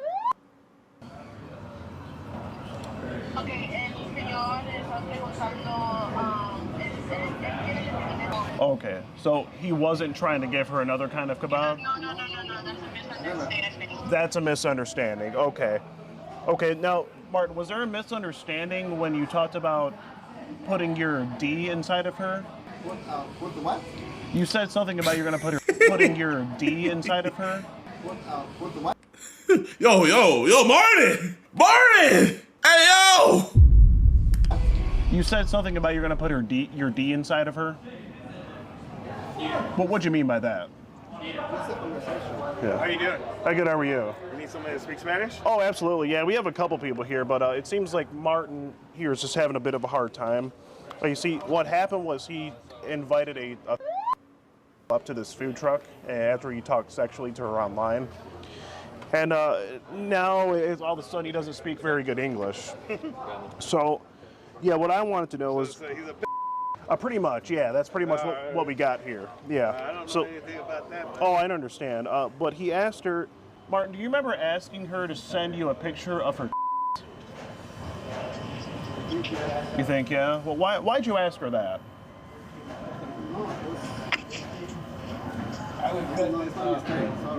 A misunderstanding. Now, Martin, is that PETA burning up over there? Is that still... Oh, you turned it off? Okay. Okay. You asked her if she can sneak out. If she can sneak out? The lady it's still in the camera? Yeah. So Martin asked her if she could sneak out. Is that right? Are you trying to get food? Yeah.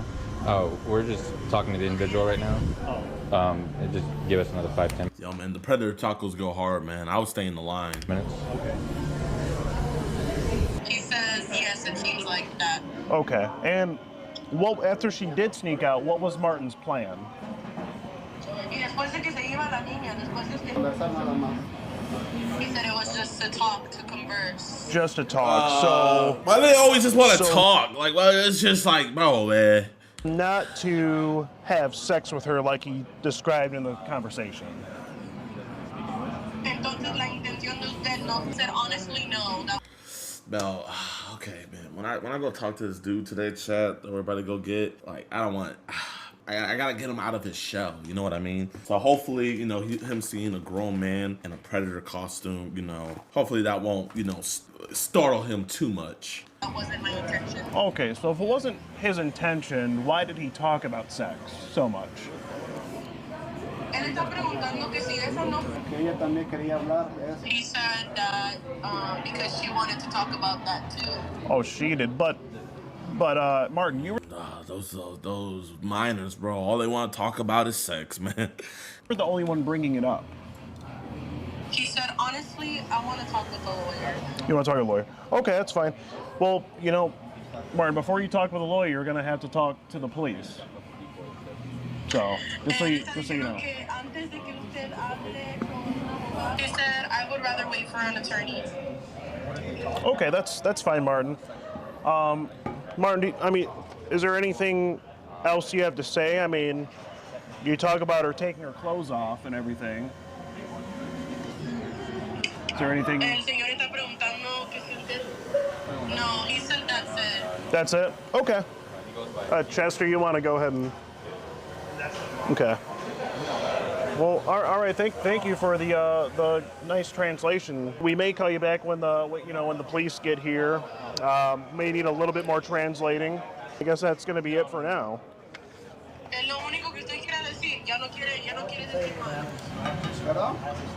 Yep, that's it. Okay, that's it. Gotcha. Okay, well, if that's all you have to say, Martin, what I have to let you know is that I'm Skeet Hansen with the Predatorial Investigation Unit, and we're doing an online series about adults who try to meet up with online for sex, and you've just been skeeted in 4K.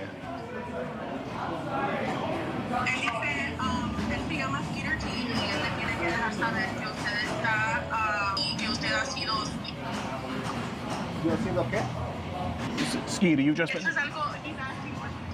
Hey, you've just been skeeted. It's just my catchphrase.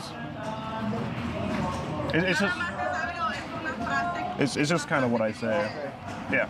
Okay, he got it. All right. Do they talk? And he's pretty much done talking to me now, and invite up here to give him other kinds of shish kebabs. It's just not a good look. It's just not a good look. No, it's not a stupid video. I know. So this is a professional grade camera. This is getting submitted to Netflix. You guys are doing your thing. I guess. Yeah, we have a whole chat log of everything he was saying here, and I get it. I yeah. get it. No, I got a little daughter, so I know. Yeah. I mean, he invited her up here for some activity, so. Yeah. Yep. We'll be out of here shortly. Is the truck valid or what? Is the truck valid? Yeah.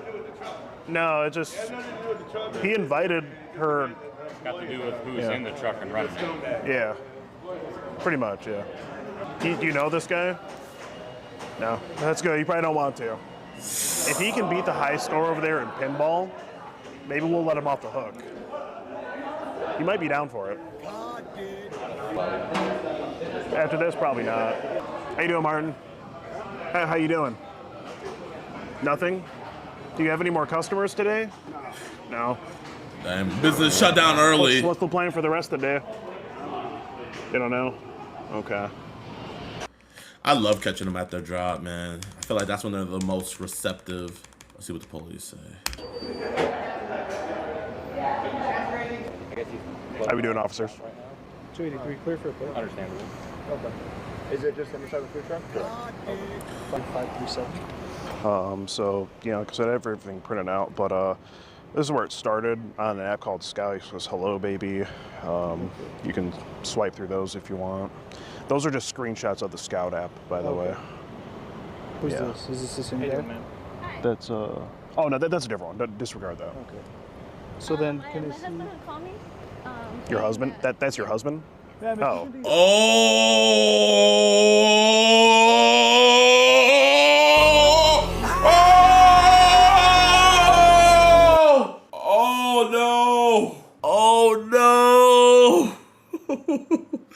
Oh man, she speaks some good habla English.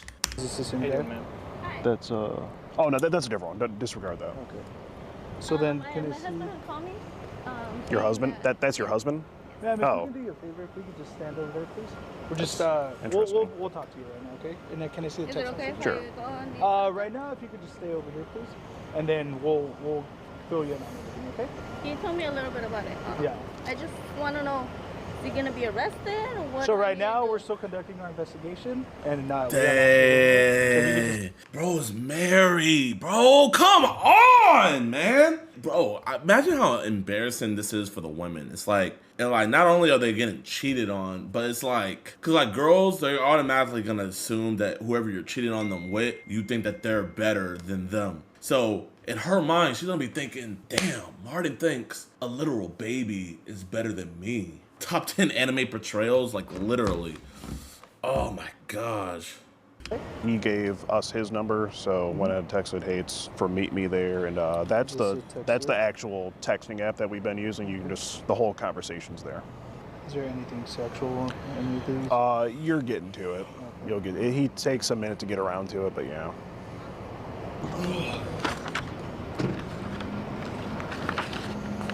It's all the way at the bottom now, but he sent the address for this location and said I'm in the very back. and come meet me, basically. After he said all the sexual stuff that you'll see in there if you scroll down far enough. Yeah, right here you asked if she wants to lose her virginity. Asking you that. Do you want to remain a virgin, or we can do if you want. Okay. It's all right there. Looks like, what's his name? Carlos, or whatever his name is getting his car searched. Officer's doing a deep dive on his car. I think the Mick Kebab Grill may be going out of business. We saw that the door did open up on the food truck a little bit, but honestly, yeah. We're bringing, everywhere we go, we just bring excitement.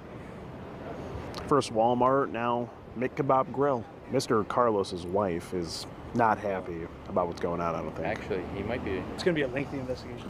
Okay. So we'll have you guys meet me up front right now. Okay.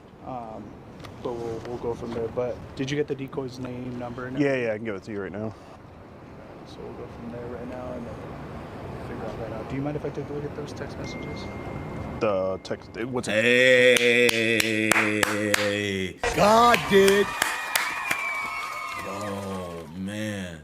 The Mick Kebab Grill. Hold up, bro. Okay. Chat, man. We gotta go. I gotta go check the reviews. Oh, man. The Mick Kebab Grill is unfortunately permanently closed. This POS is filthy, low-down, creepy, touchy-feely, gross, greasy pervert. He lusts after children. He is a terrible person. An awful sorry excuse for a man. There is no worse type of person than a pedo like this who preys on the very weakest members of society, all while masquerading as a normal, hardworking American. And he even has a kids menu. Chicken tenders, anyone? 5 stars. In here? Yeah. Gotcha. In the phone. The phone. Absolutely. Where's your guys' car at? We're the white Yukon over there. Once we get the okay, I'll Yeah. bring it up front. It's about where you left off. It's just about all of them. And then I'll get that. We'll get the screen recordings and then we'll go. Okay, thanks. Yeah. All right. W Skeet. Well, as you saw there, they just took our boy Carlos. They just booked him. It looks like Yo, Leo, Felicia, thank you for that Prime sub. Officially out of business, and I have the pleasure of being their very last customer. You gotta at least try the food, Skeet. Yeah. And this is a pretty reputable business. I mean, it looks pretty good. I didn't get to try the food because I'm not really so much of a kebab person. You gotta try it. He just signed a year lease? When? Yeah. Took him away, boys. Out of here. That's a wrap. On to the next one. We'll be back in next week. Oh, no. Well, dang, man. You know, the W catch.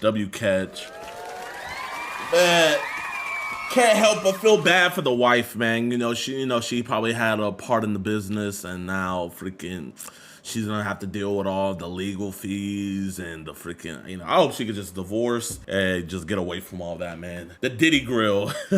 Hey, I like that name. The Diddy Grill. Excellent work, Skeeter Gene, man. Make sure you guys go in the description box. Go leave a like on the original video, man. And go show love to my boy, Skeeter Gene. Ooh. Dan Schneider, a scandal at Nickelodeon. I was surrounded by them when I was 14 years old. Surrounded. Literally. Didn't even know it. It wasn't until I was old enough to realize what they were and what they wanted and what they were about and the types of people that were surrounding me till I went, oh my God, they were everywhere.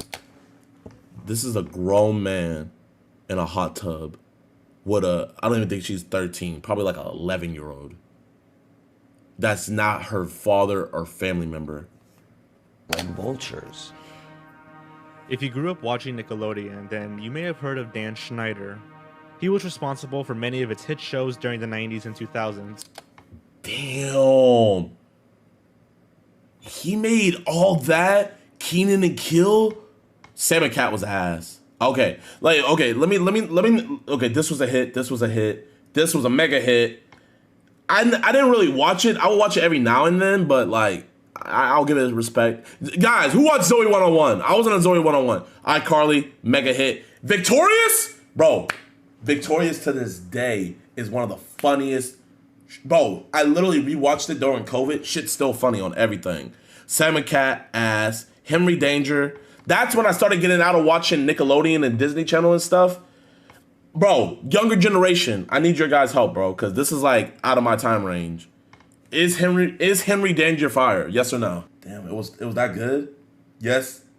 Yes, yes, yes. I seen one funny clip. What did Brody say? He was like, that's not my mom and dad. That's Kim and Kanye. For one thing, my parents, for some reason, they look and sound different. Like Kim and Kanye.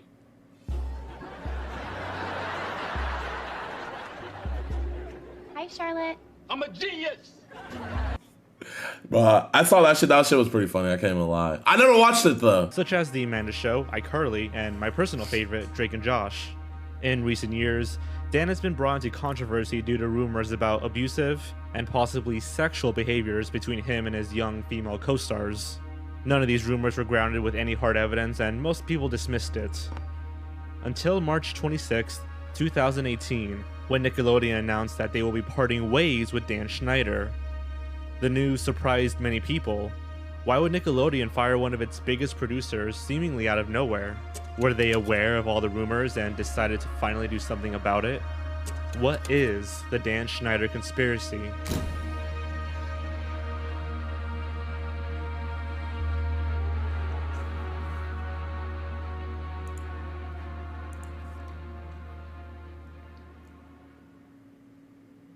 Okay, I'm Carly. I'm Sam. And we like to draw families on our toes. Observe.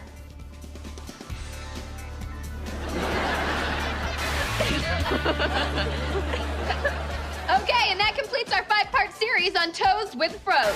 Now, I'm gonna turn off the camera using only the remote and the power of my toes.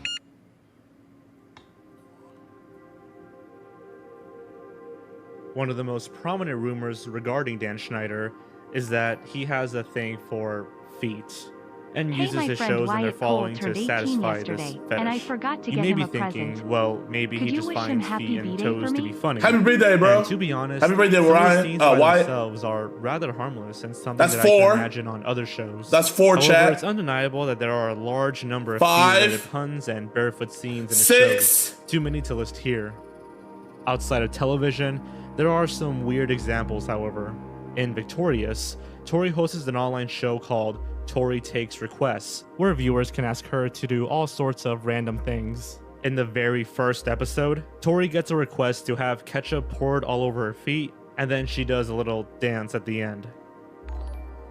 In another online show called Cat's Random Thoughts, there's a moment in the first episode where she sticks her big toe in her mouth.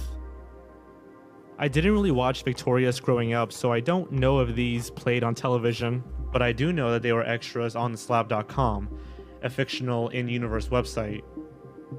Now, here is where things get even more unusual.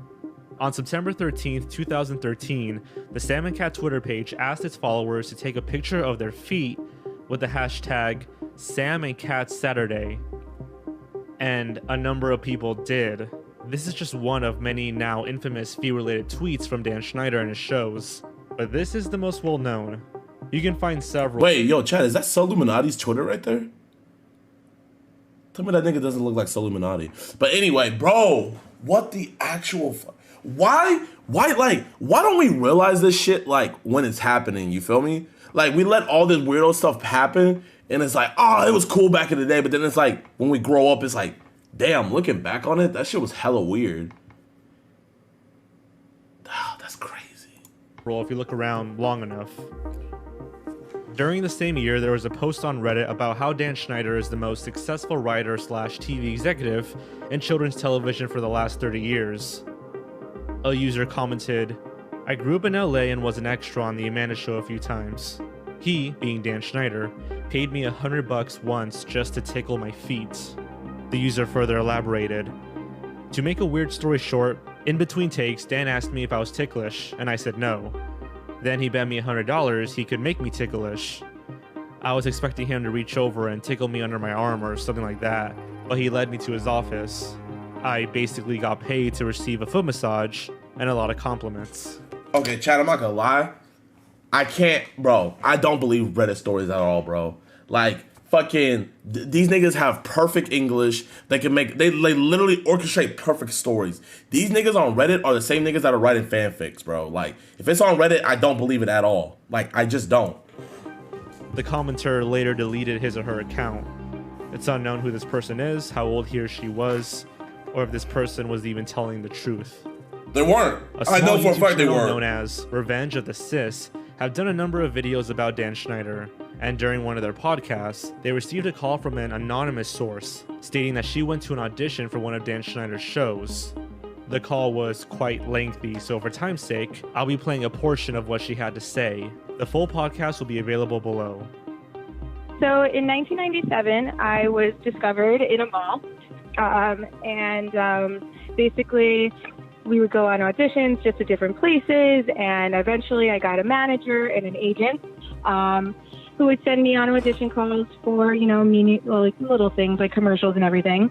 And then as I started growing in my career, in 2007, my agent contacted me and my family about possibly getting a good Nickelodeon gig. And we flew out to LA for this audition. And when we got there, it was a bunch of kids, probably like 200 kids. And then these random agents hand-selected specific kids that they liked or, showed some charisma. And then once about 40 kids were selected, we were then told to take off our shoes and that we were each going to go into a room to show the producer, who is Dan Schneider, the tapes to see who we would want on the show. And of course, we always ask, like, oh, what do we have to do? Like, what would you like us to be doing once we're in there? And my agent told me, he's like, it's going to be like he's like, you got to just take off your shoes, just like run around in front of the camera, talk about how much you love being barefoot. And at the time, even, it was like, okay, that's weird, but I didn't think anything of it because I was still young. Right. My mom kind of looked around and was like, this is wrong. There's just something really wrong about this. Because this person's mother decided to take her out of the audition, she's been blacklisted from the business. Okay. I don't know. I don't know about her being blacklisted from the only way you get blacklisted from the business is if, like, you piss one of them off. Now, if she told him off and stuff like that, then maybe she got blacklisted. But if she just, like, took her child out, like, you're not going to be blacklisted for taking your child out. You feel me? But what I will say is that shit is real, bro. Like, a lot of these kids, like, they're groomed from childhood. Like, these niggas know, okay, we're going to make you a star. So they start you off at 4 years old. And then from 4 years old, like, they literally already have your... Bro, there's a video that we should watch right after this. It literally maps out everything I'm talking about. But they'll literally map your career out from your 4 years old to your fucking 40 years old. You feel me? You're going to be on TV. And then you're going to be put in a movie. Then you're going to start your music career. Blah, da, da, da, da. They're going to map everything out. Bro, you know how this shit's real? Bro, any famous celebrity, like, that's a superstar that you could know of, look up child pictures of them, and I promise you, they're around other celebrities. Like, bro, I seen something where a 10-year-old little Yachty was hanging out. Whoa, look at this, bro. 10-year-old Yachty, little Yachty, hanging out with celebs. This nigga was 10 years old hanging out with celebs. Bro, let me see. Yachty as a kid. Lil Yachty as a kid. Lil Yachty as a kid. Let me see. Look! John Legend! Just posted up with John Legend. Then, boom! Ludacris. And bro, there was like way more. And like, this isn't just like an isolated thing. Like, these niggas, dead ass, from like their childhood. Bro, look. Posted up with T.I. Like, what the fuck? That shit crazy, bro. It's like they're bred to be superstars. All right, let's get back to the video. Dan Schneider, I know you're watching my Vine. Do you like my Vine? Vine. Look what you've done to me. There are a number of photos circulating the internet of Dan Schneider being a bit too touchy with his young child actors, some of which are a bit more uncomfortable to look at than others. There are stories of him inviting young actresses into his office and hosting pool parties during auditions. So what would happen is that your parents would send you to sort of like this camp. It was basic acting classes, and it was an opportunity for the kids to get discovered. And interestingly enough, most of the kids got discovered by the pool. They had a pool, they had like tennis courts, and I believe like it was like Megan Fox and other female and Hillary Duff was another one who got discovered there at the pool. And they would push you to do pool activities because they said that's where you have the highest chance of getting discovered. Now, what was the age range of the people that went to these at these camps? The age ranges, the ones that I was familiar with, are ages 13 to 22. 13? In an article by Kira Davis from Red State. What? 13? She writes, I happened to be chatting with a former child actor over a week ago. We were discussing... Bro, what the fuck are you doing putting a 13-year-old with a 22-year-old that don't know each other? Like, just that on itself is weird enough. Then on top of that, you got niggas that aren't even in the pool looking at you do quote-unquote pool activities. Like, what the... Like, bro, it's not like these niggas are... Like, no, I don't see any pilot for a TV show where the first fucking scene starts off in a pool. Because the only time that they ask you to do stuff is they'll have you do like the pilot episode. So the pilot episode is basically the first episode for every show or whatever, right? Bro, name me one show where the fucking pilot episode started off with a nigga in the pool. Any Nickelodeon show, there isn't one. EDP Riz, no, facts. Weinstein, and she told me that in her youth, she worked on one of Schneider's shows very briefly. She told me, my friend was molested by that man on set. Everyone knew it. No one said a word. Damn.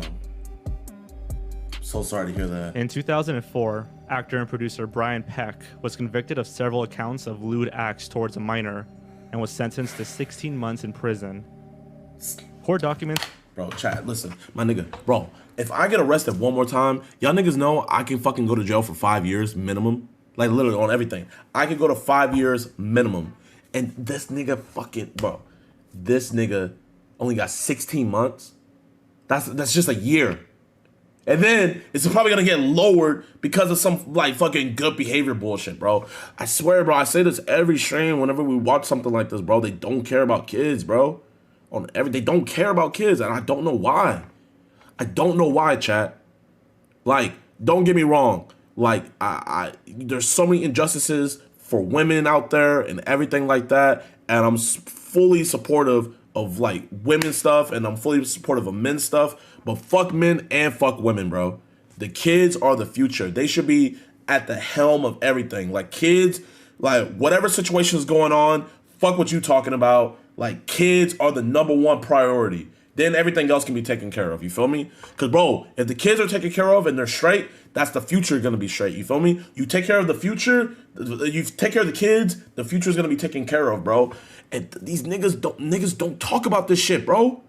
Like, bro, I don't know if you guys know this, but, bro, so many kids go missing in America. Like, it's a ridiculous amount of kids. Like, it's like not even mathematically reasonable, the amount of kids that are going missing. Like, this isn't some, like, random guy just stealing kids. Like, it's almost on some shit where it's like, damn, like, yo, low-key, a lot of kids are going missing in the same type of way, and there's no trace at all, bro. Oh, my God. It's revealed that several... Hey, bro, the police department's in on it, too. Oh, bro, it's so deep shit, bro. That's what Lil Baby was talking about. He said, like, there's shit I can't get into. It gets deeper and deeper, bro. The shit, like, this shit's deep. And, bro, if I fucking knew, I would air it out. But, bro, I'm a YouTuber, man. Like, I know y'all niggas think, oh, JiDion's in the know and shit. Like, bro, I'm not in the know. I'm just like y'all. I don't know what the fuck's going on.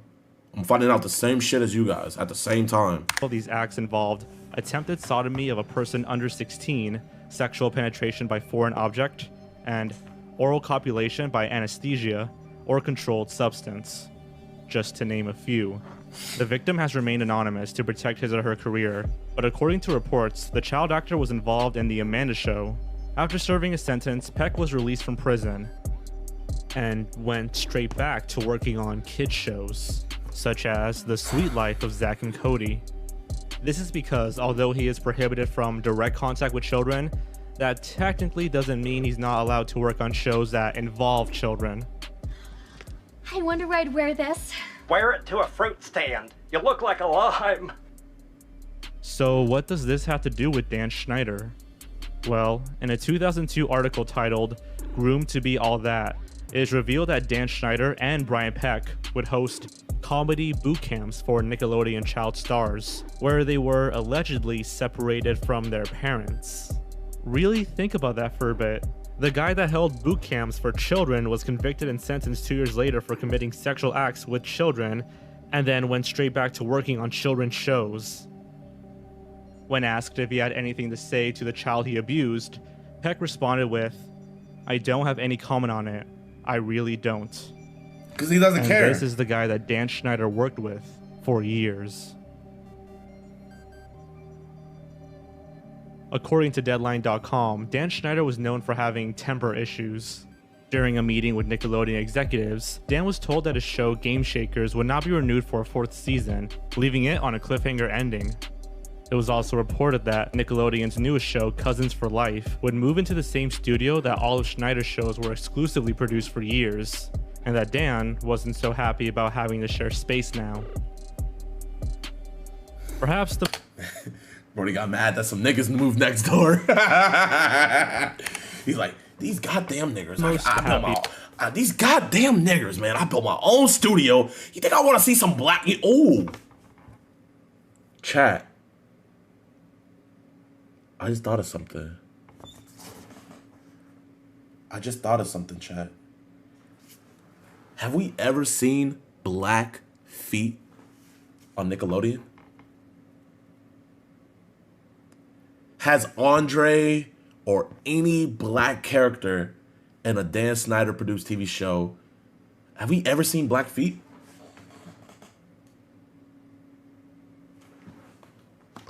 It's bigger than black and white. So you're EDP and you're racist. About having to share space now. Perhaps the most absurd allegation towards Dan Schneider is that he is the true father of Jamie Lynn. Wait, someone said Ariana Grande.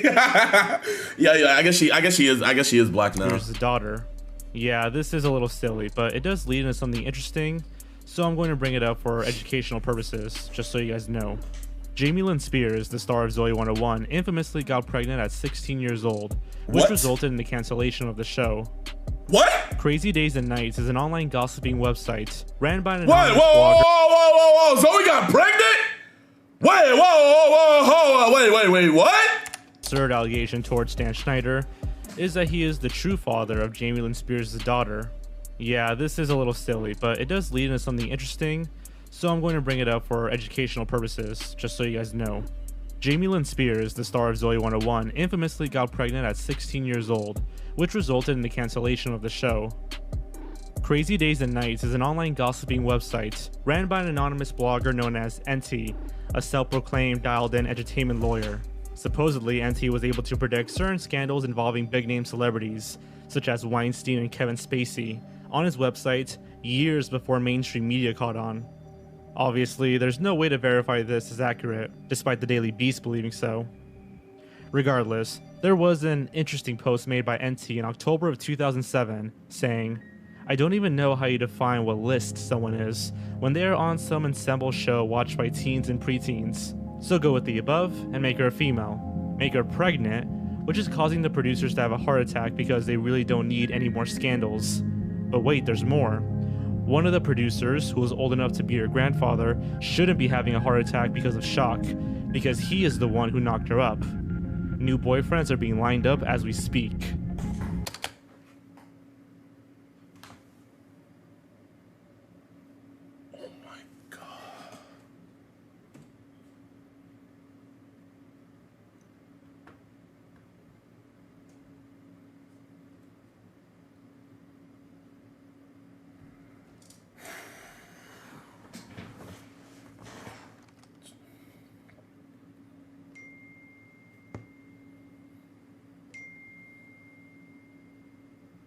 Oh, chat, man, this shit pisses me off so much. Like, this shit pisses me off.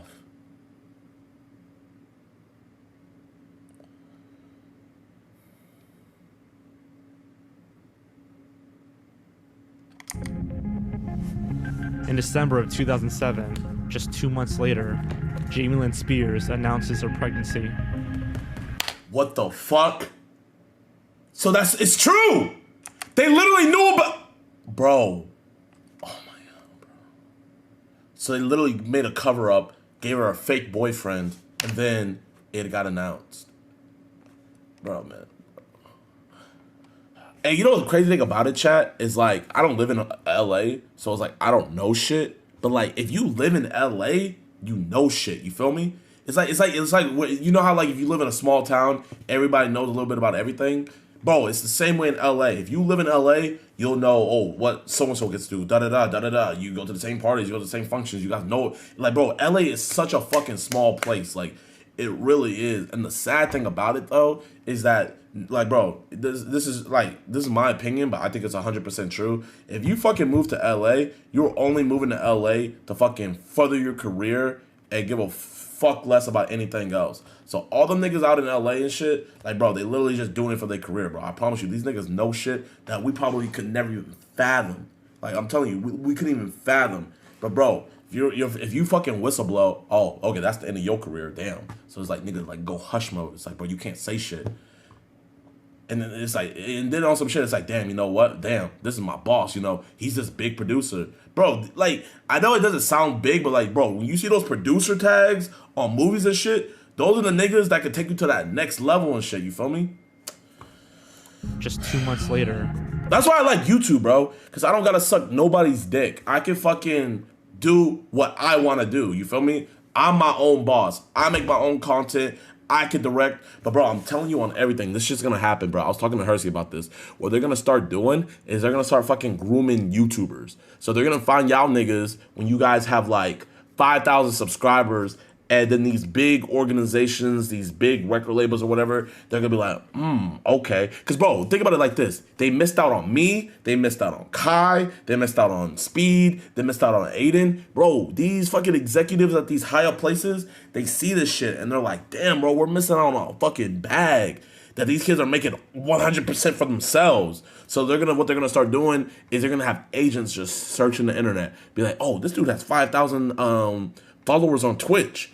You're gonna get email. Hey, we want to manage you. We're gonna build you up. Then they're gonna bid them, and then they're gonna be like, here, we're gonna get fucking, we're gonna get this rapper on your stream. Da da da da da. And then they're gonna build them up, build them up, build them up. I'm telling you, that's the future of this social media shit. It's just too young yet for them to really grasp it. But like in the next 5-10 years, bro, this shit's gonna all be industry shit. There's gonna be industry plug. There's gonna be industry plants all over this hoe where they're not real content creators. They've been fucking backed by some multi-billion-dollar corporation.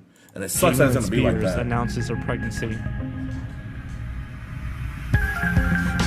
I'm saying Supreme. Shout out Supreme. I don't know who you are, my man, but appreciate the raid. Visitors to the website are able to create accounts and comment on Auntie's posts, often attempting to guess which celebrity will be exposed next. One of these commenters, known as him, is believed to be Robert Downey Jr. Yeah, the Golden Avenger himself. What? Where the hell did this come from? Wait, what the fuck? Well, most people came to this conclusion because of what him revealed about himself through his posts, such as having a troubled youth and nearly destroying his Hollywood career. Wait, him what? Also listed celebrities that he was friends with, including Jon Favreau, Guy Ritchie, David Kelly, John Hughes, Natasha Gregson Wagner, Brian Lord, Tommy Lee Jones, Susanna Hoffs, Steve Martin, Rachel McAdams, Molly Ringwald, Miranda Cosgrove, and Susan Downey, Robert Downey Jr.'s wife. It's worth noting that him's complete list of celebrities included some that people were not able to find a connection to Robert Downey Jr., such as Neil Patrick Harris and John Hamm. Of course, there's no way to know for certain who him is. But what we do know is that some time ago, he had this to say about Dan Schneider. What the hell? He's a monster, the worst predator alive. And if you wonder why nobody will confront or charge him, He's in charge of multiple hit shows for Nick, which rakes in oceans of money, tens of millions of dollars multiplied by many years and many shows, not to mention his merchandising royalties. So Viacom Nick warned him to cool it, then pay for his damn lawyers. What about the parents? No tweener parent who shoved their kid into the limelight from birth is going to cross them either, and risk career suicide and loss of revenue and residuals in future career. No matter how bad it fucks up the kids, especially if there's multiple kid actors in the family, and the kids' agents are complicit too, just ask the Spears family. A lot of settlements get paid out of Viacom's accounts.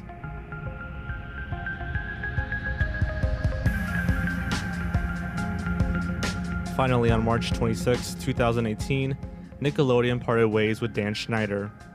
Nickelodeon's official statement was, following many... Wait, was it 2018, the year of hashtag Me Too? Chat? Wasn't that like when all the Me Too stuff was going on? Oh, I'm not gonna lie, chat. Suspicious. Suspicious, chat. Conversations together about next directions and future opportunities, Nickelodeon and our longtime creative partner Dan Schneider / Schneider's Bakery have agreed to not extend the current deal. Since several Schneider's Bakery projects are wrapping up, both sides have agreed that this is a natural time for Nickelodeon and Schneider's Bakery to pursue other opportunities and projects.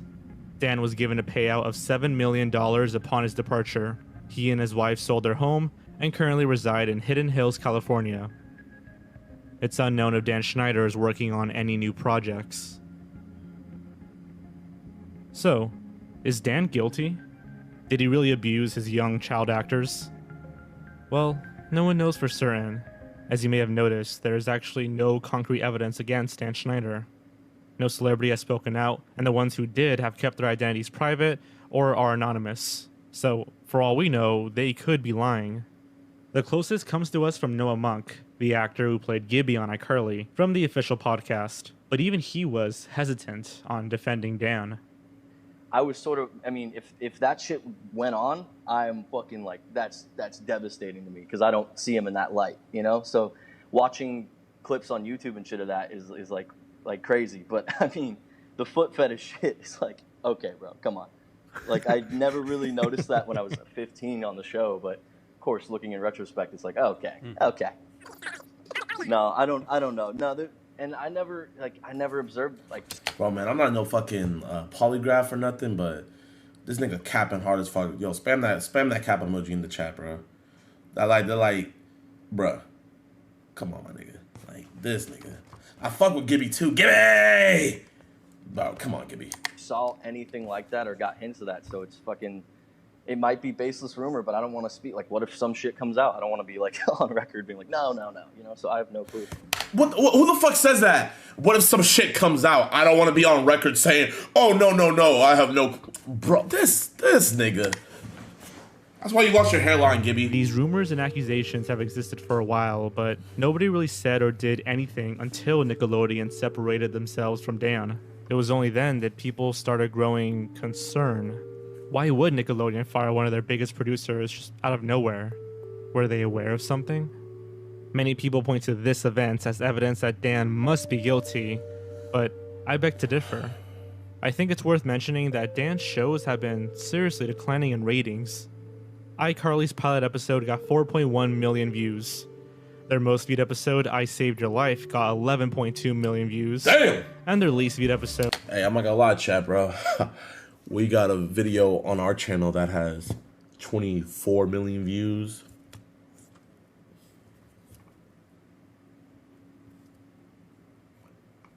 I'm not trying to brag, but you know what I'm saying. I Battle Chip got 2.4 million views. Damn! Victorious' pilot episode got 5.7 million. Their most viewed episode, Begging on Your Knees, got 6.1 million. And their least viewed episode, The Ham Bone King, got 2.39 million, so not that bad. Skipping over Sam and Cat since that show never finished, Henry Danger's pilot episode got 1.94 million views. Their most viewed episode, Hour of Power, got 3.16 million, and their least viewed episode, Saturday Night Lies, got 1.05 million. Game Shaker's pilot episode got 1.98 million views. Damn! Their most viewed episode was the pilot episode. Damn! And their least viewed episode, Escape from Utah, got 0.52 million views. Damn! It seems as if the Schneider style just wasn't working anymore. Is it not more reasonable that Nickelodeon saw this trend and fired him because of it? I don't want to dismiss any of the people that have investigated and spoken out against him. I mean, with this many rumors and allegations surrounding Dan, it's just kind of hard to ignore it. And it's not like this hasn't happened before. In 2004, a man known as Jason Handy used his job at Nickelodeon to lure young child actors. He was arrested and sentenced to 6 years in prison for molestation and possession of child pornography. Should have been longer. Should have been longer, but it's way better than 16 months. Way better than 16 months. And after serving his time, he was released and went straight back to working on Nickelodeon. Oh, this nigga. This nigga. Oh my Hollywood is one of the most unsupervised, unrestricted industries in the world. The promise of fame and fortune can be so alluring to young and upcoming actresses and actors that they and their families are just willing to do anything. Once you become a public figure, everything you say and do will be held against you. Which is why if some actor or actress in the industry was abused as a child, they'd probably rather say nothing and not risk their career. You can't change the past, so might as well keep making money. I think the most we can say about Dan. Well, one thing I will say though is if you were abused as a child, you don't have to come out. Especially if you're a famous person, you don't have to come out and say anything. You feel me? Because that's just you. So like, I don't agree with that. Like, just because they don't want to come out and talk about what happened to them, bro. Because then you niggas know how the internet is, bro. Niggas will fucking make memes and shit out of that to the end of time.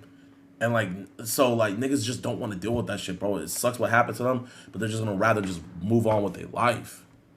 At the very least, he finds feet entertaining, and that's not a crime. But who knows? Maybe someday an actor or actress will speak out against Dan. Maybe concrete evidence will be found, and maybe something will be done. I suppose we'll never know. Chat, man. I got a question for y'all, bro. Do y'all think we'll ever get that Nickelodeon collab after I react to this? I don't even smoke weed, but I feel high when I'm next to you, babe. Used to be my girl, used to be my boo thing. Now I'm telling everybody you my boo thing, you my boo thing. Predator catch number 6. Racist predator has no remorse. Jesse. I am so sorry, chat. I am so sorry. That shit ruined my eardrum.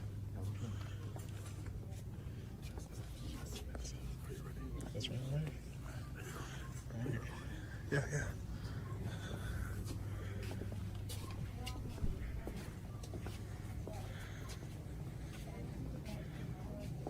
That looks racist. What are you doing here today? Just watching. What are you doing? Are you sure? Yeah. Are you sure you're not here to meet a 14-year-old boy? A 19-year-old? Probably. No, he's 14. Are you sure you're not here to meet a 14-year-old boy? I'm sure. Because I have the chats. You can't lie to us. Right. Well, you want me to pull out the chats and show you if you want to lie? No, but... So why did you come here today? I was looking at Skeeter. You came here to meet a 14-year-old. Is that right or wrong? It's right, but I mean, it's just a dollar store. Chat, I have it up all the way. Chat, I have it up all the way. There's not much else I could do. You gotta turn your guys' shit up, man. I have the shit up all the way, chat. I promise. What I'm doing with this 14-year-old? I don't know. What do you mean you don't know? I mean, you made it pretty apparent in the chats you wanted to bring him back to your house and hook up. I didn't say that. You think that's okay? okay? Comfortable with. Is this something you do often? No, I mean, but that is what you. Are you asking him for dick pics, ass pics? A 14-year-old. But he said he was 19 on the... No, he didn't, because I have the chats. You can't lie. It says he's 19. You want to show? Do you want to show the chats? Or sure. It says on the profile 19, but I told you after the fact that I was 14. You're not 14. And you acknowledged that I was 14. So why do you think that's okay? Because I was just meeting him. That was it. You weren't though. If you were just how old are you? If you were just meeting him, why did you ask him for dick pics and booty pics? Because that's what you do on Tinder. But you don't do that to a 14-year-old. You should have blocked him. He didn't send it anyways. It doesn't matter if he didn't send it. You don't ask a 14-year-old for booty pics. Right. Did you know that that's wrong? Yeah. How old are you? Older. He's 32. Are you 32? 32? He's 30. 31.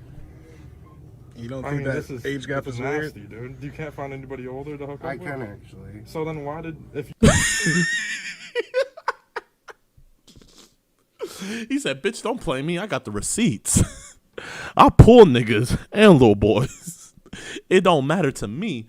But this nigga weird and he just don't give a fuck. You have all these older people. Why did you come to meet a 14-year-old? All the old people you have, and you decide to meet a 14-year-old. I'm going to meet them later. I literally was just going to meet the kid and say hi. Yeah, that's not...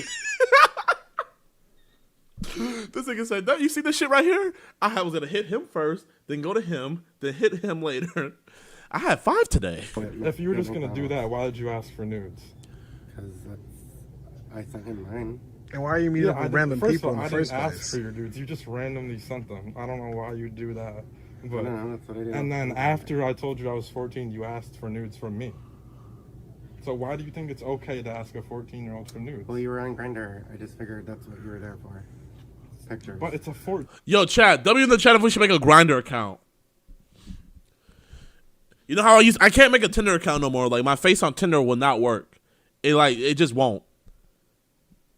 Should we do a Grindr trolling? All right, we'll do it one day. We'll get it set up, chat. It's a 14-year-old. But you didn't look 14. He doesn't look 14. It doesn't matter. He said he was 14. I didn't believe it. You didn't care. You didn't believe it. Regardless. He You said just he didn't was care. 14. This You motherfucker said don't he doesn't give- look 14. Doesn't matter. Come on, He dude. doesn't. He said he's 14. He definitely And you doesn't. asked him for nudes. But I didn't get any. So. It doesn't matter. Well, oh well. So you think it's okay what you're doing? Yeah, because I didn't do anything You think wrong. you think this is okay? Meeting a 14-year-old here. You're just meeting them. It's at a dollar You weren't store. just gonna meet though. You were gonna take him back to your house and hook up I with him. wasn't, Yes, actually. you were. I have the chats. You want me to read them? I said we You want me to read word for word from the chats? Sure, you can read word Okay. for word, but I mean, We'll read word for regardless, word. I didn't walk with him anywhere. It doesn't matter though. You didn't walk with him anywhere because we showed up. If he showed up, who knows what you were? Have you done this before? No. You haven't. Had this happen I to told you? you, I'm not actually. Were I you? Were told you? look, Were you? right here? When I I'm was not. 14, yeah. You were. Look, You were get touched this. as a 14-year-old. I was touched. Get this. And how did I'm that- not actually 19. I'm 14. I hope you're not mad. That's what I said. to How you. did that? How did that make you feel? So where? So how did that make you feel? Oh, I don't know. Did it hurt you? No. So you didn't think anything was wrong with that when you were 14 and that happened to you? Why? No. Why do that to someone else's kid? I didn't. Why try to? I didn't. You were attempting. So why are you here? This is a real life Joker, bro. Niggas wonder what the fucking real life Joker would look like. This is him right here, hooking up with little boys at a dollar store. This motherfucker weird, man. I mean, But what I'm confused. Just about because it is didn't if- happen didn't mean you were planning to. I didn't. If you had this, Ever if you had this bad experience in the past, why would you try and pass it on and do it again? I'm not passing shit on. But I You were said trying to. I said I'm not Couple actually berets, 19. I'm Instagrams and 14. stuff. I'm not actually. So what? I didn't get pictures and I didn't meet him and do anything. Okay, but do you You understand how did much meet it's him. gonna hurt him? You're in- Regardless, I didn't do anything. Okay, but You your were intent trying. was to come here and hook up with the. You see, I can tell these kids are young and everything. When you meet a predator and stuff like that, you have to like speak as if fucking the kid's real. You know, they're like, well, yeah, the kid's not real, but it could have been real. You know, if you like speak as though the kid is real and stuff like that, these motherfuckers don't have like a guise to hide under and shit. You see, that's what he's hiding under. He's like, but it's not real though. But it's like, nigga, if it was real, you would have did it. No, my intent was to meet him. Okay, let's get look. McDonald's, Let's look here. and then I told you. You I'm just 14. said that you were asked touched as for a pics. 14-year-old, and you I wanna said, repeat what the do you? I said, Younger what do than you that, want? too. I said, what do you want? He touched younger than that. What? Pics of. You said face, body, cock, booty, whatever. So you were. Whatever. Right? You were. It's like going to a fucking drive-through. It's like, hey, welcome to Whataburger. What do you want? Yeah, can I get the face, the head, the cock, the booty, and just whatever else? That's all. Okay. Anything else to complete that order? Can I get a side of jizz?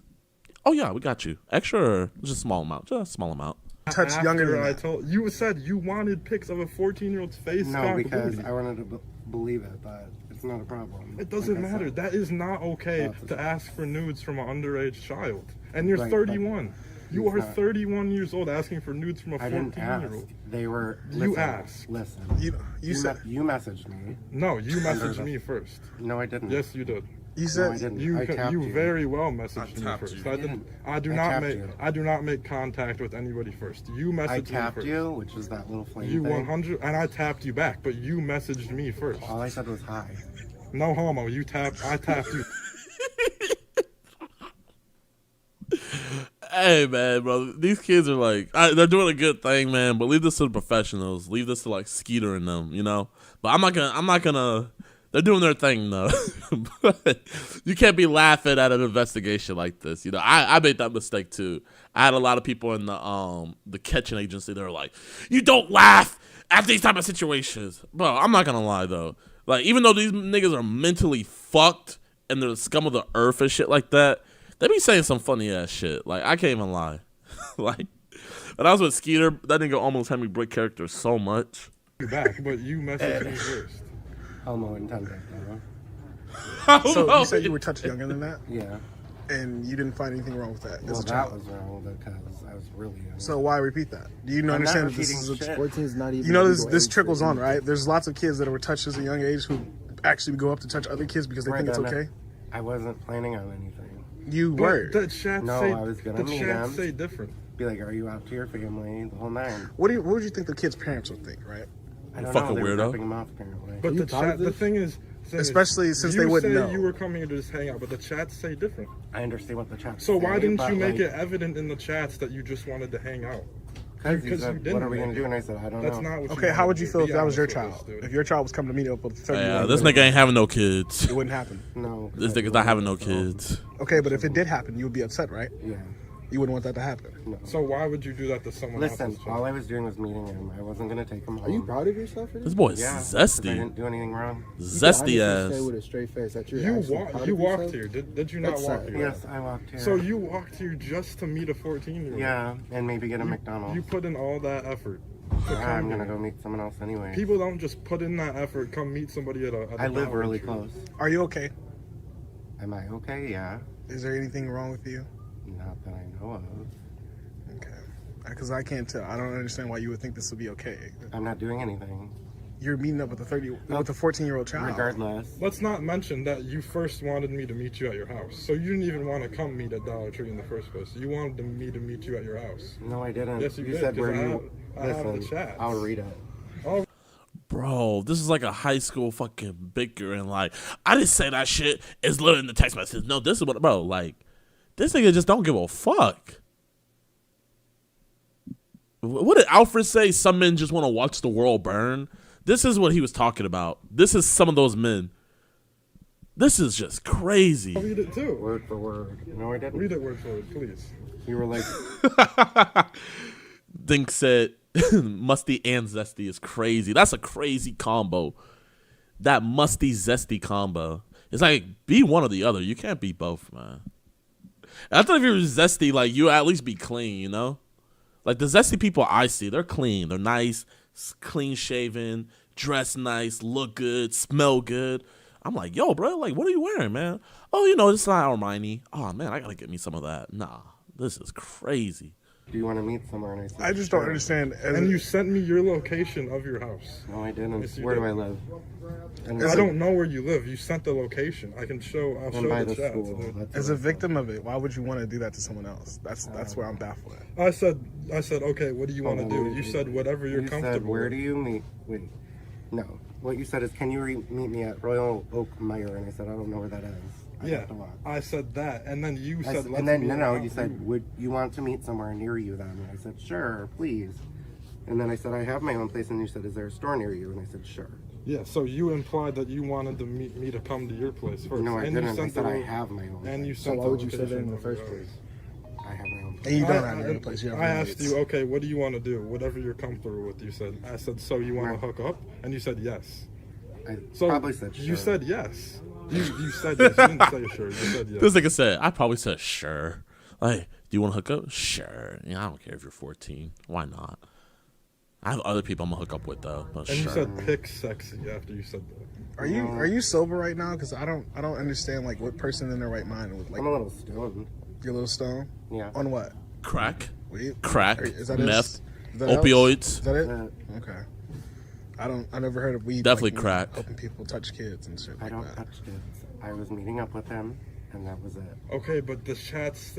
Listen, the chats can say what they say. Yeah, but the chats say what they say, because that's. Damn, bro, it's pissing me off. Like, I'm not mad at these kids or nothing like that because they are doing a good thing by exposing this dude.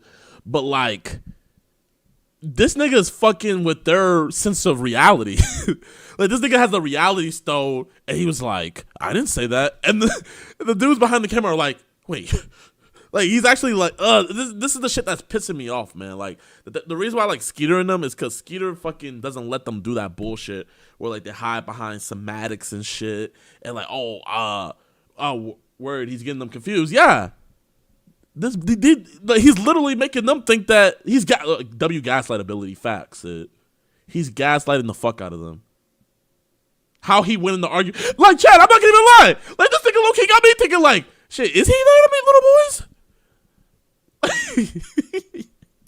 Like, this nigga is over here making me, like, rethinking everything. Just see. Fuck, this nigga won every gaslighting competition. You can't lie to us. I'm not lying. We know why you're here.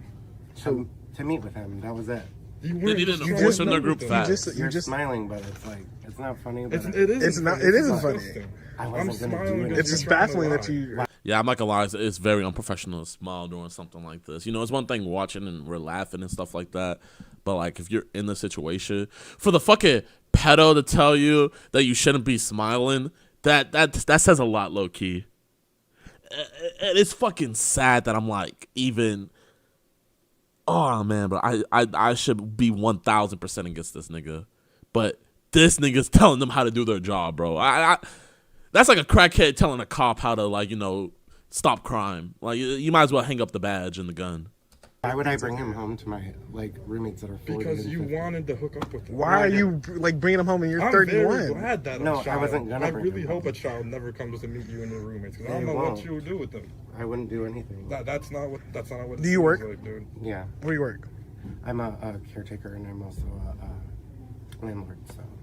And how would you This feel nigga if does those not people own any had you property. around their grandkids? How You think they would feel uncomfortable? How would you feel if the people you worked for knew why you were here today? I don't know. They'd be fine with that because they know. Do you think they'd be fine with you coming to meet a child? Yeah. Why?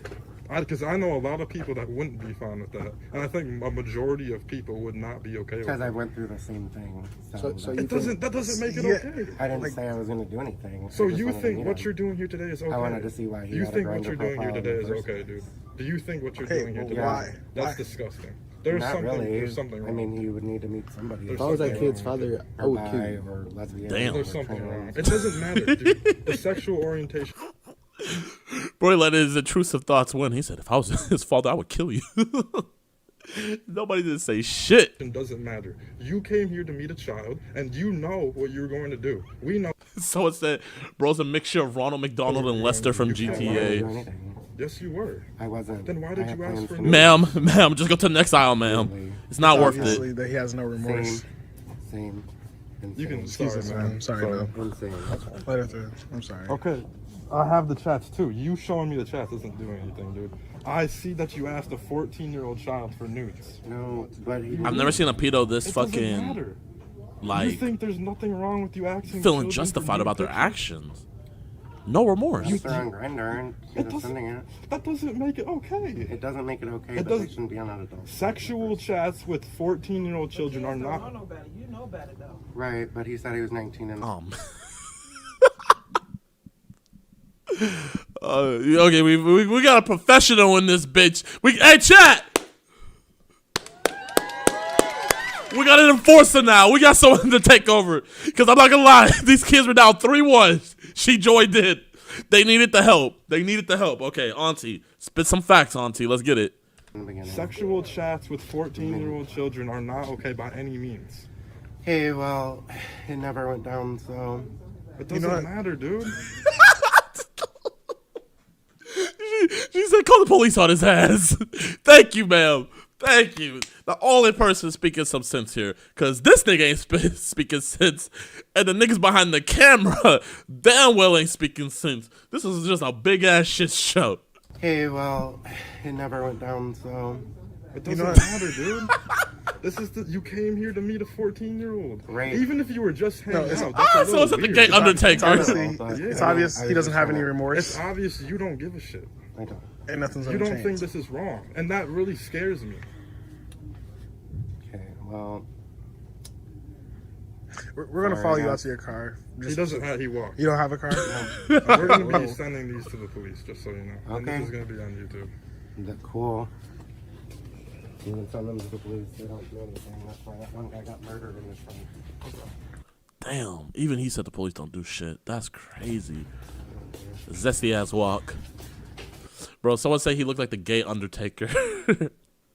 Imagine the Undertaker had another character and it was him. I just don't believe this shit. He really hits the pile drivers on his opponent. The bedroom pile driver. Oh, no, I don't know. Excuse me, man. Oh, no, I don't want one.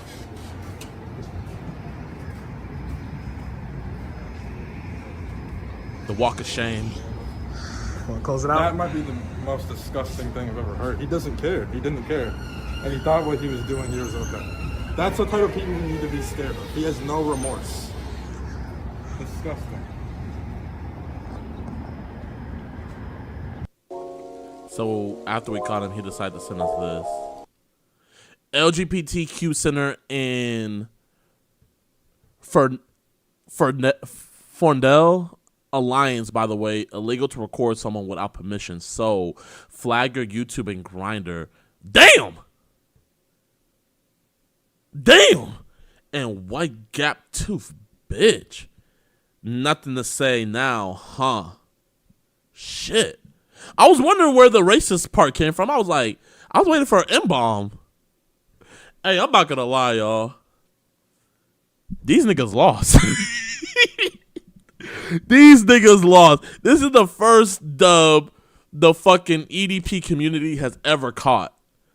And of course it had to be from the Joker motherfucker. Of course the Joker's gonna win. The Joker is always gonna... We lost, chat. We lost this one. We lost, man. Damn. That's crazy, bro. These motherfuckers doing this video. Who are these dudes? Hold up. Wait, let me see if there's more. He's going for the YouTube and the Grindr.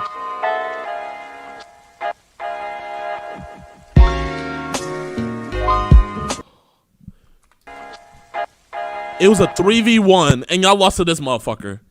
Y'all should be bro, hang it up, man. Leave it to the professionals. Leave it. You got pile drived. You got tombstone pile drive by the gay Undertaker. That's crazy. Retire. If your next video is not a retirement video, I'm not watching.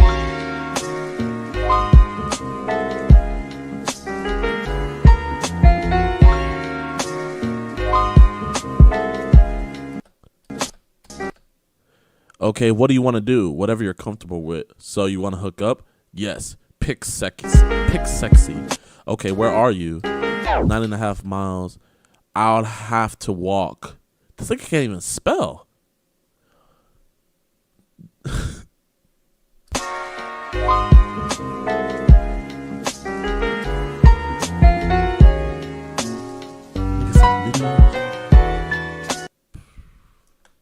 Bro.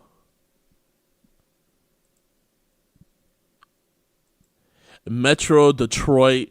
Oh, no fucking wonder they ran into the fucking Joker. They live in Detroit. Damn, that's where I caught the one Predator. Was in Detroit, chat. Wow. Yeah, I'm not gonna lie. Yeah, these niggas haven't uploaded in 5 months. I think they retired. Hey, boys, don't get me wrong, man. You're doing a great thing, but y'all lost. I've never seen anything like that in my life. Y'all lost that. Ain't no one-on-one, boy, we gon' dump off in the crowd. If it's a problem, get them white folks and just take that shit to trial, bitch. You been hating for a while, bitch. Caught them shaking, left them baking out of town quick.